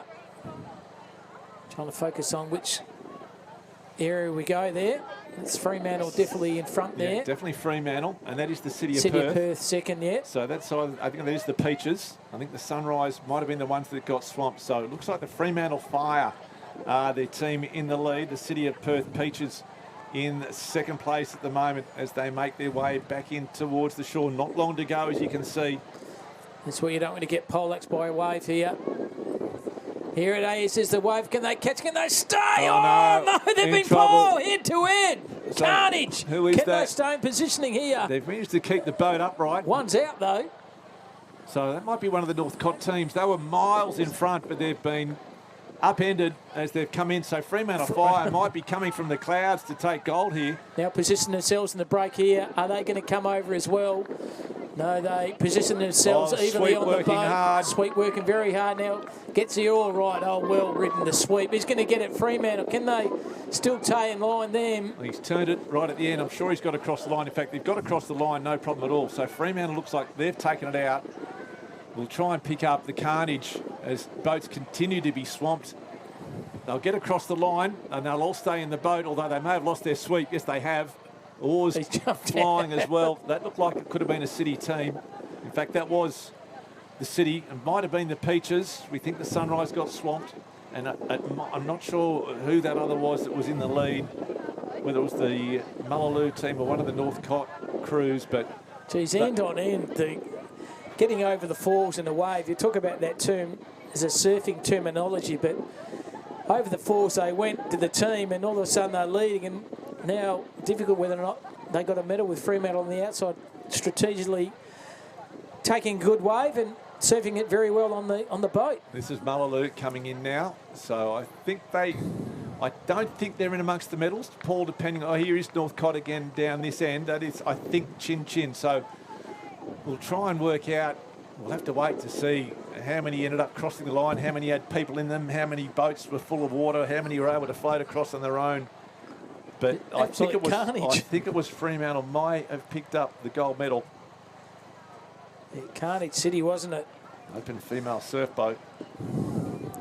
And what's the most important person on the boat, Mick, in that position like that? Is it the... I think the sweep is so important, just in terms of telling the team like what's coming, the ratings, how quick they've got to go, then when to move. We saw them as they all run to the back of the boat as they come down that wave, and then just the strain and the stress of trying to keep those big boats straight, and especially in those tricky conditions where there's so much water movement, it's so inconsistent. Geez, they have to work hard. As we saw, one got just flipped out as they were making their way in. So most probably the dangerous position too of the boat as well, the back of the sweep. But shout out to Grant Truey, very good sweep from your club, City of Perth. Truey, shout out to you. You're obviously a very good sweep and does a lot for the club as well. Yeah, does so Grant Truey. Grant Truey was sweeping the City Sunrise. So I'm not sure if they were the team that got swamped. Jeff Wilson sweeping the City Peaches. So the officials there, as you can see, in deep conversation, trying to work out what's going on. And unfortunately for Truey, Mick, we've got it on live stream, so you can always, if he's out, you can always reback it and say, what if? Maybe I should have done this or maybe I should have done that. But split decision making, and that's what Mother Nature does to you. Yep, so tough racing, as you can see, coming up the reserve female surf boats.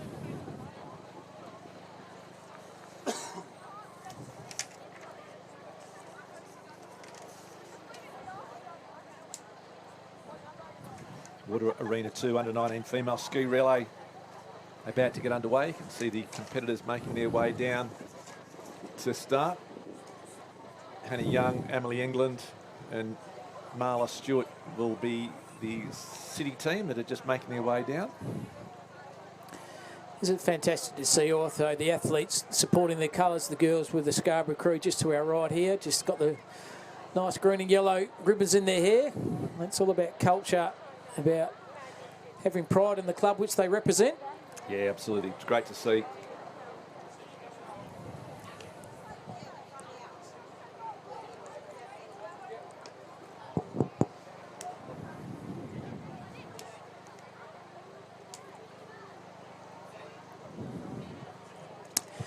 And this is day 2 of the 2026 Field to Go and Play WA Surf Lifesaving Championships.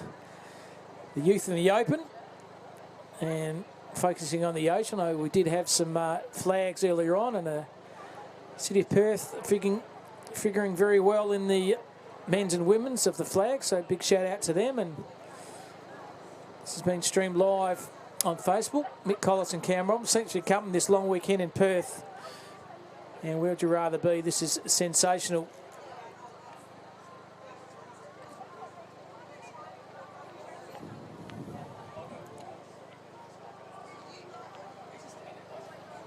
So we will be, this is the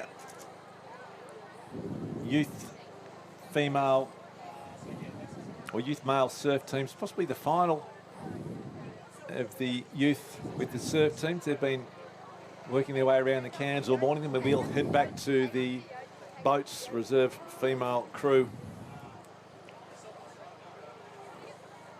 I wonder if these athletes night before met whether or not they had their spag bolognese or the stir fry with rice and the noodles, the homemade burgers, the wedges, or the fried rice, or homemade pizzas. The nice fresh stuff before. As an athlete, you need to make sure you have a lot of fuel in the stomacho and make sure you eat healthy and eat wise, as you've noticed all morning, Mick. We've been chewing on a few zucchinis and some carrots and apples and bananas, mate. You are a physical specimen, Mick, and that's why you eat the correct food. That's exactly the right reason, Cam.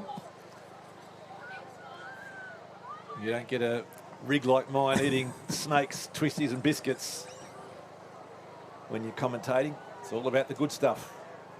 Supporting the Healthway message, Field to Go and Play.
Could we have all team managers? All team managers.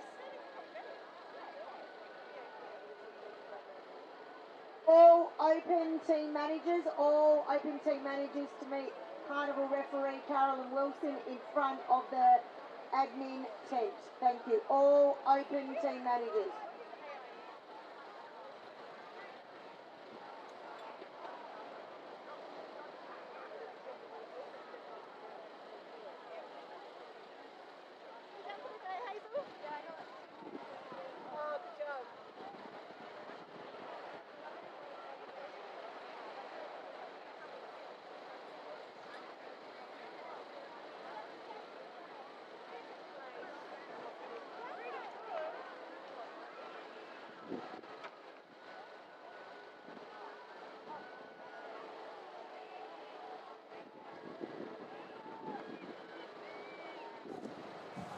So the youth male Cameron relay underway, and you can just see what it means for these youngsters. City of Perth, you can just see heading out there on their boards.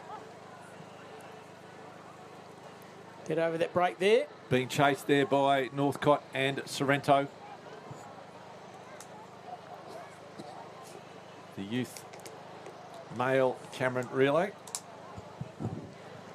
Once again, the team camaraderie and the vents there, so making sure they not only compete hard for themselves, but also compete hard for the team, and compete hard for the club which they represent. It's out in the front, City of Perth closely followed by Sorrento, Mullaloo and Northcott. That's your top four. So City of Perth paddling very strong there. Yeah, Zach Ashworth, Hugh Davison, Will Fordham and Dylan Shaw. That is the City of Perth team in the lead at the moment. A couple of Mullaloo teams cruising up alongside Northcott and Sorrento there as well. Northcott with a couple of teams in this race, as does Sorrento. City of Perth, one of those clubs going through that transition stage where they don't have quite as many juniors as some of the other clubs, but they've always been a team of quality, not so much size. And great to see the youth male out there in the lead at the moment in this youth male Cameron relay. Swim, run, board, run. So this is the third of 4 legs. It's only a short run to finish it off. It's very close, isn't it? So this is the reserve boat females. Punching their way through that first beach break, isn't it? This is where it's going to get difficult. Can they punch through? Yeah, they just can. A couple of teams caught out there again. Yeah. Looks like it might be Northcott may have got themselves swamped. That is the Rezzies, the Northcott Rezzies. And the sweep doing such an important job, as you said, Mick, just trying to make sure their boat's nice and balanced.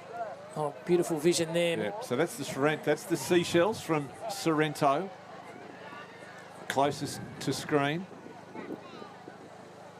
And then we've got 3 Northcott crews, the Fremantle Flames, then the Broome Heat. So that's the way they line up. That might have almost been the heat that we did see on the screen. We'll try and pick up what lanes these crews are in so we can make sure we are calling the right ones. So Sorrento, definitely the ones closest to screen. It may have been the Northcott Rezzies that were swamped. That would leave the Impact, the Calypso, then the Flames from Fremantle and the Broome Heat. But it looks like the Fremantle team is the furthest away. So trying to work out what lanes these boats are in, but certainly Sorrento closest to screen. You can see some markers at the top of the screen. That's where we'll be able to get some indication of who's actually in front when they turn around. Mother Nature's been kind because it's 20 past 11 at the moment, Perth time, and the breeze has just held off, hasn't it? Just enough to make sure the racing's a little bit calmer for the participants, although there's still a swell and still rips everywhere, but at least the breeze has held off a bit. So here we go. This will give us an indication of who is in the lead. Good turn by the sweep. And it may actually be the Broome Heat. We will find out. It looks like Fremantle on that northern side, then a Northcott crew in between. But for me, it's Broome just ahead of Northcott and then Fremantle. Sorrento probably not much between 5th and 4th at the moment. And then the final Northcott crew coming through. But between those 3 leaders, it was Broome, Fremantle and Northcott as they make their way to the beach. It's going to be an absolute sprint finish. Sorrento are going to have to find something from the ocean to help them catch up. There is Northcott there on screen. Out there, though, in the lead, Northcott, Broome and Fremantle. Broome maybe with their noses just in front. Hard to know with the angle. All can change, though, with the wave. Mother Nature, don't worry about that. Be wary. Good to have conditions like this up in Broome. Here we go. Broome, Northcott, Fremantle. That's how they line up. 1, 2, 3. 3 medals on offer. This is the reserve female surf boats. Oh, Broome maybe just half a boat length in front. The markers will tell us. They'll give us an indication as they cross that line. So it looks like it will be Broome. So Broome in the lead. A boat length they've got over Northcott and Fremantle. Nothing separating those 2 clubs. Who's going to finish the strongest? Broome digging deep. They would love to have come down from the north to steal a medal from the Southerners. Broome in the lead. Can they hang on? Fremantle starting to finish strongly. Broome trying to pull over a bump. Nothing coming, nothing to help. Will something come? Broome in the lead. Northcott in third. Back here. Starts to lift. Fremantle might get the better of it. It's going to change here, Mick. It's going to change. The rating starts to lift. Maybe it'll just be for Broome. Broomer over the top of it. Can they pull down? They're working hard. They're in that munched up sand. Oh, great effort. Yep, great result by Broome. They just need to keep it straight, though. Yeah. We've seen how difficult it can be. And he looks, the well fists done, go up. the fist bump come. Well done, Broome. Northcott coming through for silver. Fremantle have had to wait for this wave. That's a victory for the age and for the Broome, the reserve female surf boat. Great effort by them. So Broome takes out the gold medal in the reserve female surf boats. Northcote looked like they picked up second, Fremantle third.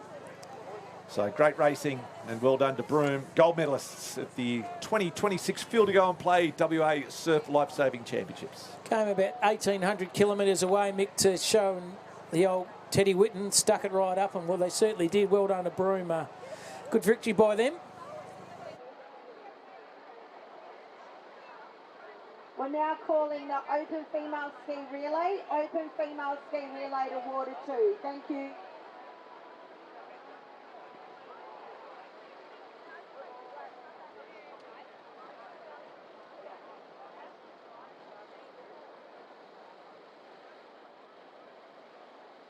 And the highlights once again for the reserve female boat race, which was won by Broome. That's correct, folks. Broome came all the way down, long way up there, but they did very well, and good effort by the Sweet just to get themselves nice and positioned, balanced, and read it very well, navigating their way through the beach. And good view for our camera crew. This fantastic crowd down here at Trig Beach. It's Mick Collis and Cameron Robbins doing the calling for the 2026 WA Few to Go and Play State Surf Life Saving Championships. Mick, and be a lot of stories throughout the weekend. I would have thought about who's done what, and we could have done this, we could have done that, but it's all about competing and enjoy each other's company in what is a fantastic movement is surf life saving. Yeah, it certainly is, and it's great to see these competitors, and especially I love the team events which we've got underway at the moment out there in the Water Arena 2 is the under-19 female ski race.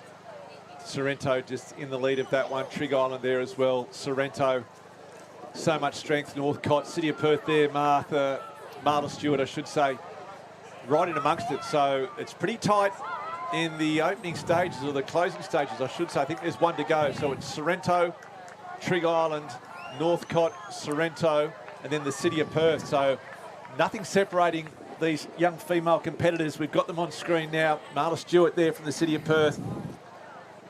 And the thing is, if you've got a young lady by the name of Georgia Singh in your team, you'd be pretty comfortable as the last paddler, and you hand over to her when your team is at or near the front, you're thinking you're in a fairly handy position. So this is one of the Trig competitors coming in. She's probably in about 6th spot at the moment.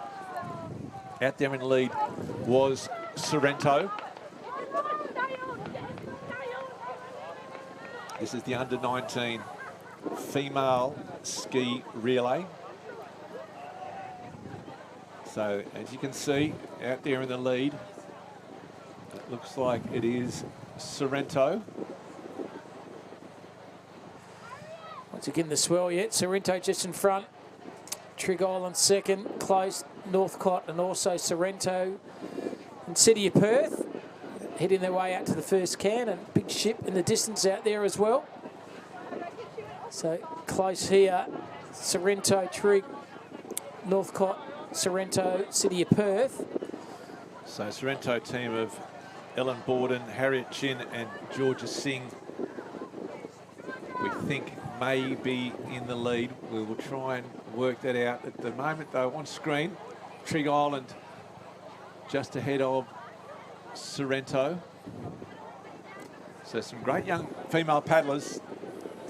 And if you know from paddler too, Mick, you look over the shoulder and you see you've got all these fantastic athletes coming under us. So good competitive effort there. Big backwash coming through right in front of us as well. So it's going to be difficult when you come through that shoreline area. But at the moment, Trig Island in front, Sorrento second as they get themselves around that can.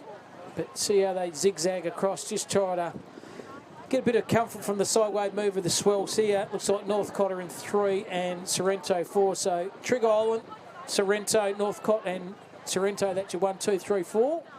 And after that, City of Perth coming in 5. So Trig Island in the lead. We'll try and pick up what team that is. I've always got, it might be the team of Grace Aitchison, Zoe Moore and Annika Negus. I think we'll try and confirm that for you, but definitely Trig Island in the lead. Sorrento in second place. Northcott just sticking their nose into third at the moment. So final leg of this under-19 female ski relay. Trying to get a wave here, Mick. You could see him. And out the back, things could change because a little bit of a swell moving out the back. Northcott might get that one. Sorrento sits back and waits for it. Yeah, smart. Now looks over his shoulder. I just got to pull that ski in. And just missed out that little bubble, but Trig still in front here at the moment. Yeah, doing it easy, doing it comfortably. So Trig Island, they will take it out. That is the team of, as we mentioned, of Annika Negus, Zoe Moore and Grace Aitchison. Throws the oar off there, dives under the ocean. Sprint finish to come. Ski's going mad in the background as well.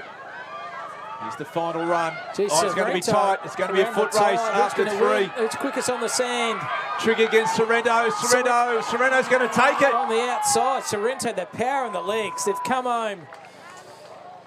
Bit of fire in the belly with a turbo sprint up the beach. Sorrento have picked Trig. And North Cottesloe now running up the beach. What a finish, Mick. Fantastic. Sorrento, Pip Trig, and Northcott here. They're going to get the bronze, but the gold medalists are Sorrento, silver medalists are Trig, and bronze are North Cottesloe.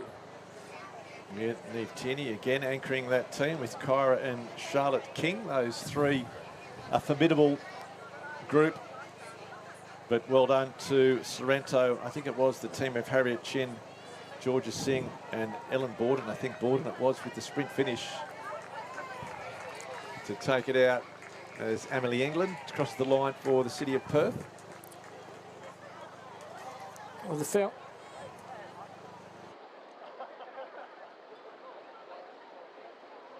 Could we have all open team managers, male and female, in front of the administration to meet with the carnival referee? All open male and female team managers.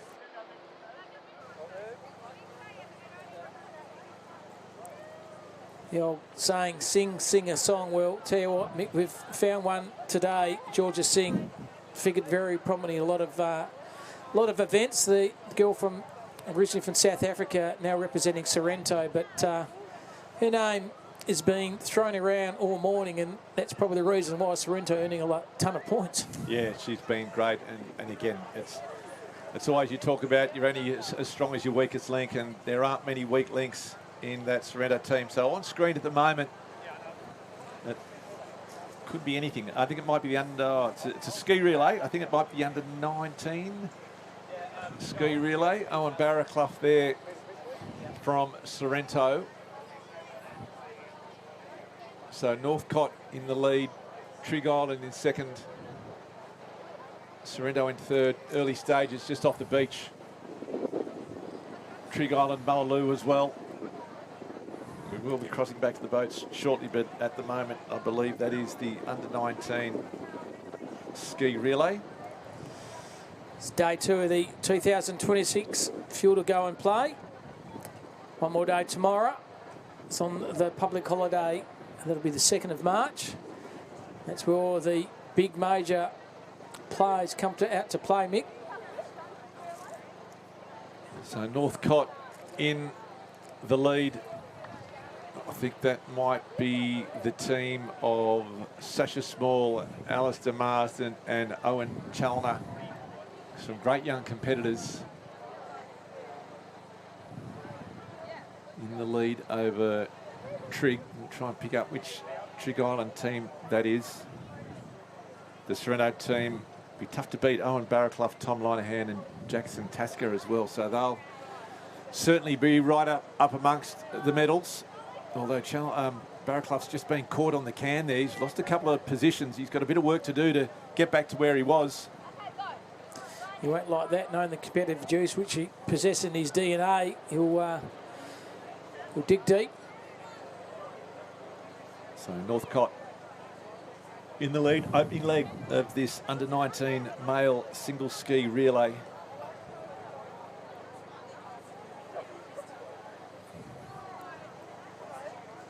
Distance there still very good for the athletes in regards to the win, but as we keep repeating all morning, it's up past 11 Perth time here. The breeze still holding off a bit, but as you can see in the background, a bit of swell, bit of turbulence with that water and the sand, and that's what causes havoc with the competitors coming to shore and also leaving the shore as well.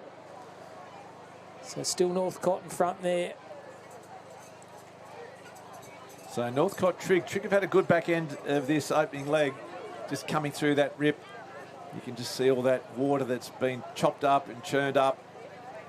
Northcott hanging on, both looking behind them. They've been watching the beach all morning and seen some of the waves that have come through.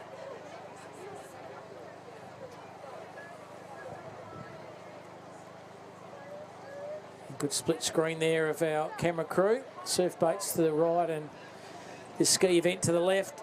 And out the back here, trying to navigate the movement there over the far side was the Trigg ski paddler. Getting close to the line here. So we believe that is the open reserve male surf boats on the right-hand side of screen. Under 19 single ski relay on the left-hand side. Northcott in the lead. With a good transition, picked up quite a bit of distance. With these events, the quicker you can start running so much quicker than paddling, and it's a great changeover. So Northcott already away as Trigg Island make their way down to transition and tag.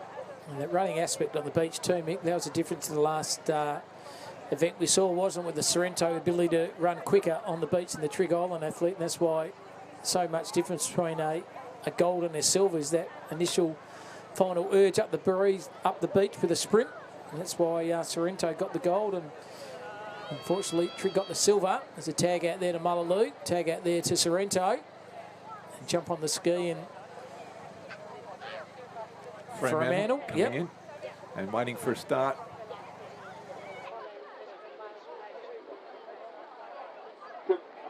Good afternoon, everyone, or nearly good afternoon. Can you please, all double ski craft please be moved to Water Arena 1, which is the southern arena.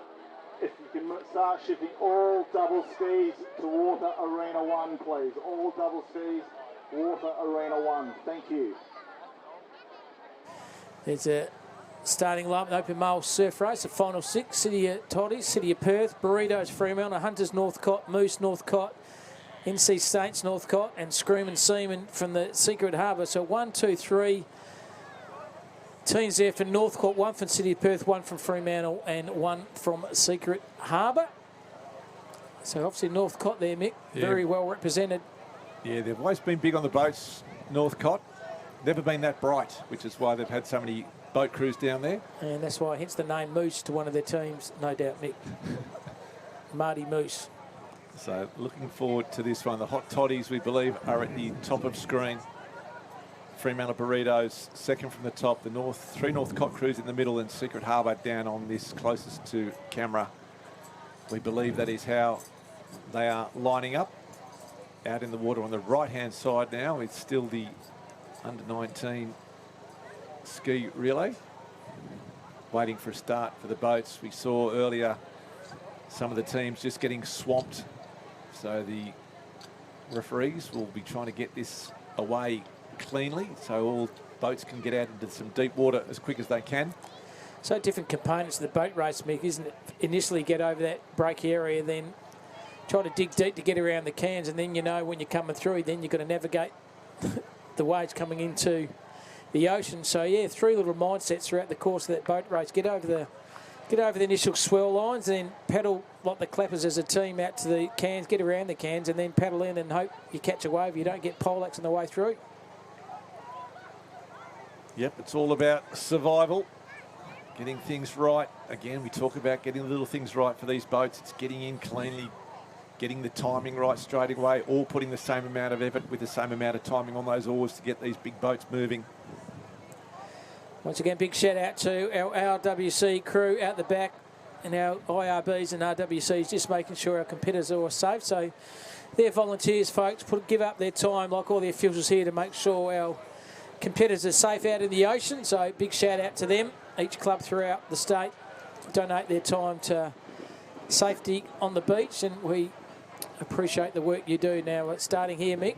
Yeah, underway in the Open Male Surf Boat Final of the 2026 field to go and play WA State Championships. All got away pretty cleanly. Maybe one of the Northcott crews getting pinged a little bit.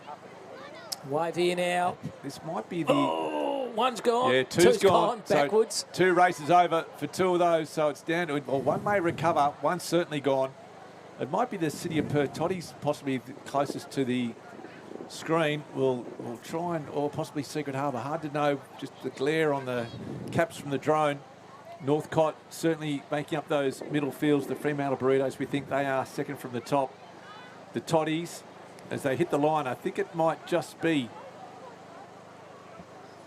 So into north to south. So I think it is. So the Toddies, the City of Perth Toddies are closest to screen. Then the Burritos are next to them. Then the Northcott Hunters, Moose and Saints. And then the Screaming Seamen from Secret Harbour. So it is City of Perth closest to camera. They are there on screen. Fremantle next to them. The Burritos. And Secret Harbour furthest away on that far left of the screen. Paddling well too, Secret Harbour. They've got away well. Northcott were the ones that copped the worst of those waves.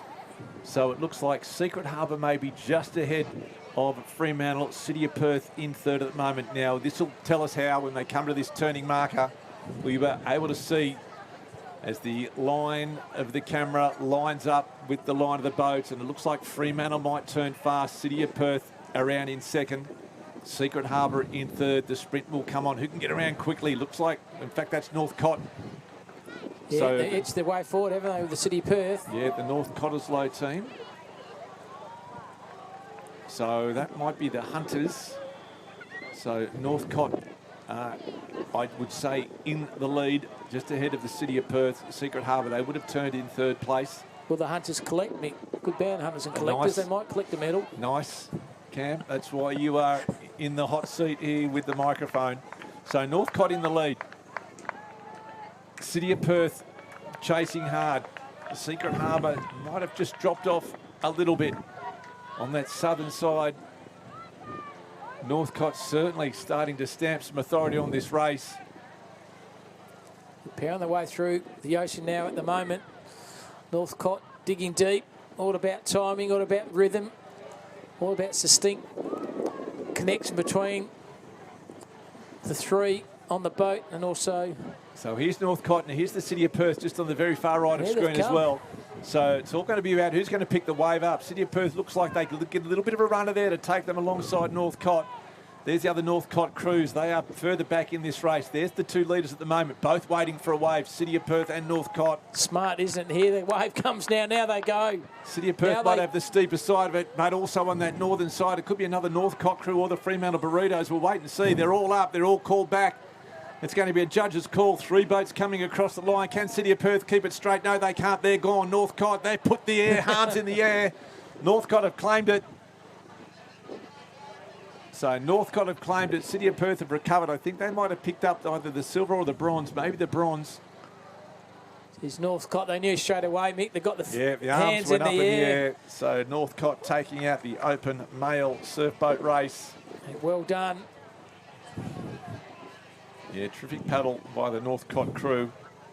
The far side too, Secret Harbour, they did quite well as well, and so did City of Perth. But Northcott, just time, you could see him just abeyance, weren't they? Just stopped. So what are they stopping for? They're stopping because they're waiting for that wave. They knew it was over their right shoulder. Then they saw the wave come, and it's just so well timed amongst the three on the crew. Just said, right, we got this, and off they went.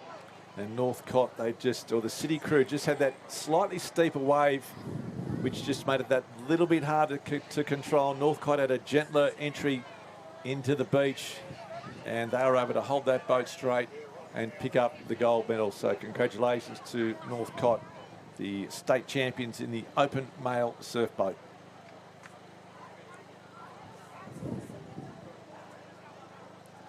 So this, we believe, is the under-19 male ski relay.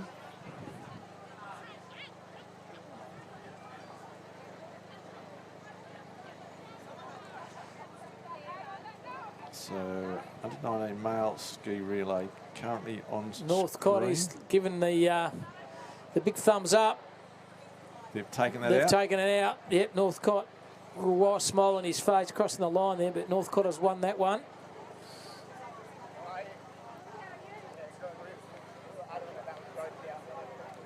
So that was Sorrento Team C that was on screen. Robbie Duffy just coming up the beach. Beautiful hair. It's a Duff Master. Great hair.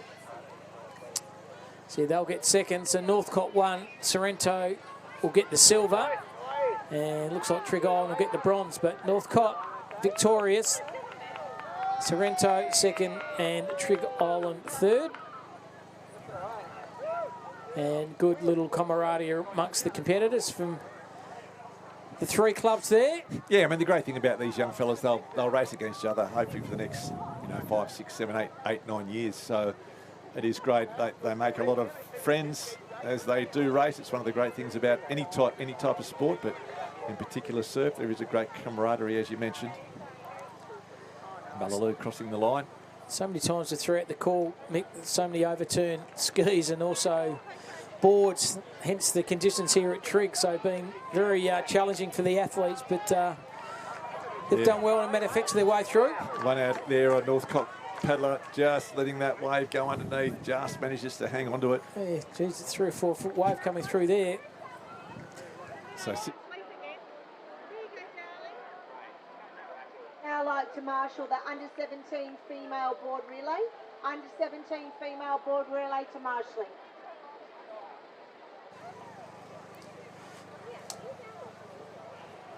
Still swirly out there, Mick, isn't it? Like the Westinghouse washing machine there. yeah, beautiful day. The wind, it's dropped even further now, so that still slight wafting southerly breeze, but it's nothing like what we were expecting. So it's nice, warm sun, no clouds in the sky, plenty of surf to mix it up for the athletes, but very little wind to have to contend with as well. I think the combination of the wind and the breeze would have made it very difficult throughout the day. So the gods have been kind to us after the predicted forecast. Hear the ums and the ahs from the crowd too, Mick, because they've seen obviously the carnage was happening preceding them, so they're just so excited. They're all part of the atmosphere down here at Trigger, part of the 2026 Feudal Golden Play State Championships. Just seeing how the athletes navigate their way through that swell and the different movements of the sand here at Trigg. And good job once again by officials, making sure the start is nice and safe. So on screen is the female ski relay. Hello, testing. Testing. Hello, ASMR. I think it might be the under, possibly the, in fact, I'd say the under 19, or maybe the open female ski relay. Definitely a ski relay, and there's definitely females in it. Process of elimination, Mick, that's why I think you it get paid the big bucks. I think it is the opens. Opens, yep. I can see Alex Slocum down there on the line, waiting to start. So definitely the opens underway, and it looks like Trigg Island in the lead, and it could be Femkenegas in front as she turns. Daylight second by the looks of it from what we're seeing on our pictures here. Yeah, plethora in front, isn't she? Leading by an absolute eternity there at the moment. Yeah, it's like she's racing on her own. There's no one within shot of Femkenegas. But definitely Trigg Island in the lead. And we'll try and work out now, unless there's some paddlers in front of her that seem to be taking a different course.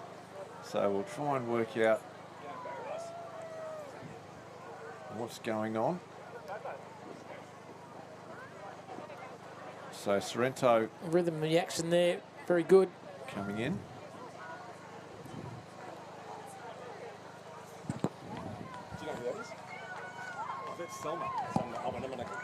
So Selma Alabegovic puts the fingers in the air. She's pretty happy with how things are going. The fist pump there.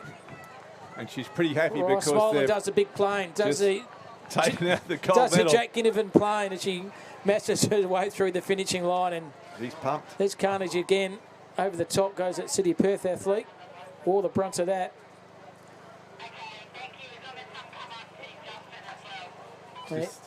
Wasn't happy with the ski either. No. Ocean. Her name is Ocean. I can't know. Oceana was close. So Oceana. Water.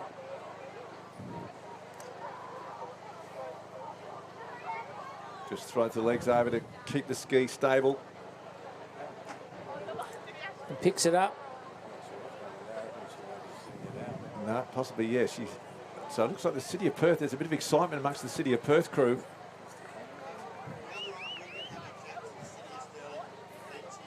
Looks like Rory Leversuch coming across the line. I'm not sure whether she knows she's in the line for a medal. Now I think she says, hurry up, let's get going, because there might be some silver. A little thumb up. So no, tags on. Tags on to Alex Slocum. So I don't think City will be getting a medal for that one. Northcott now with the sprint up the beach. So medal still on the line here by all looks of it. Well. So it looks like Sorrento will take the silver medal. In fact, that's Northcott. And then Sorrento, Trig Island. So there's a City of Bunbury cap in amongst as well. We're not sure where they finished, if they were in front of Northcott, but how was the Jack Ginnivan celebration? Sensational. The fly said that. That's to you, Ken Hinkley. I won't be seeing you next week. Gracie Young from the City of Perth. So City must have had a couple of teams in that race, but it was certainly Sorrento, and Selma Alabegovic is still pretty pumped over there with her team. Obviously one they wanted. Pretty happy to beat the Trig girls. But Mick, how many events have these athletes competed in? Like, you think they're a little bit tired now. They're just one after they have a rest and they're away again. So there's another ski event going here. Could be the under-19s male ski relay. Looks like Alan Barraclough on the closest to screen. Yep. We call Alan Barraclough. Anyone that's got long sleeves on, we call Alan Barraclough. We're 14s under 15. Put the paws on, 2 punch. Whoa! Start talking. Wow. So skis. One's made it. Blake Monahan has got himself out clear on that pink ski. Owen Barraclough is there as well. But there's some carnage in that break. Skis being shot into the air like rockets. So Mullaloo competitor. Now you've got to time yourself to get back on, get your balance, and then you look over your shoulder and that rip pulls you away the wrong way, and then another wave comes in, and geez, well done there. He's recovered well. Because it's a long race. Yeah, great effort there, wasn't it? In the wrong position. The rip had pulled you the wrong way. He's manufactured to get back on the boat and get himself back in the race. So excellent effort there by that Mullaloo athlete. So it's the under-19 male ski relay.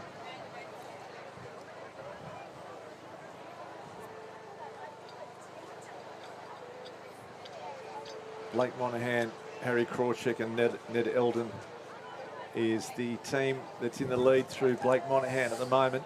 It's got beautiful kind of colours. That could you call that, Mick? Bigger. I'd call that crimson. Crimson? Or cerise. Cerise. I'll go with Is the that a cerise. colour? Oh, it sounds good. Something like that. Just change the water then when that rip comes out, but getting around the can now. So that looks like Owen Barraclough. I'd say He's got the black sleeves. He's pretty well recognised. Tom Linehan and Jackson Tasker will be his teammates. But we'll wait and see. Blake Monahan having a terrific paddle out there in the lead at the moment. But Barraclough, you can just see the top of screen, chasing hard. Monahan on screen at the moment, trying to get himself back to shore safely. Not in the danger zone just yet. His arms will still be burning, I reckon. Yes, had a great paddle in the under-19s, led it most of the way, but unfortunately didn't come away with the medal. Got stuck in that danger zone. So Monaghan, now he comes in, has a nervous look behind him, little bit of a wave building. You don't want to be caught there again, but it hasn't been on his Pat Malone. There's a lot of being skiers and bull riders caught in that little trough. Is he going to go hard to get it? Little bubble now. Lifts the rating, tries to pull over the top of it, sits on the top of it. Now he skews. Can he keep it straight? No, he can't. So opens the door for Barraclough. You can see him just behind him. No, recovers well. Oh, well, but now he needs to just paddle, use the momentum of that water. Barraclough now coming on the easy inside. So Trig Island and Sorrento. Big one coming behind. Could be Carnage. Needs to hold it straight. Needs to paddle. He's going to go. Oh, he's rode it very straight well. And He's sideways, off. rolls away. So Barraclough has done well. Monaghan has recovered well. No, Monaghan skews it again. So Barraclough, all the experience of the big fella. Yeah. Can't buy experience. So Barraclough from Trig Island, from the city of Perth, I should say. Sorrento. Up the beach he goes. He's got those black long sleeve top on there. Goes around the corner here. And trying to find another tag. There he goes. Now they're off and racing again. Tom Linehan, I think it was, that has gone for the transition. Blake Monaghan also now finally inshore. He'll be looking to tag either Ned Eldon or Harry Krawczyk. So Harrison it is. Interesting early ones that competitor's coming third and caught that wave and trying to ride the wave like a surfboard and got off balance and horsey right. Got Polak straight face down in the turf. Not good. Again, that back shooter. They all sit there. Oh, they're all waiting for the wave. You can see them just smart, aren't they? They know the beach. Need to let it bounce and hit. Punch your way through. Then yes, I can. Then just need to accelerate.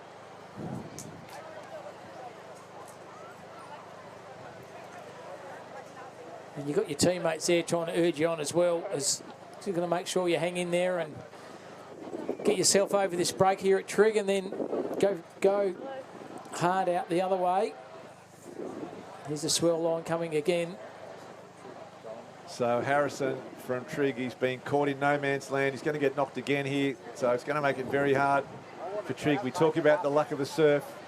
No luck going the way of Trig Island in this under-19 male ski relay. So Sorrento out in the lead. It's Mother Nature so unpredictable, isn't it?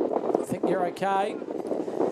It's like a game of golf. Mick, you think the game you got sussed out and you hook one, and the golf goes, Mick, the sport's not that easy. Just like that too. You just get caught somewhere and changes complexity.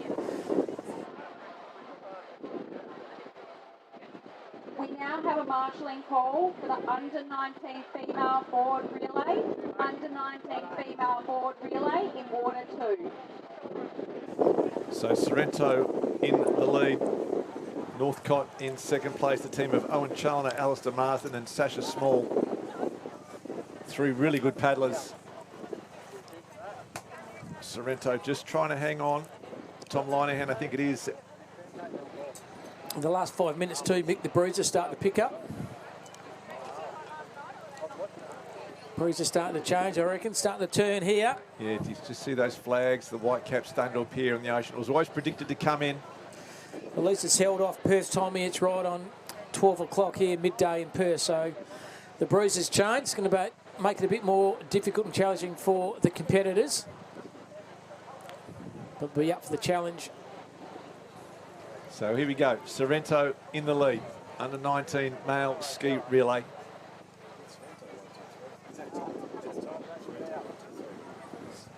So Tom Linehan on screen and in the lead. One paddler to go in the under-19 male ski relay. Starting to get tired too now. He'll pass on to Jackson Tasker. And it will be up to young Jackson to try and paddle home to a gold medal.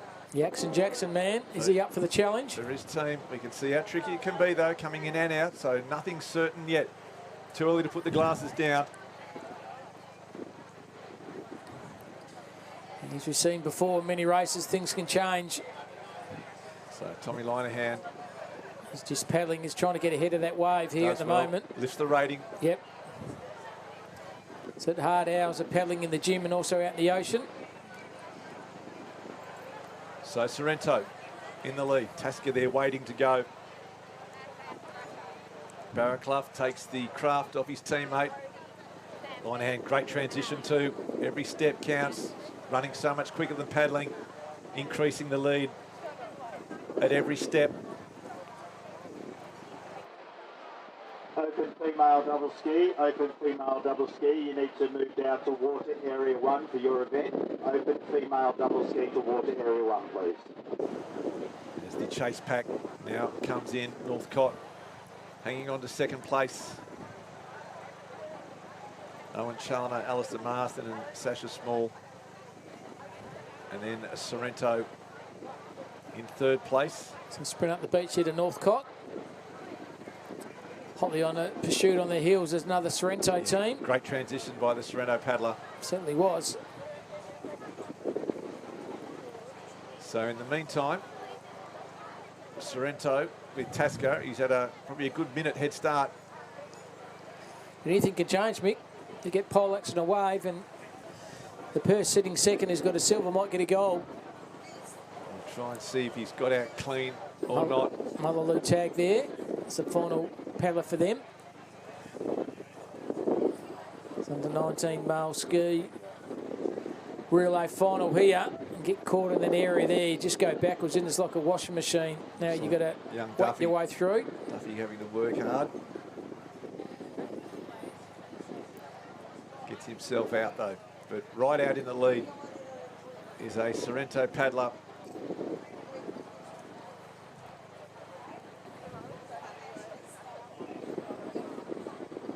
It's theirs to lose, but as we've mentioned, plenty can go wrong at any stage of this race. It's down in Water Arena number 3 is where this action is taking place. Sorrento in the lead, Northcott in second, Sorrento in third and fourth. They are chasing. They would love to go 1, 2, 3 in this race here this afternoon.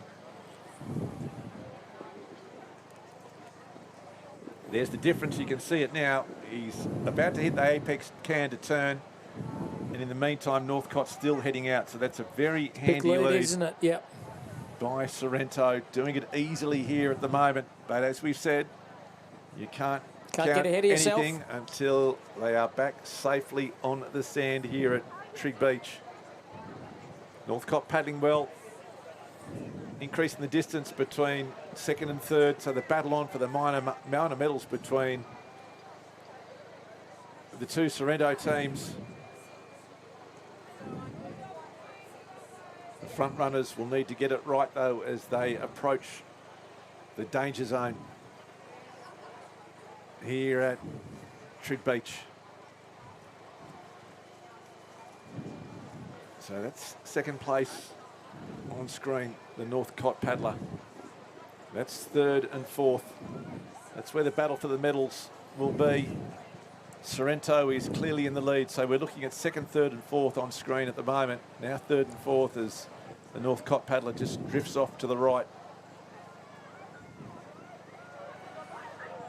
So final stages of this under-19 male ski relay.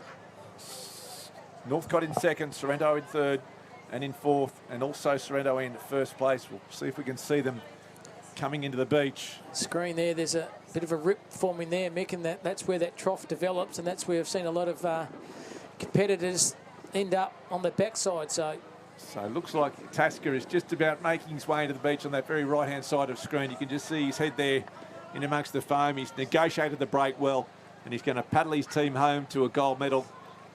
So well done to Sorrento, Tasker, Barraclough and Linehan. They are the gold medalists in the under-19 male ski relay. Well done to them. The celebrations will be continuing long into the night. Probably not tonight because these kids will be racing tomorrow, but I'm sure at the end of Monday night there will be plenty of celebration. They've got a lot of gold medal. As young Tasker brings it across the line. Jackson Tasker it will be to finish off and take the gold medal as Northcote pick up the silver. The price of gold, Mick, nowadays, mate, they'll be pretty happy with that, Sorrento, because they've got a ton of it. They've got another battle on here for third and fourth. It's going to be between Sorrento, but which one? This is all about bragging rights. Who's it going to be? Safe to say Sorrento. Yep. Sorrento first, third and fourth, and North Cottesloe have got the silver. In the under-19 male ski relay.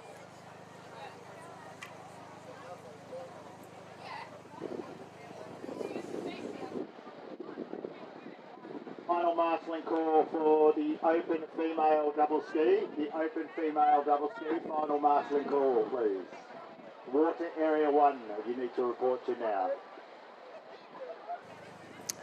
Just Sorrento, Mick, we keep talking about, we might sound like a broken down record, but they have one power machine program, haven't they? Just so many athletes and so many good competitors just in the middle of a canter.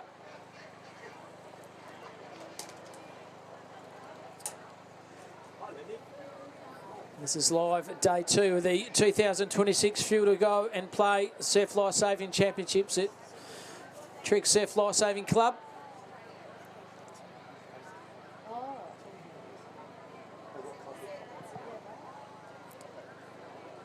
Vision here paddling.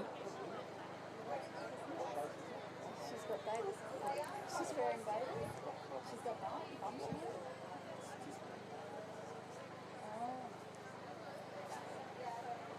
Tree. Yeah, that's if they got a camera out there on a boat. Oh, it's a drone.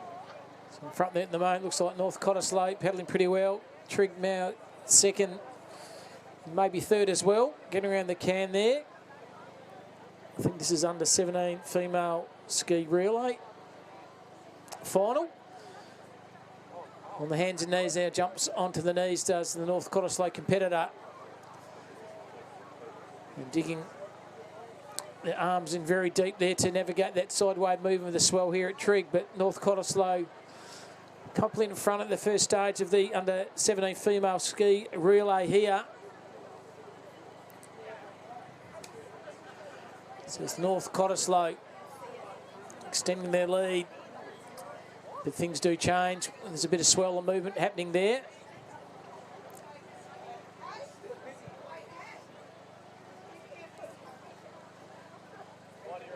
So Trigg going okay. They're in second. Northcote in front, looked over the shoulder. So it's Northcote 1, Trigg second and third. And maybe Scarborough at the back as well. At this stage here, Northcote, do they catch a wave in a little bit of a turbulent area in front of us here? Or they just wait for the bubble to go? And the Trigg competitor at the back just misses that one. Now Northcote trying to get one as well, but they're just trying to milk as much swell as they can at the moment. Here's one behind them. North Cottesloe, they're going to paddle hard and deep. Here she comes. Going to catch the wave. They'll transition from the knees, transfer their way back to the stomach, lie back and grab those handrails beautifully, and then just paddle the way in the shore. So it's North Cottesloe in front at this stage of the under 17 female ski relay.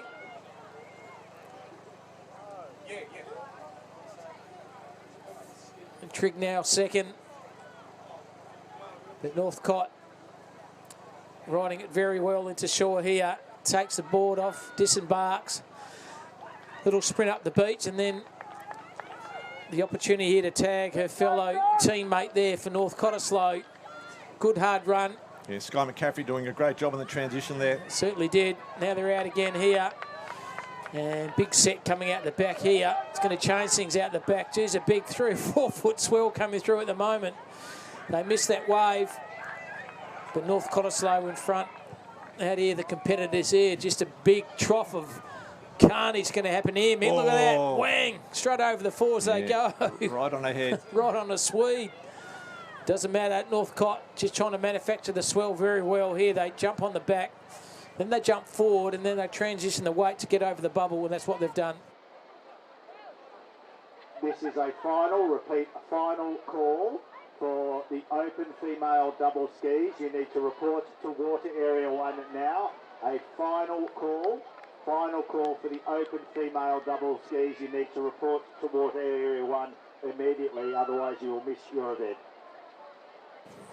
So on screen now, it is the open male single ski relay, one of the red hot events. Bragging rights aplenty it is. A collective noun, it's an ego of ski paddlers, and it is the open male ski relay. Reece Baker, it looks like, in the lead. City of Perth up there through Kent Jenkinson as well. Sorrento, never to be discounted. City of Bunbury there as well. So plenty of clubs mixed up in this open male ski relay. It's been a great start by Kent Jenkinson. It looks like it is Trigg in the lead.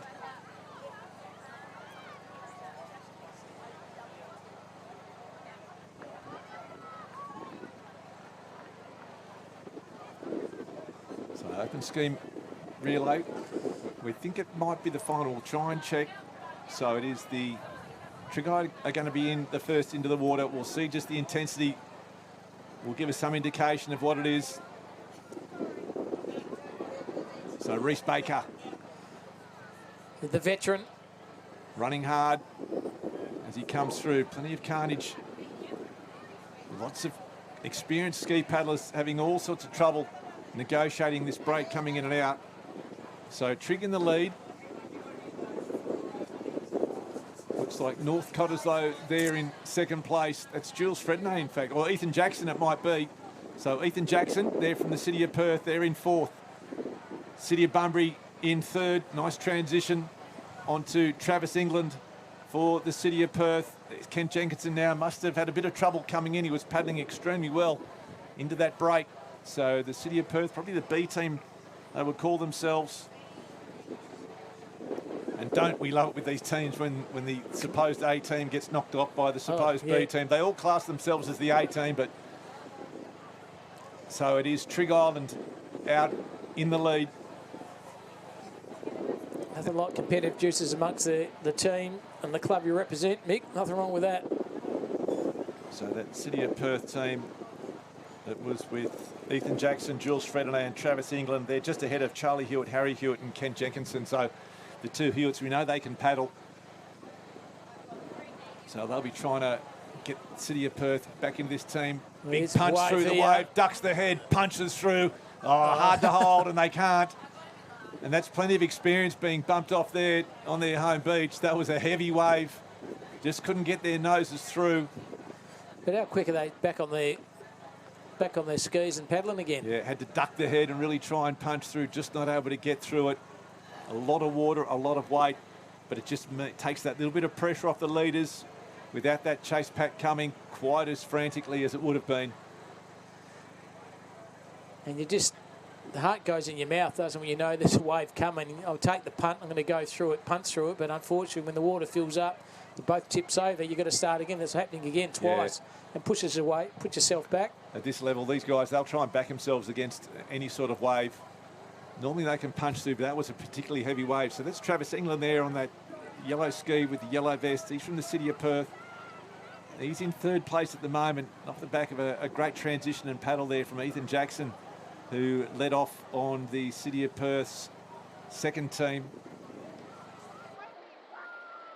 Marshalling the open mixed double skis, the open mixed double skis to water area 1. Open mixed double skis to water area 1. The female competitors can report in on behalf of their teams. Female competitors can report in on behalf of their teams. The open mixed double ski to water area 1 with the female competitors reporting in, please. So Trigg Island in the lead. And It's a great lead, as you can see from that shot from the drone. They've got about 50 metres over second place as they make their way. Again, we talk about the danger zone. That's exactly what it is. They start to jack up behind the paddler. Not too big, though, so plenty of control. No problems at all. A bigger one building, but he's okay on that little front one in front, and that'll take some of the sting out of the one that's going to chase him. It's definitely the highway to the danger zone, Mick. Dan Humble it is. The veteran, still winning gold medals. So Dan Humble, Reece Baker, he'll hand it on to Brendan Sarson. So it's almost a Masters team, but geez, they can paddle. And they're still very competitive, don't worry about that. And they want bragging rights. The bragging rights last a year as well, and that's what they want. Here come the chase pack. England with a bit of trouble. He looks like he's nosedived, so he needs to try and get himself back into shore. So Dan Humble, they are in the lead. This Trig Island team in the open male ski relay. And he does hand on to Sarson. Booth from Sorrento. So the chase now coming. Is that Pat Ely?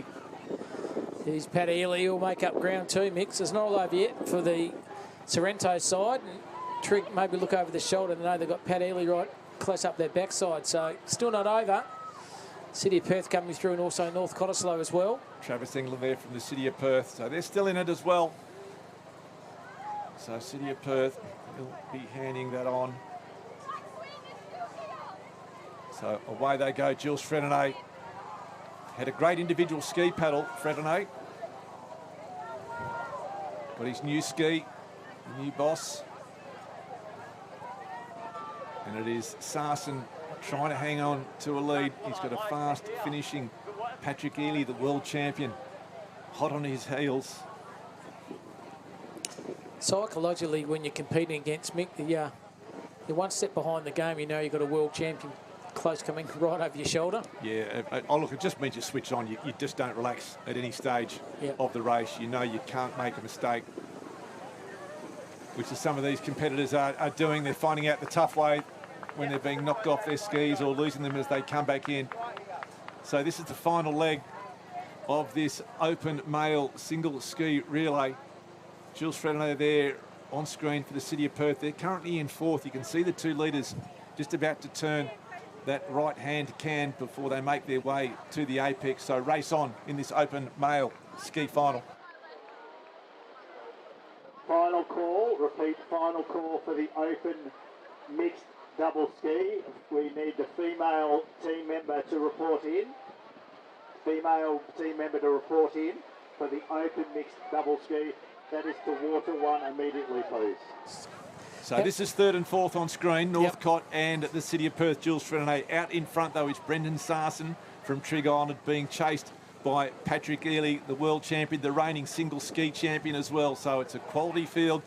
Ely trying to track down Brendan Sarson. We'll try and pick out where they are on this course at the moment. That is 2nd and 3rd on the screen. Northcott just ahead of Jules Fredenay from the City of Perth. This young Sorrento paddler, he's about to be lapped. He's going to be drowned by the wash of the paddles from Sarson and Ely. So this is the back marker in the open male single ski relay. Just behind him will be Brendan Sarson and Patrick Ely. Just to the left of the screen. Here you can see them now starting to come. Sarson and Ely. It looks like who's in the lead? It might be Ely. Looks like he might have paddled over the top of Sarson. Patrick Ely coming home like a steam train. The world champion, there he is. It's looking over his shoulder too. Just on the right on fan. their wave, how good. Now he just needs to not get run into by this other competitor. If he just dropping the legs, keeping out of the way of Pat Ely. But Sorrento, oh, what a strong side it is. Booth, Jones and Ely. They have taken out the open male single ski relay.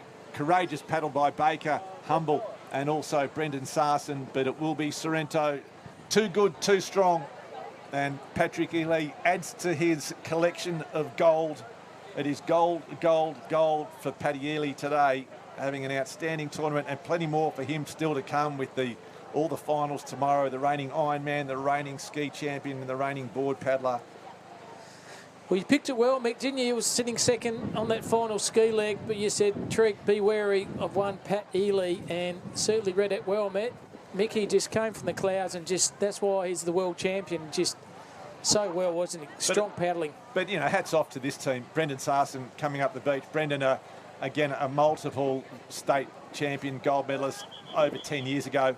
Still a quality competitor. Still able to mix it with some of the youngsters, and he has anchored his team with, as we mentioned, Baker and Humble. Not the youngest men running around, but, geez, they're still up amongst the best, and they'd be pretty happy with that silver medal against some of the quality that they're up against today. Absolute effort, fantastic event that one was. We're live here for day 2, the field to go to play 2026 state championships. Day 1 was done and dusted yesterday. Day 2 here, 3/4 of the way through in the final day tomorrow. We're streaming live once again from 7 o'clock in the morning with Mick Collis and Cam Roberts. Hope you enjoy this live stream.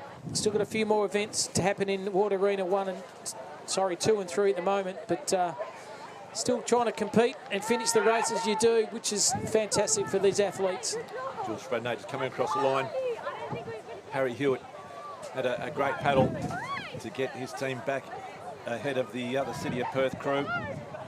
So the two to the competitors there, Harry Hewitt, Jules Frednay. Frednay had a wrist injury for most of the season in terms of his training, so he unable to compete for a lot of the carnivals this year because of a broken wrist. So he's only been back in the water about 6 or so weeks, so a little bit underdone, but he's got youth on his side, so I don't think it'll cause him too many problems. Unlike you and me, Mick.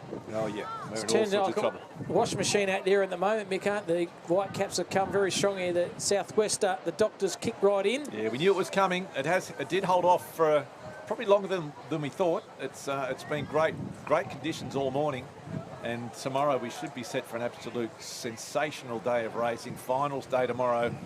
Marvellous Monday it will be. We've got Super Sunday today. Lots of great racing, lots of medals on offer. Make sure the athletes tonight have a nice feed of East Spag Bog or some stir fry from the rice and noodles, a homemade burgers and wedges and fried rice, homemade pizza, something healthy to get yourself through to ensure you have enough fuel in the tank overnight. So parents and grandparents, make sure you feed your loved ones very, very good so they can compete good and hard in the final day tomorrow. As Mick said, marvellous Monday here at Trigg Island Beach.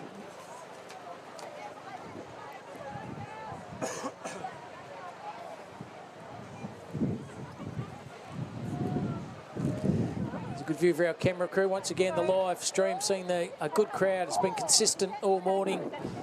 We up to capped about 500 to 600, I would have thought, throughout the course of the morning.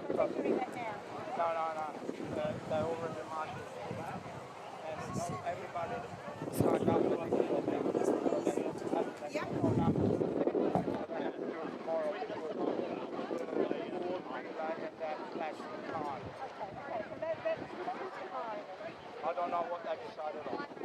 If they just had enough numbers to do the race, we just missed out. But all the girls... Marshalling now the open male double skis. Open male double skis to report to marshalling. Open male double skis, please.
Marshalling the open female board relay to water area 2, the open female board relay to water area 2, please.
It's live on screen, the under-17 male board relay.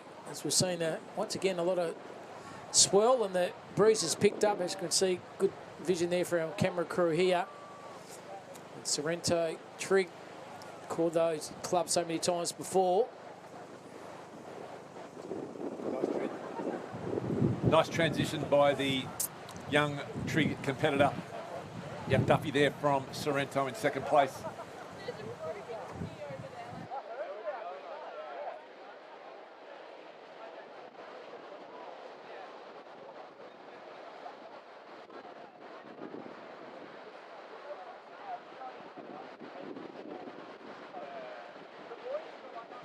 Good tag there over the line there.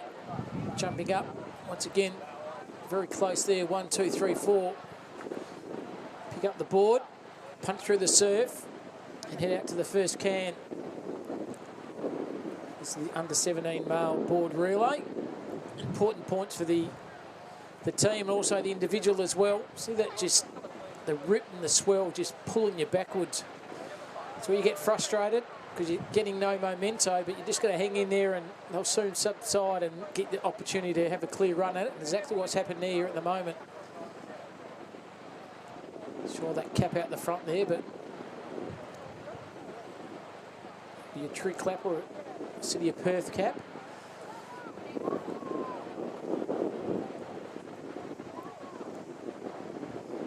Once again, you can see that colour of that sand ripping through that little trough here at Trigg Beach. This day 2 of the 2026 Fuel to Go and Play WA Surf Life Saving Championships. Cam Robbins and Mick Collins doing the calling throughout the long weekend.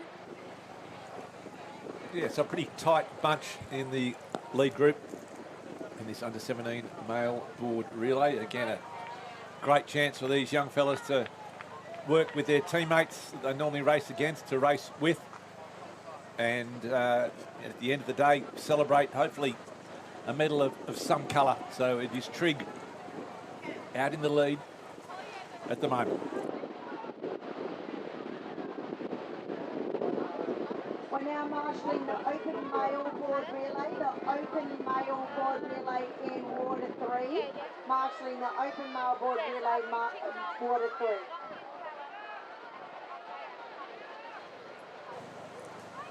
So Trigg up to their knees. Northcott, it looks like, on the hammer.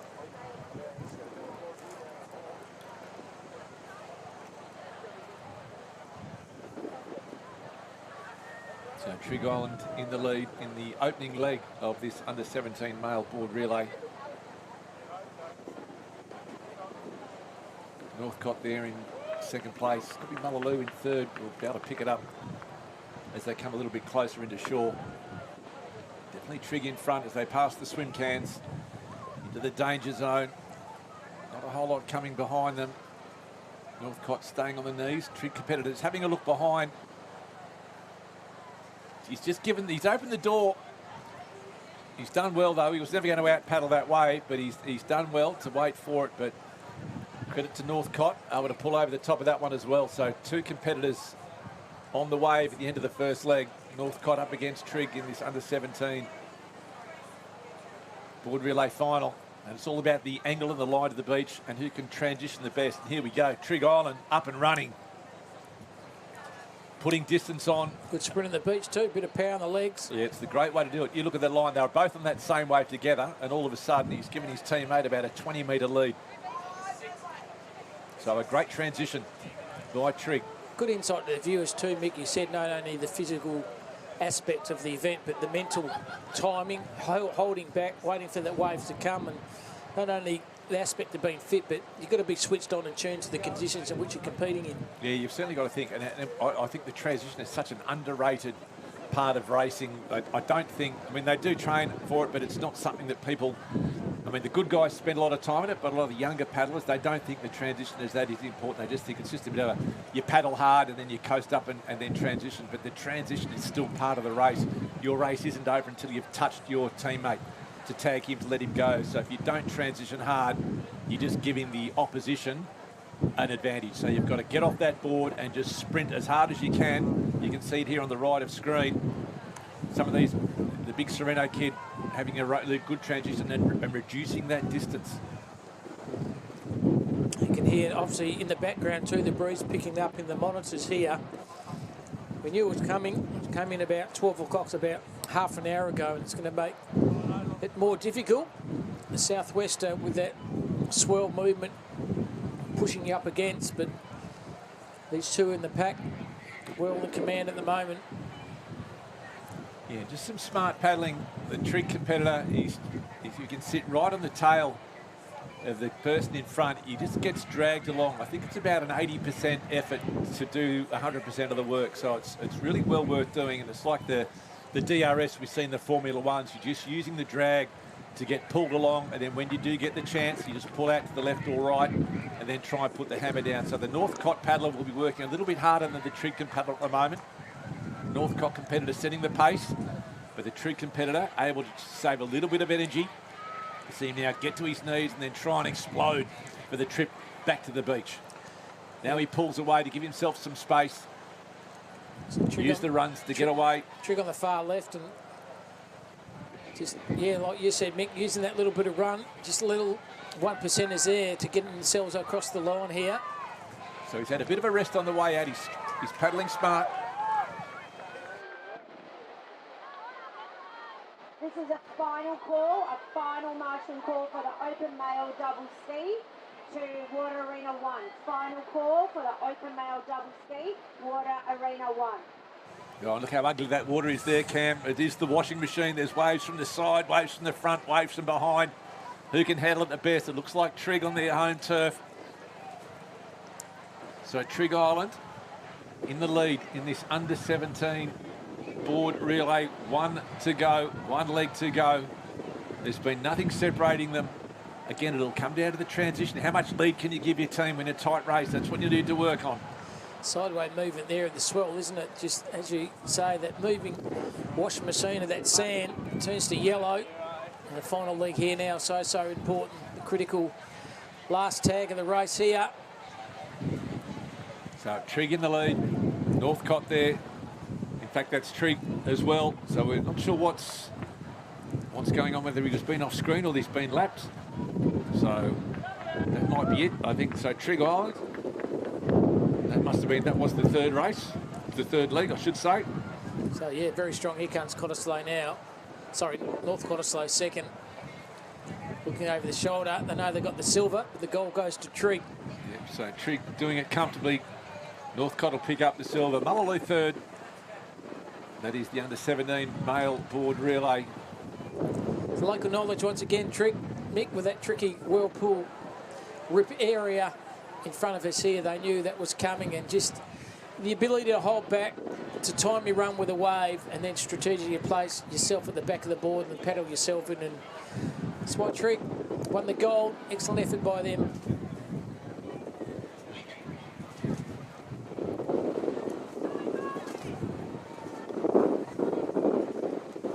That in Water Arena 2 at the moment is the under-17 female board relay. The young ladies going about their business as this wind continues to blow here at Trig Island. But as you said earlier in the call, Mick, that's what they do on club patrols. They get used to the different conditions and the breeze comes in, so be well tuned to this. They know what's going on. Yeah. And they'll back themselves in. If you've got a patient out in the water with their hand in the air, you can't say to them, oh no, sorry, it's a bit windy, I can't go out in these conditions. So they've got to race in all conditions, and we're seeing that today. We had nice offshore breezes this morning with a bit of a tricky wave, and now that wind that's starting to howl in, it's just going to make it even more difficult. Really testing the skills of these great athletes on display here this afternoon at Trig as part of the 2026 Fuel to Go and Play WA Surf Lifesaving Championships. So this is the female under-17 board relay on screen at the moment. Trig Island. That cap you can see with the number, that means that young lady is an Australian champion. Trig have got a great tradition where if you are an Australian champion, you win a medal at an Australian Championships, you get a numbered cap. So there's some quality on display. I've got a tattoo on my arm, Mick, if I did that. So Trig taking it out. Northcott coming here with Mullaloo and Fremantle. Possibly for the minors. North Cottesloe, yeah, well done. Just waiting for that wave to come in. go back on the board, grabs the side rails and back on the knees. Very well ridden there. But Triggs, they got the gold medal.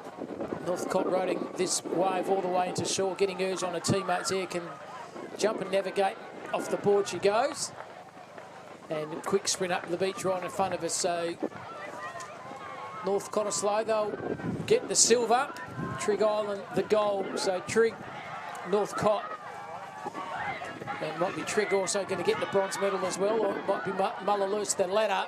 Mullaloo, well done. So Mullaloo get the bronze. And good effort then by Fremantle as well, coming in, getting fourth.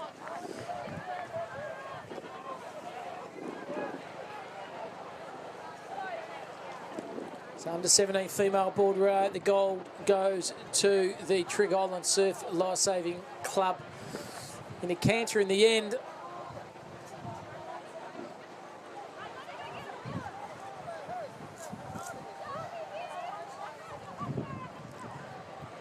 Once again, the camera crew just seeing the conditions here. Sea breeze kicked in about 12 o'clock. And it's created more havoc for the athletes here competing as part of day 2 of the 2026 Field of Gold and Play WA Surf Life Saving Championships. Right smile when you catch a good wave out the back as well. And that City of Perth athlete likes what she sees there. Rides the board all the way to the shore.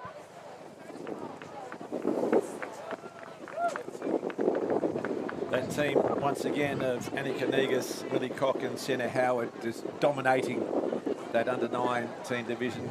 Hannah Young enjoying her final run up the beach to conclude the under-19 board relay, the City of Perth competitor. But just that Trigg Island team, Senna Howard, Willie Cock and Annika Negus, that's a really... On paper, it's pretty strong, isn't it? Quality outfit, and they can back it up in the water as well.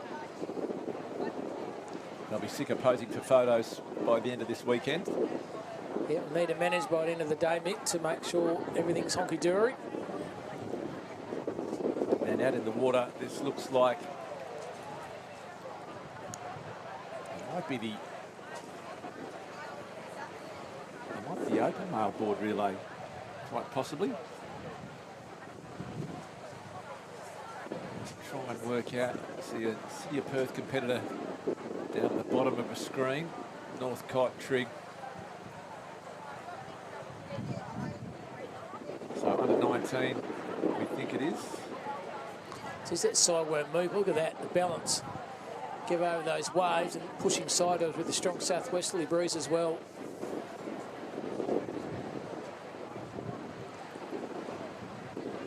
So it's definitely a board relay.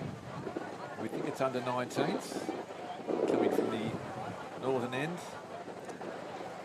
Just when you look up there, Mick, those can see so far away, aren't they? Yeah, they certainly do. It's a tough discipline, the board. You've really got to work. Well, one, you're not sitting down. Unlike with the skis, you're sitting down and rolling the arms over. Whereas this, and you've got big paddles on the blades, but with the board, it's just your hands and just your arms. It's your back, it's your legs. It's a horrendous discipline, but the guys that are good at it are very, very good at it. And we're seeing some of them here on display. Is that turbulent washing machine there at Trigg? You can see it on screen. But still athletes out the back get these little runs on the sideways swell just to give themselves a little bit of advantage. There's an RWC safety officer just bobbing up and down in the swell. That's how busy it is out there. It's big Mark Armstrong, who knows this beach well, being a local RWC rider here for Trigg. So this looks like Tommy Linehan on the left-hand side there in the Sorrento cap. Making his way in through the sloppy washing machine water that we can see on screen. Trigg competitor gets a bit of a run. Just different sections of this ocean give you such a different result. Looking over the shoulders as well. Peels back, nosedive there. Carnage City. Almost got a bit fancy, good but balance. recovered well. Did recover extremely well. Almost got fancy. Got the 360-degree turnaround In fact, there. this is the open male. That's Ethan Jackson that's just got himself into the lead. So Ethan Jackson from the City of Perth, a little bit of razzle-dazzle, and that was Paddy Ely chasing him and Max Hunter. So the big three, the three big dogs, they'll be the contenders for the open male board. So the City of Perth through Ethan Jackson in the lead. Max Hunter from Scarborough there in second place. Paddy Ely from Sorrento in third. So this is the open male board relay final.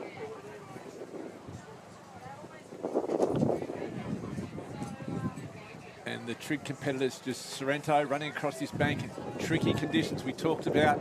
Making the decision, do you keep paddling? Do you get up and run? Do you dolphin dive? Do you duck dive? What do you do with it? And you can't change your mind halfway through, Mick. No, you've just got to commit to it. Just got to commit. A bit like yourself with the fruit and veggies, Mick. I know you commit to those and should be applauded for that. Getting over the waves here now. Good wave out the back, just punched their way through. Now they head out to the can as well.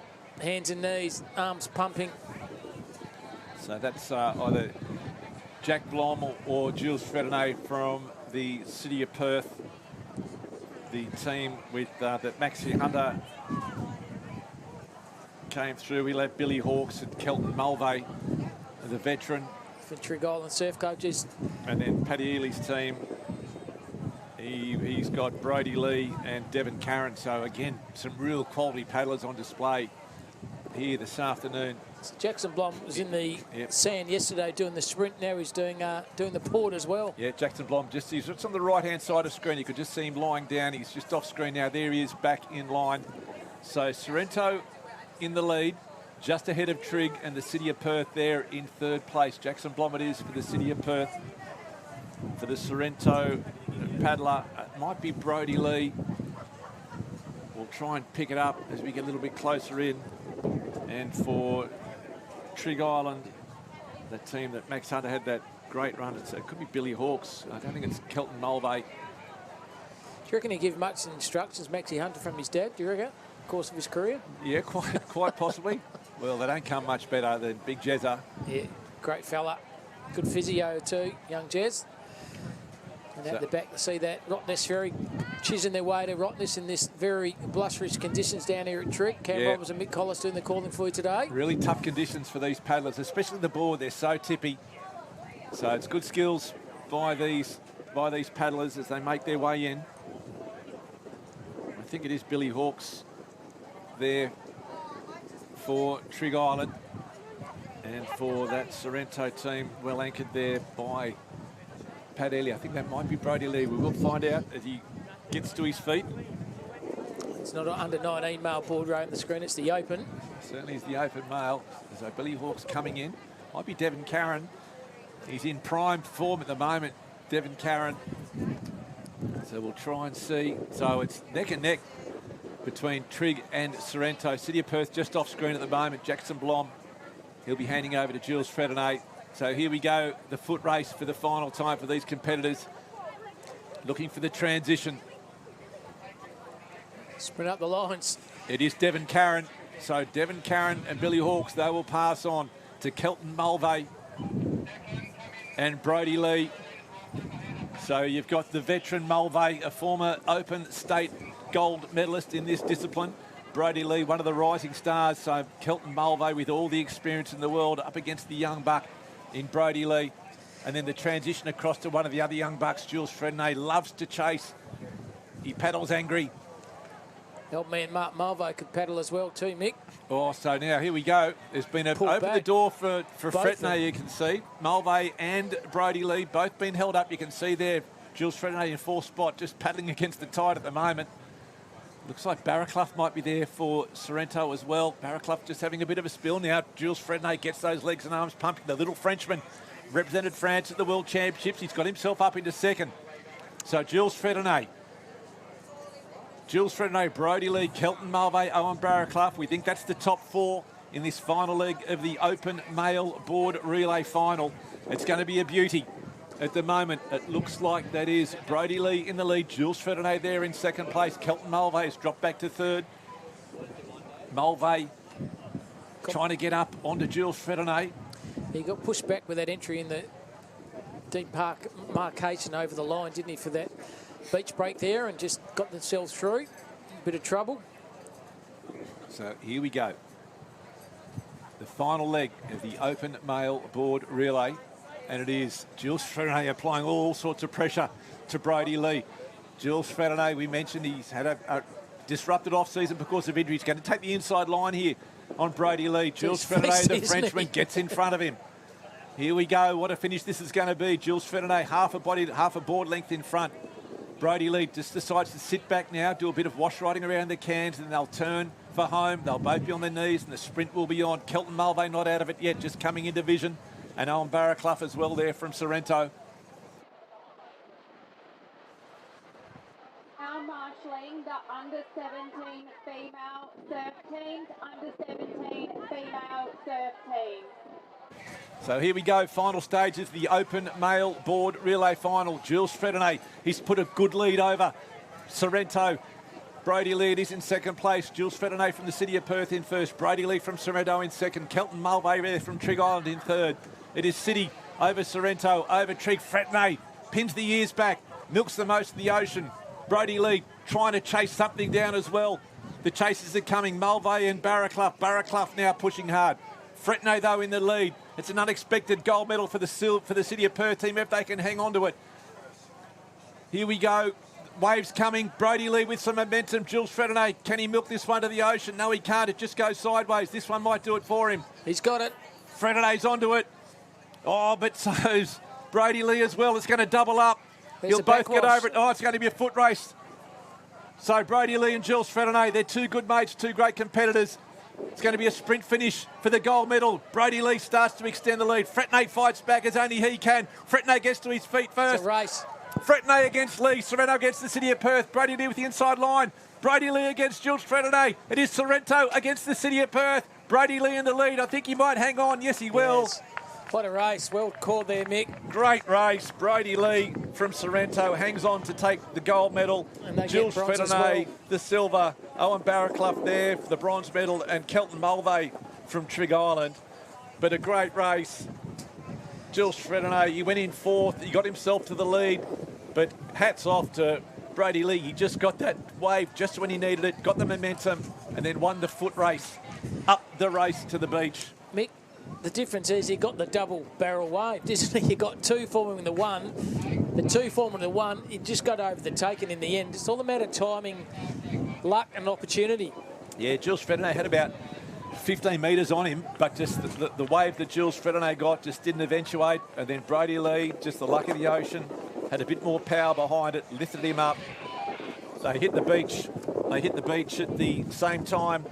And Brody Lee just that inside run and able to take gold for Sorrento. But a great race. City of Perth, a well-deserved silver medal. Ethan Jackson, Jack Blom and Jules Fredenay. The little Frenchman, mate, he was very, very determined, wasn't he? Particularly around that first can. He looked over his shoulder, he just went for it. But once again, as you said, Mick, timing of the wave was Sorrento and came home with a wet sail. But good paddle by the City of Perth Surf Lifesaving Club. And Jackson Blom shows his versatility. Can compete on the beach as a sprinter, but also compete in the water as well. So yes, good effort, City of Perth. One of the genuine multi-sport athletes, Jackson Blom. And interestingly, it really opens the door for the open male board race that we will see the final of tomorrow. That'll be a ripper, absolute ripper. Some of the paddlers there, Fredenay obviously in great form. Then you've got Paddy Ely, Ethan Jackson, who actually was the first one home. That's going to be a cracking race tomorrow. Tommy Linehan's in there as well. Then back out on the water in Ocean Arena 2 is the open female board relay. Tough conditions, as we've mentioned. You can see the white caps and the breeze and the swell making it so difficult. And it looks like it's the two Trigg teams. 1 and 2. At the moment out there in the lead. The open female board relay. Not sure how many legs have already gone in this race so far. Some tricky conditions there. The Sorrento athlete just trying to get the timing right to punch through this break here, 2 or 3 foot wave. City of Perth as well has to roll. Yep, there you go. Great Tricky work for conditions, camera. does well. Daisy Hewitt, I think that might be on that Green Dolphin board. Needs to get back on, does well. paddles through again. So a noted swimmer, Daisy Hewitt, one of the favourites for the Open Surf Race final, which will be on tomorrow, out there paddling aboard, handling the tricky conditions pretty well. I think City of Perth in about 4th spot at the moment. About out in the lead is the 2 Trig Island crews.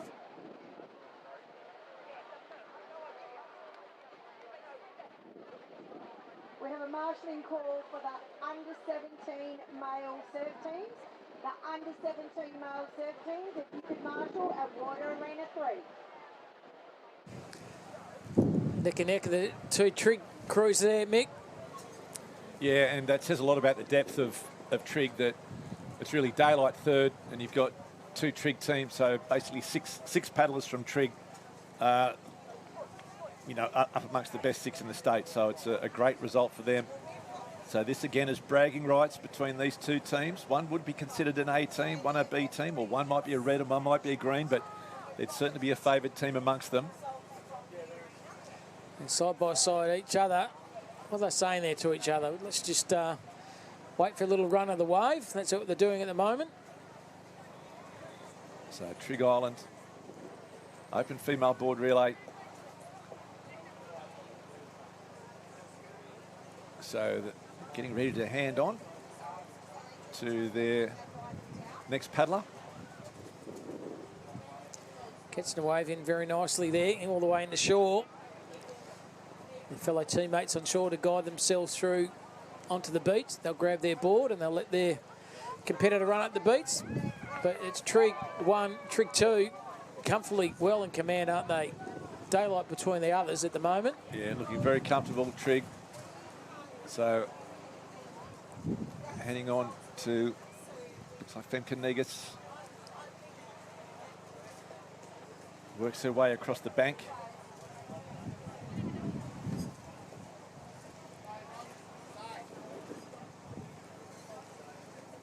Punches the way through the waves once again.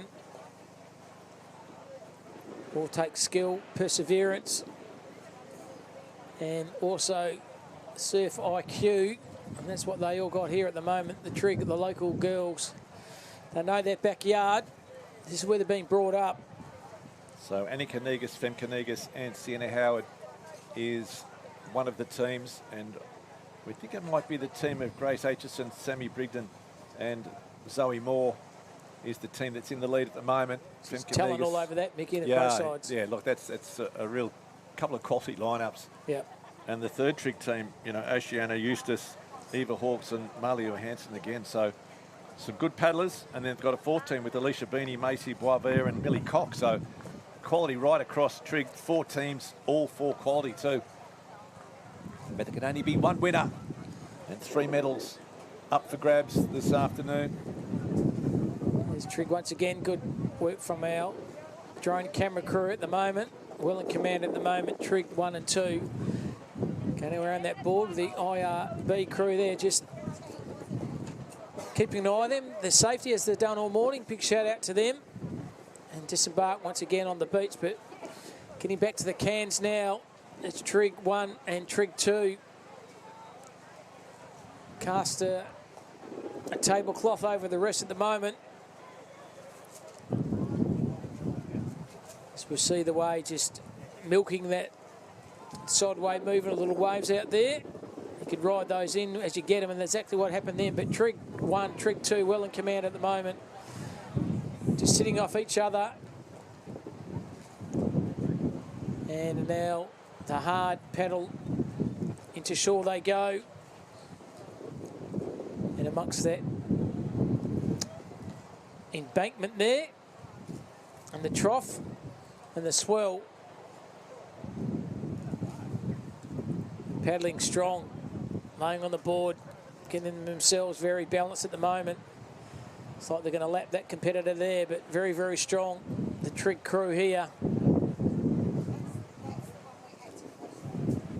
So it's Trig 1, Trig 2. They've lapped the other athlete as well. So fantastic work by the Trig girls. Looks over the shoulder here. A bit of a wave and bubble coming over. Are they going to get it out the back? Yes, they are. Look at that winding perfection. Fantastic work by Femke Negus there. Straight into that trough. She's a wry smile on her face, just rides this wave to perfection into shore. Will disembark and give the high five to her teammate. And there she goes, riding on the knees. Pretty happy with herself too, as she should be. And looks over his shoulder. So Femke Negus, the little tag, the high five, and a gold medal. She was in second place for all of that race, but talk about composure and experience. Got that wave, Mick. Got the wave, brought it home. And the team of Annika, Femke Negus and Sienna Howard taking out the gold medal in the open female board relay.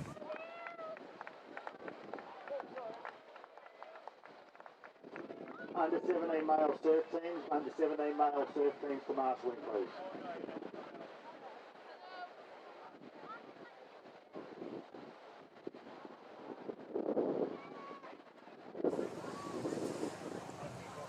Once again, the local knowledge. Local knowledge of Trig Beach again. Anika just knew that wave was coming over left shoulder. She knew the wave was going to go to advantage and rode it to perfection.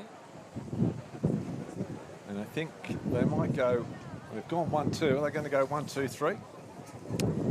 Good point, Mick. Which would be quite remarkable if they do. So it looks like, I'm not sure how many are in at this stage. All the team have obviously converged to celebrate. Going to catch a wave here. Goes back to the board. Avoids the nose dive. Just goes back again. Bouncing back on those rails of that board. Grabs the handles and hangs on. That's the way to do it. Hang on for dear life if you need to. So I don't think Annika Negus has not won a race. No, very unusual, guy. You know what it was? Commentator's curse. I said it there across this morning at 7 o'clock, Mick. No, I think she has not lost a race. Yeah. I think she's won every race she's been in. She's been quite extraordinary. But challenged by the upcoming athlete from Sorrento from South Africa. Yeah. Very exciting times for her. But could be, Mick, if this is Triggs again, and I think it is. I think it is. That's 1, 2, 3. So that's 9. The first 9 paddlers across the line are all from Trigg. So that's going to make a great team photo to hang on the wall. City of Perth coming in here as well now against Sorrento. And two teams from City. The two City of Perth teams. This would be bragging rights. Alex Slocum in a foot race against Hannah Young. Alex Slocum turns inside, chases with Sorrento. So City are going to take fourth. Are they going to? Sorrento pushing hard. Oh, too close to call. Sorrento may have just got there. Hannah Young crossing the line there for City as well. How many times have you seen that, Mick? That 3 teams, with all those quite amazing. That's just paddlers have got through. Extraordinary show of depth and strength by Trigg Island. No doubt about it. The females at Trigg, very strong team. Great camaraderie. You can see how close they all are as well.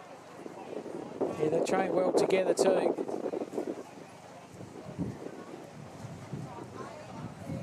Which takes us down to the surf teams and some double skis to wrap up the afternoon.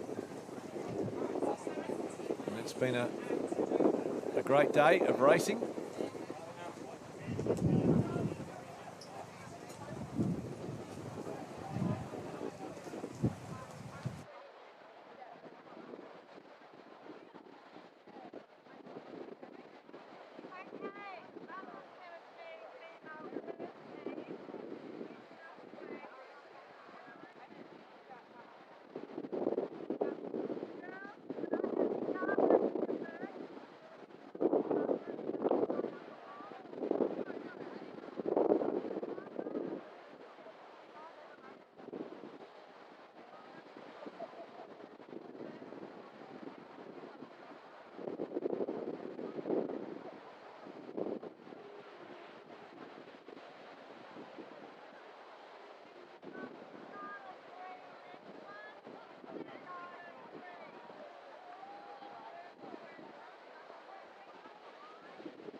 So on screen here, the under-19 male board final.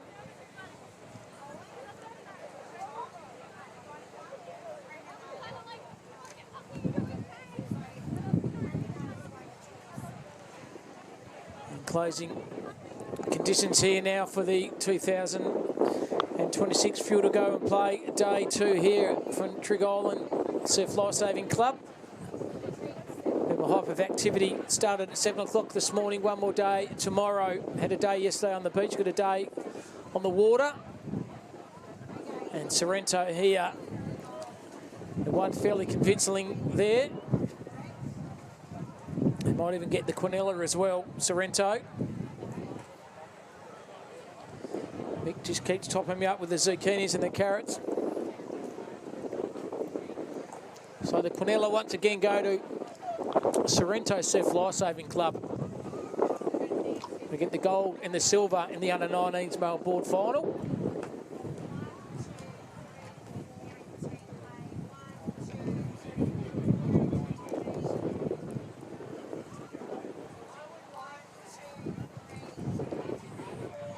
And Trigg Island coming in and getting the bronze. So gold, silver go to Sorrento, bronze go to Trigg. And also Sorrento going to get fourth as well.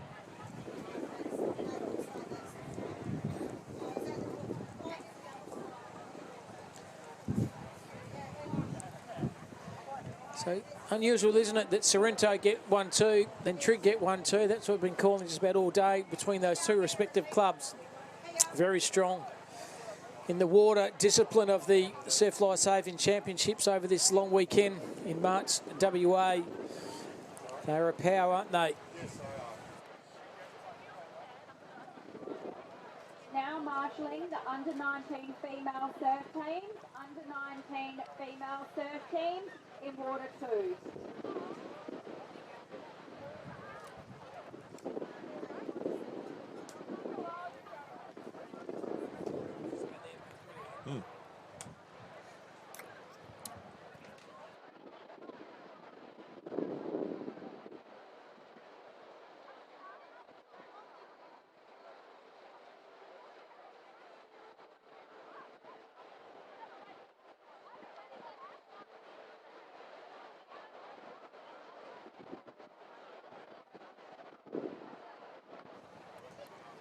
So on screen, the under-17 female four-person surf team.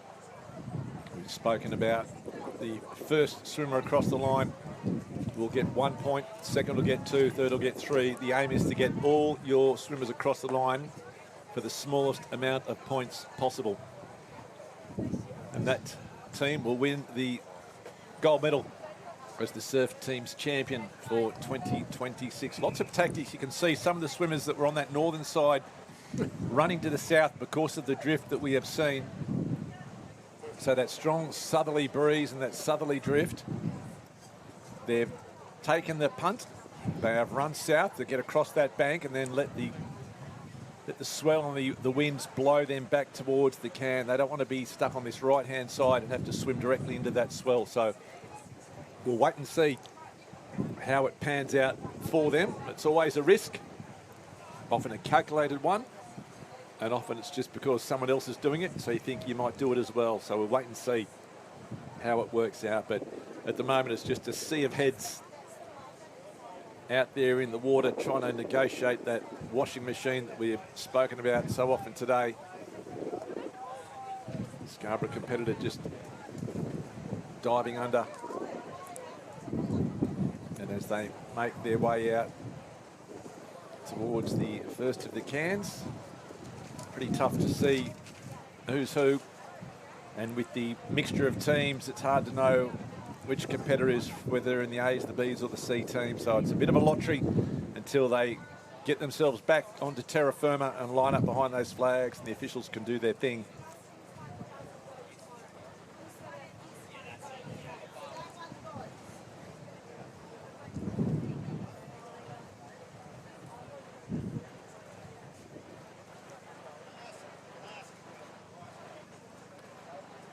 It's been a long day too, Mick, for all these athletes too. They've competed in numerous events throughout the course of the day, so We're feeling a little bit tired at the moment, I would have thought. Yeah, they've had a big day. For often, many of them, this will be their last event. It's the surf teams event. This is the females under 17s we've got on screen at the moment. It looks like Sorrento with Trigg, Sorrento and Northcott up there as well. And we talk about you want to have all your first four, or all four of your swimmers, as close to the front as you can. You're only as strong as your weakest link. You might have a swimmer that actually wins the thing by 20 metres, but if the rest of your team finish 20th, 30th and 31st, you're not going to take it out. So it is the genuine team event. Oh, what was it, that TV show when they said you are the weakest link? It was called The Weakest Link. And goodbye. Goodbye. You are the weakest link. Yeah. So getting around that can now. Just use that, see that swell movement there and the strong southwesterly breeze. Just pushing their athletes from left to right pretty quickly. Yeah, tough conditions for swimming. We talk about the flat track bullies. It's not the sort of conditions that will suit the pool swimmers. Often the carnivals that we do have here in the west, but it's that offshore breeze in the morning and not much swell. It almost is like a pool, but this is a definite surf swimmers race this afternoon.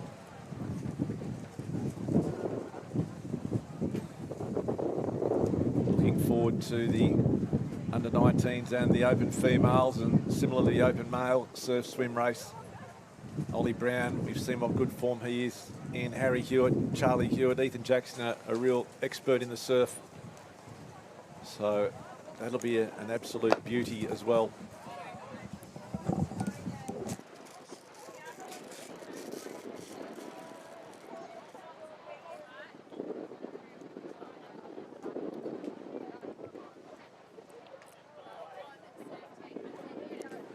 So you can see the swimmers making their way back in. No individual gold on offer. It is team gold. Sorrento in the lead. And this is all about the club caps. You want to see, if you're a Sorrento supporter, as many of those green caps in that top 10, top 15 as you can. Ideally, you'd like 4 in the top 5. So we've got Sorrento. We've got Trigg Island.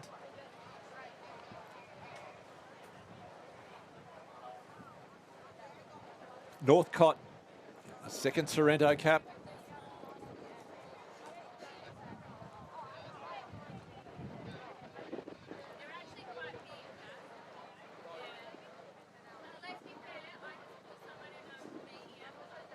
So approaching that wave zone now. Sorrento in the lead. Trigg Island there in second place.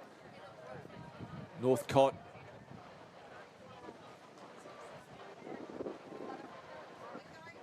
But there's the leader. As mentioned, though, no individual gold medal on offer. This is all about the teams.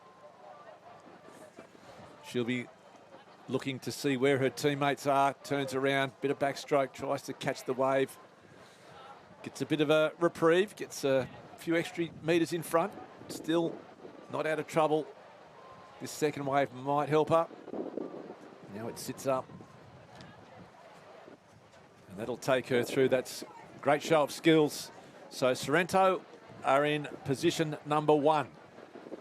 That's the first job done by this Sorrento team. They have got position number 1. We'll wait and see what follows up the beach. So Sorrento in first place. This is the under-17 female surf team. So it's all about who can get all 4 of their swimmers home the quickest. And Sorrento gets a great start. They pick up second as well. So Sorrento looking pretty good. Might be Martha Chin. Trigg Island there with Northcott. Let's see them as they come in. Here we go, another Northcott competitor, another Trigg Island competitor. In fact, that might be another Sorrento. It is, so 3 Sorrento swimmers in, 2 Trigg. This is 3 Trigg and Northcott as well. So here we go. Who's going to be next on the beach? Will it be Trigg or will it be Sorrento?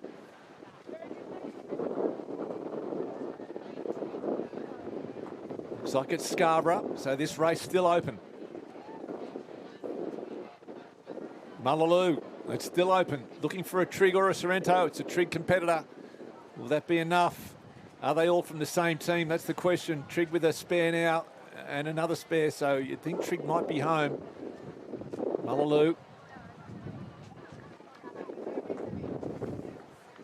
We'll leave it to the judges, but it looks like Trig may have, unless they're only counting the 3 with the under-17s.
So the under-19 female surf teams race underway. Great to see some of the legends down here. Steve Bird. Steve the Marshmallow Bird. Olympian. He'll be paddling tomorrow. You will see him in action in the double ski alongside his long-term partner, I've had Jesse a good day Phillips. today, Mick. I've spoken to 2 Olympians.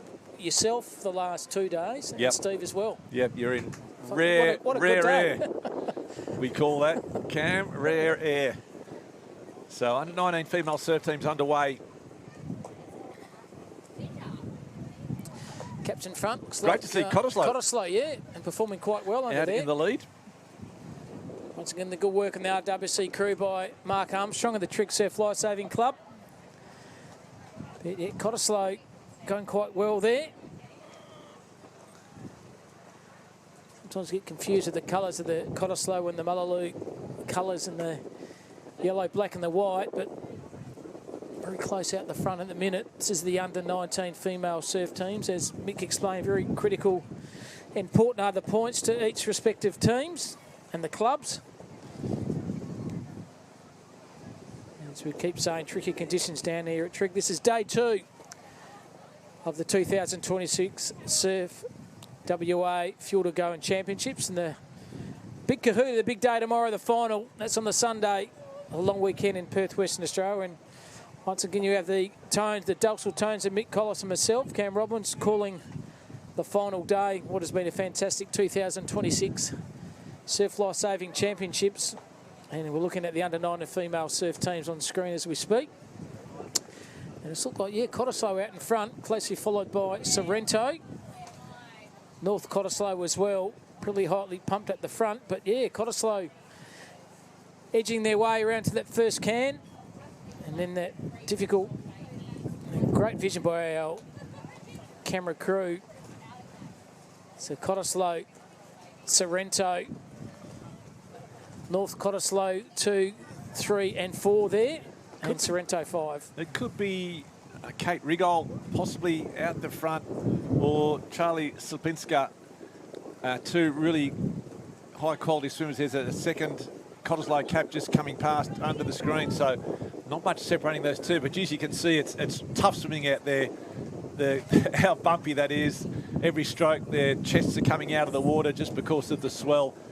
So really difficult conditions, really testing. As we mentioned, no place for the flat track bullies out there. The surf swimmers would really struggle with this. It is a surf swimmers race. And this is the under-19 female surf teams. Cottesloe in the lead. Possibly it is Kate Rigol leading the way for her club.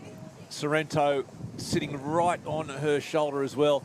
A couple of Northcott caps in there. We've just been speaking to the great Steve Bird about the strength of the juniors at Northcott. And there looks like there's maybe 3 Northcott caps in that lead 5 to Sorrento. And it's all about getting all your team home as quickly as you can. So at the moment, it looks like Northcott might be the team that is leading this race. You don't need to win the race. You don't need to be the first or even the second home. Because if you're 3rd, 4th, 5th and 6th, you will take out the gold medal in this race. Might give you the opportunity to thank all those parents, volunteers behind us, packing away the surfboards and the surf skis. People are competing. They're behind the scenes, being there all day, long day by them, but they're up there, not complaining. They're just putting all the various equipment without them. So without those parents and loved ones and volunteers happening, events like this wouldn't happen. It's as simple as that. Yeah, absolutely. So looking at this Northcott team, it is an absolute beauty. We saw them in action this morning. So Tallis Lloyd, Alice Massey, Kyra Tierney and Neve Tierney. That is the Cottesloe 4. And I tell you what, they're going to take a lot of beating. It's a real quality team. But Cottesloe in front at the moment. Sorrento there as well. The Sorrento team, Harriet Chin, Martha Chin, Georgia Singh and Ellen Borden. They be the ones that are in the lead at the moment, that team. It might be Harriet Chin that's up there, up against possibly Kate Rigol.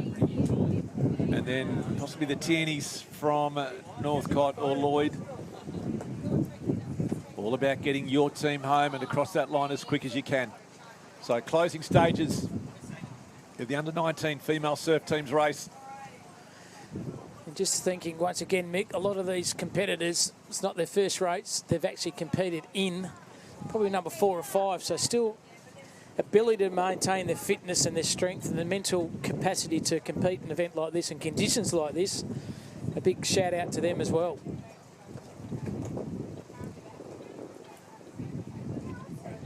So we will have the open female and the open male surf teams race. They'll be side by side as part of this broadcast, which is a great initiative this year. This is the under-19s at the moment, though. And on the left-hand side, we have the females. On the right-hand side, we have the males. We've got the split screen technology. So Northcott, so we're back on the leaders, and I think it still may be Cott and Sorrento. They pretty much led the whole way around. On the right-hand side, I think it's the Sorrento swimmer that is in the lead. So Cott for the females, up on her feet and running. So here we go. This is where it all counts. This is where the mathematicians come into it. So Cottesloe were first across the line. Then there was Trigg. Sorrento, Northcott. Let's see the rest of those Northcott competitors. They were all so close. So there's Trigg Island, and it looks like Annika Negus there. And they're all just nervously waiting for the rest of their team members to join them on the beach. There's another Sorrento cap and another Trigg cap. So there's 3 Sorrento caps, 2 Trigg caps at the moment. Maybe the 4th Trigg. Then over in the men's division, lots of Sorrento, lots of green coming in as well. So both these races finishing at the same time. Have to leave it to the judges. Tell you what, they'll all sleep well tonight. These athletes, don't you worry about that. Nice little ice baths and a massage and a nice bath just to get yourself ready and tuned in, because a lot of them will be competing in a lot of events tomorrow as well. So if your parent, if they're a little bit cranky tonight, there's a reason for that. And equally, athletes, if your parents are a little bit cranky tonight, there's a reason for that as well.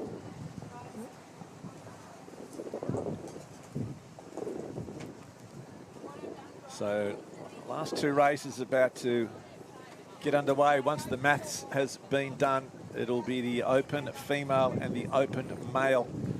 Trying to just spot the first 4 home. Cott's definitely there. Trigg Island, Negus has just left the screen, but there's 1, 2, 3, 4 Trigg, 4 Sorrento. Too close to call. As we mentioned before, most of these clubs have got a couple of teams in. You can never tell which team the swimmer crossing the line is in.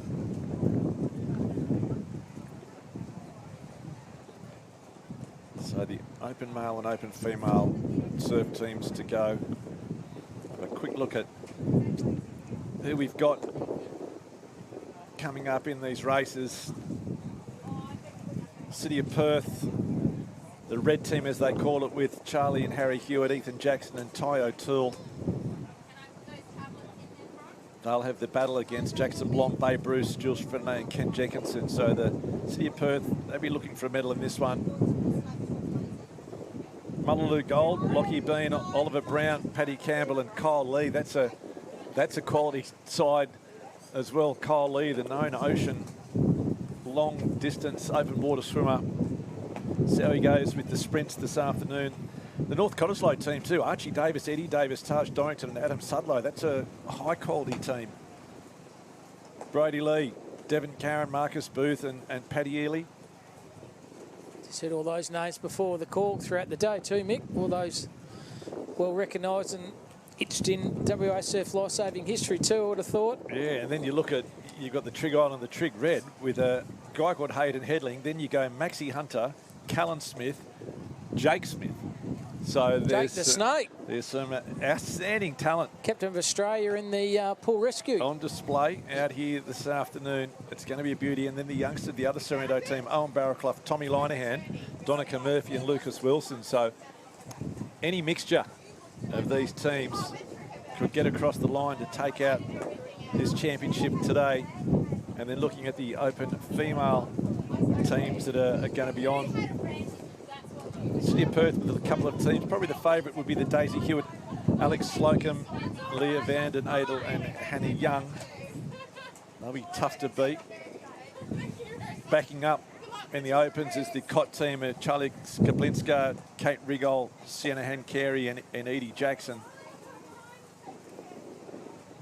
The Sorrento team, they'll take a bit of beating too with Harriet Chin, Talia Krim, Sammy Lowry and Georgia Singh. And also, well, probably Trig Island. Wow. Sammy Brigden, Annika Negus, Femke Negus and Daniel Warrad. So again, this race, no firm favourites going into it. Lots of talent on display. Looking forward to seeing Alex Slocum back in action. Saw her out on the ski earlier on. She says that her swimmers are strong legs. She'll be racing the Open Ironwoman tomorrow as well. And they'll be using this as a nice little tester of the water. Conditions deteriorating somewhat. Cam, as the wind comes in. It's up us 1 or 1:35 Perth time here in Western Australia. So there's the hard-working Graham Snook on the beach there trying to adjudicate the points. Big Rog too, the referee there. So a bit of mind power there in that little group of people there, Mick. And sporting a good hat too there, Snooky. Like the colour of that. Forecast tomorrow, swell still up, just drops off slightly. We should have offshore winds in the morning, top of 29 degrees. So similar conditions to today. Hopefully the ocean won't be quite as messy. Hopefully it will just flatten out a little bit. It's been all over the place this morning, coming in from left, right, front and back. It was definitely challenging for the athletes, wasn't it? But they adjusted quite well. We saw a few little carnage with a few skis and a few boards getting tipped over. We saw one broken ski. That was a highlight as well. Interesting. But they butted themselves off. They brushed the sand off and off they go again. So there's Roger trying to count the points. I think he's got it sorted now. So the final 2 races for day number 2 of the 2026 Fuel to Go and Play State Championships are the Open Female Surf Teams and the Open Male Surf Teams. They'll be in water area number 2 and 3. And they'll be going side by side. And that'll be all she wrote for day number 2. And we're back bright and early tomorrow morning, folks, at 7 a.m. for the final, the marvellous Monday of sporting activity events here at Trig Surf Lifesaving Club in Western Australia. Tune in once again.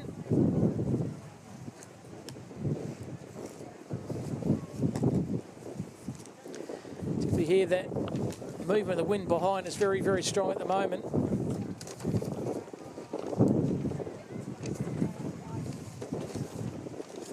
Luckily, though, with our glass-walled commentary box here on the beach, that we're not affected by that breeze whatsoever. I wouldn't mind them turning the air conditioning down just a little bit, though. Down to 23 would be nice. And if that lady could come back to finish that massage, that would also be highly appreciated. At least we've had a lot of fruit and veg throughout the course of the day, Mick. That's the yeah, most I'm sick of important carrots, I can tell you that. I've had far too many carrots today. Yep, a lot of big screen there, Justin Meldrum, absolute superstar on the screen. Gives a wave there, Justin, officially here last year for 2025. He's still focused, a local lad from Trig Island Surf Lifesaving Club. There's all the Sorrento crew in front of us. Had a very successful day once again in the water, has Sorrento. The overall winners, though, are the competitors just give their utmost in challenging conditions. They haven't shied away from it, Mick. They've hit it front on and they've been challenged and they've come through adversity to finish their respective events. So looking forward to the final 2 races here this afternoon. The double skis will kick off in the morning. We talked about looking forward to Steve Bird teaming up with Jesse Phillips for that, but the final 2 races on day 2 will be the Open Male and the Open Female Surf Teams race. We talk about the surf teams and all the team events. When you're sitting in the club at the end of this championship, you're there with your mates discussing the medal that you won together. It's the sweet medal. And 2 of these, one group of female competitors, one group of male competitors will be going home as the Open Surf Teams champion.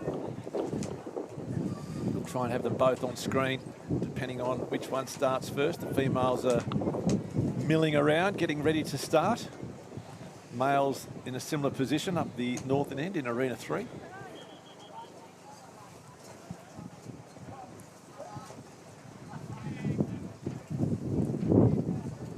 Yeah, you wonder how the marshmallow will go tomorrow. Big Steve. Yeah, he'll be good.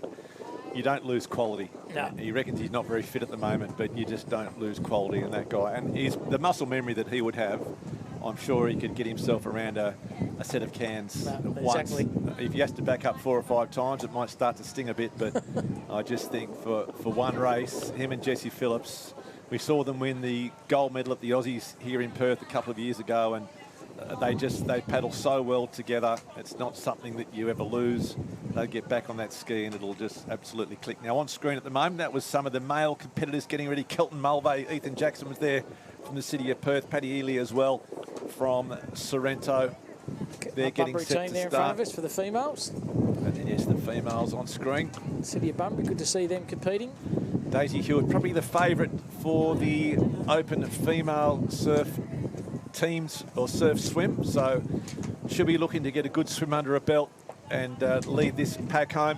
I mean, we know there are no gold medals on the line for the individuals, but it's all about just stamping your authority and saying, okay, I'm the big dog this year, I'm the best swimmer, I've led home, I've won the surf teams, I'm first home, and I'm the form swimmer going in. You want your competitors to be second-guessing their own ability, thinking, oh, gee, she's swimming well, maybe I'm not where I want to be. So there is still plenty of bragging rights on who gets home individually first. There's no individual recognition, but in the scheme of things, with that surf race tomorrow, one of the blue ribbon events, the open surf race title on the line, you want to come out and say, yep, this is mine to lose tomorrow.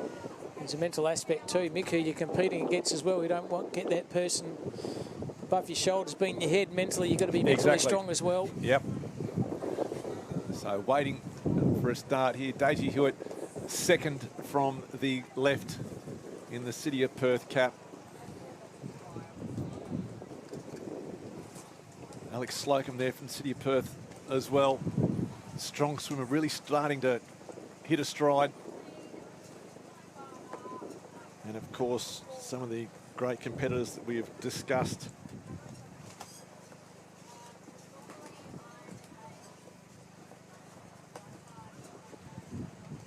The open female 4-person surf team race about to get underway.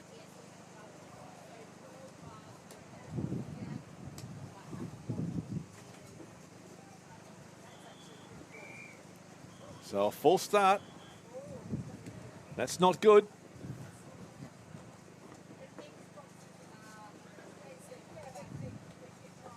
So what's going to happen here? The officials adjudicating.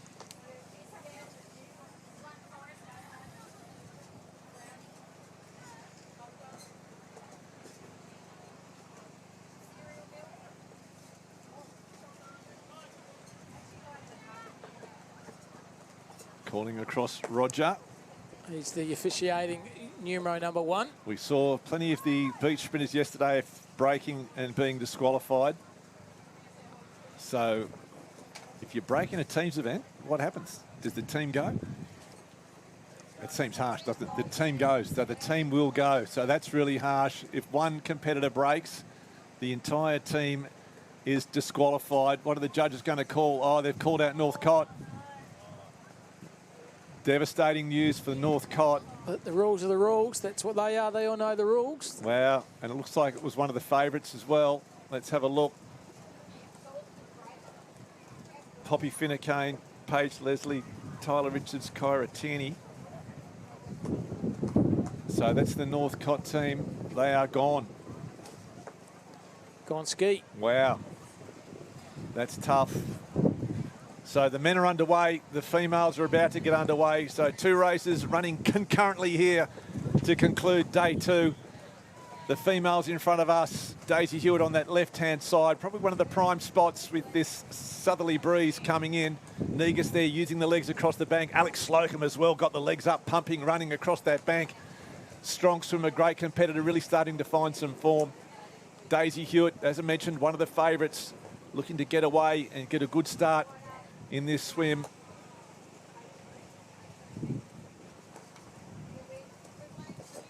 So plenty going on, plenty of action with the split screen as well.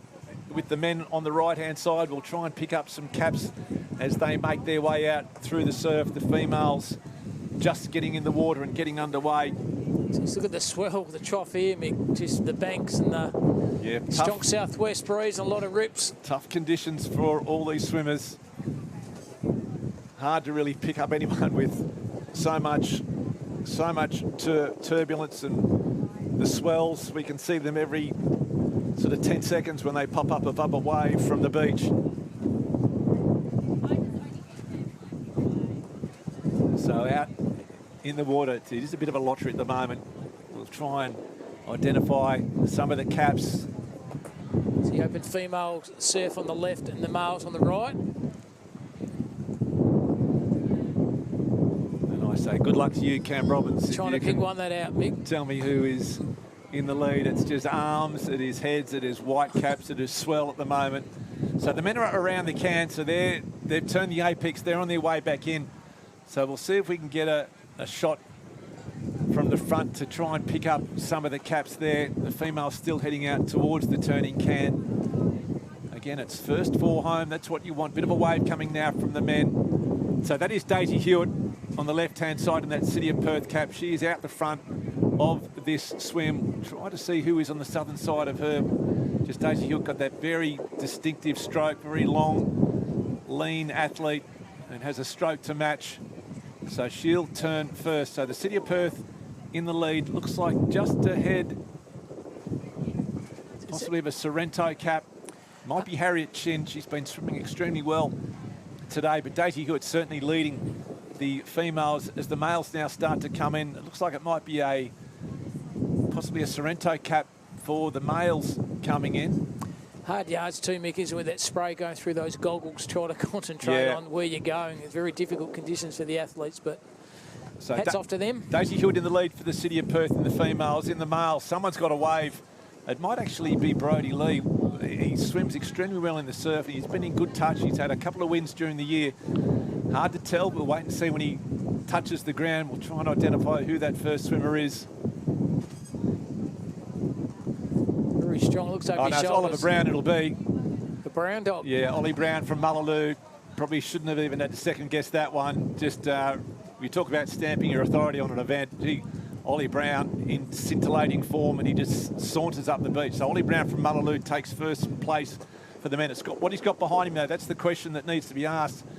So Triggs second, Sorrento third. Then they come storming up the beach. Harry Hewitt, Charlie Hewitt, they're both there. So Ollie Brown from Mullaloo, he was the first one home. But the question is, who is going to come behind Ollie Brown? We talk about it's the first four that need to come home. So he is from the Mullaloo club. You've got Lockie Bean, Paddy Campbell and Kyle Lee. So not a bad side. Females now heading the way into shore as well, Mick, around that last. Daisy Hewitt hanging on to that first place position for the City of Perth. Swimming strongly. A couple of competitors coming up, though, on that southern side of her. She's using the drift of the ocean just to maintain lead. She's going to have to angle back at some stage, so she doesn't have too far to run. So the City of Perth in the lead of the females. We mentioned Ollie Brown was first home for the men, followed by Trigg. Looks like Maxie Hunter up there amongst the leaders with the males. Expect nothing less from Max. Enjoying his swimming down there at Highlanders. Jake Smith as well will be up there as well. Yeah, Jake Smith standing there, looking pretty comfortable. So as they approach the washing machine of the females, Daisy Hewitt, City of Perth, in the lead. She'll be hoping her teammates won't be too far behind her. This is the open females. Coming to shore now, trying to get a... So she needs Alex Slocum, Leanne van der Adel and Hannah Young. So all eyes on City of Perth. We'll try and pick up who that second cap is. So it's the Sorrento cap. We think that might be Harriet Chin. They've got a great team with Talia Kroom, Sammy Lowry and Georgia Singer. We know she can paddle. How well can she swim? So City of Perth in the lead, Sorrento in second place.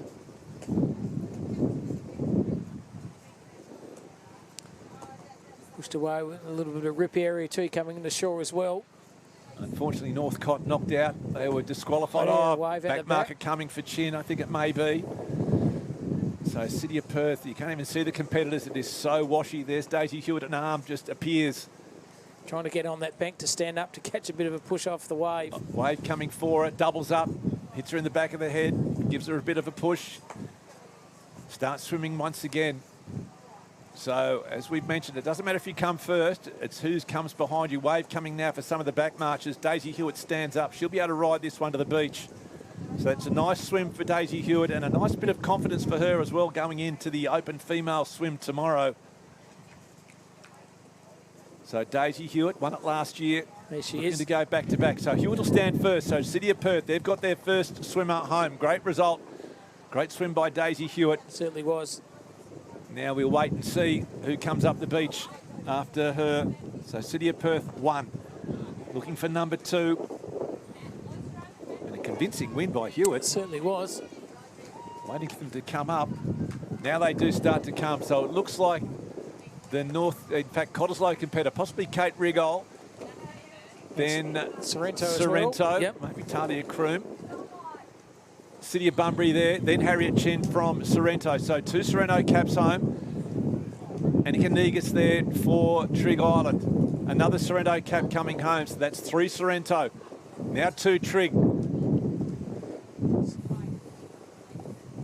This is where it gets interesting. Who's this going to be crossing the line? Just can't quite make the cap out. So once again, we'll have to leave it to the judges. So it was another Trigg cap.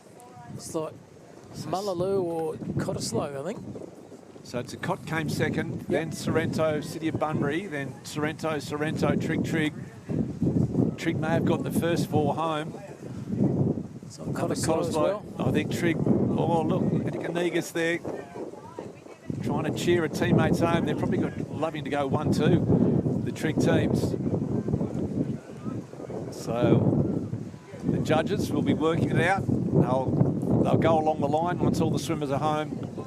They will work out what team they are in, and then they'll work out the points, and then you will see the jubilation as the winner is announced. As we cross back across to the men's, where they're still trying to do the tallying. See Chucky Hewitt just there from the City of Perth. They'll be looking forward to a big day of racing tomorrow. The individual Ironman, swim, ski, and board events for him. Paddy Ely there as well. Kelly Mulvey in good form. Ethan Jackson, these conditions suit him. Jake Smith. Jake the Snake. Can't be discounted. So the judges still waiting.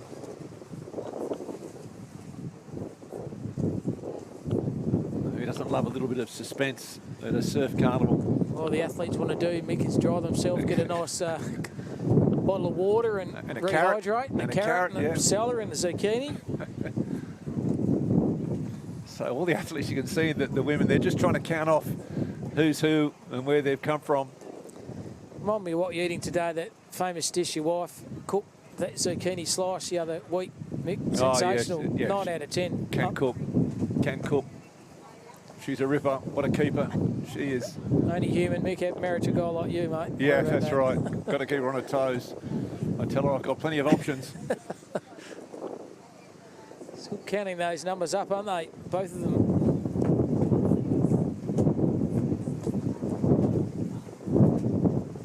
So flags are down. Wind is howling. Been a great day of racing. It's 2 out of 3, 1 to go. Finals day tomorrow. What a fantastic program we do have coming up. On the 2nd of March, we'll be kicking off with the double skis, the finals of the females, the males, and then the mixed. And then we go into the Iron Women's for the 17s, the surf race, the ski races, the board race, the Ironman, and then the Taplin. It's just a day of finals, every single race. Here we go. So here's the under-19 females. We've actually got that one. We're okay with that one. Devon Karen picking up gold for Mullaloo, which is well done, Devon. But all finals tomorrow.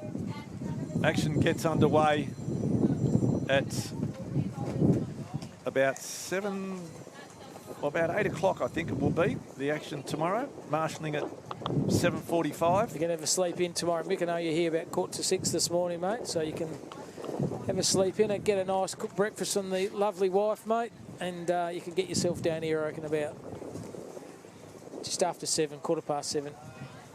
Yeah, looking forward to a big day, that under-17 Ironwoman Ironman.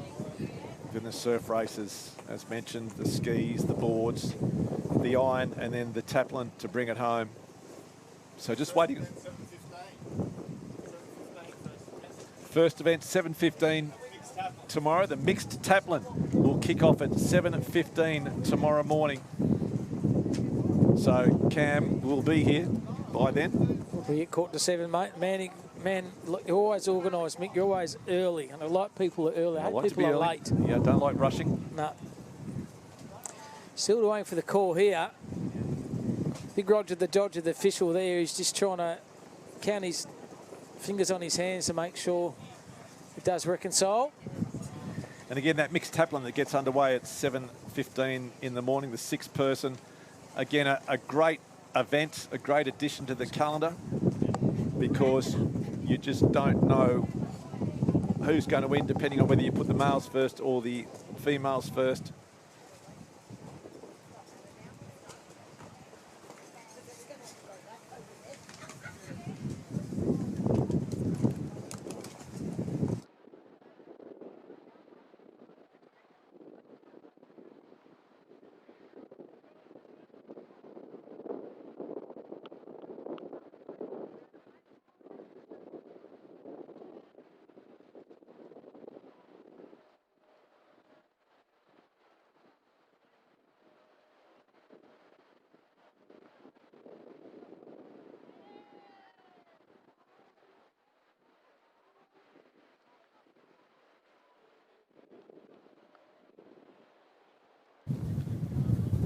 So, Cam, we spoke this morning about what an exciting day that we had ahead of us, and it certainly delivered. Oh, absolutely. The conditions changed. The sea breeze kicked in about 12, Mick, made it a bit more difficult for the athletes, but overall, the competitiveness, their ability to navigate their way through those difficult conditions all sets up for a fantastic final day tomorrow. And it has been a great day of racing. Really tricky conditions. The bank has been long all day. The tide has been coming in, but just the surf, it's been all over the place. So it really has tested the skill of these competitors. And tomorrow, Cam, it's finals. We start with the open mixed taplin at 7:15, and then we work our way through finals from the young irons through to the swims, board, ski, the Ironman, and then the taplin. What a fantastic day we've got coming up. Oh, it's been fantastic. And once again, shout out to all the volunteers here. I saw at the back, Mick, we call the various events. At the back, there's volunteers putting away the surf skis and the board. So big shout out to them. But you're all set. Should be a fantastic day tomorrow. So that wraps up day 2 of the Fuel to go and play WA State Surf Lifesaving Championships. As we mentioned, another full day of action tomorrow, getting underway at 7:15. And we look forward to your company at Trig Beach then.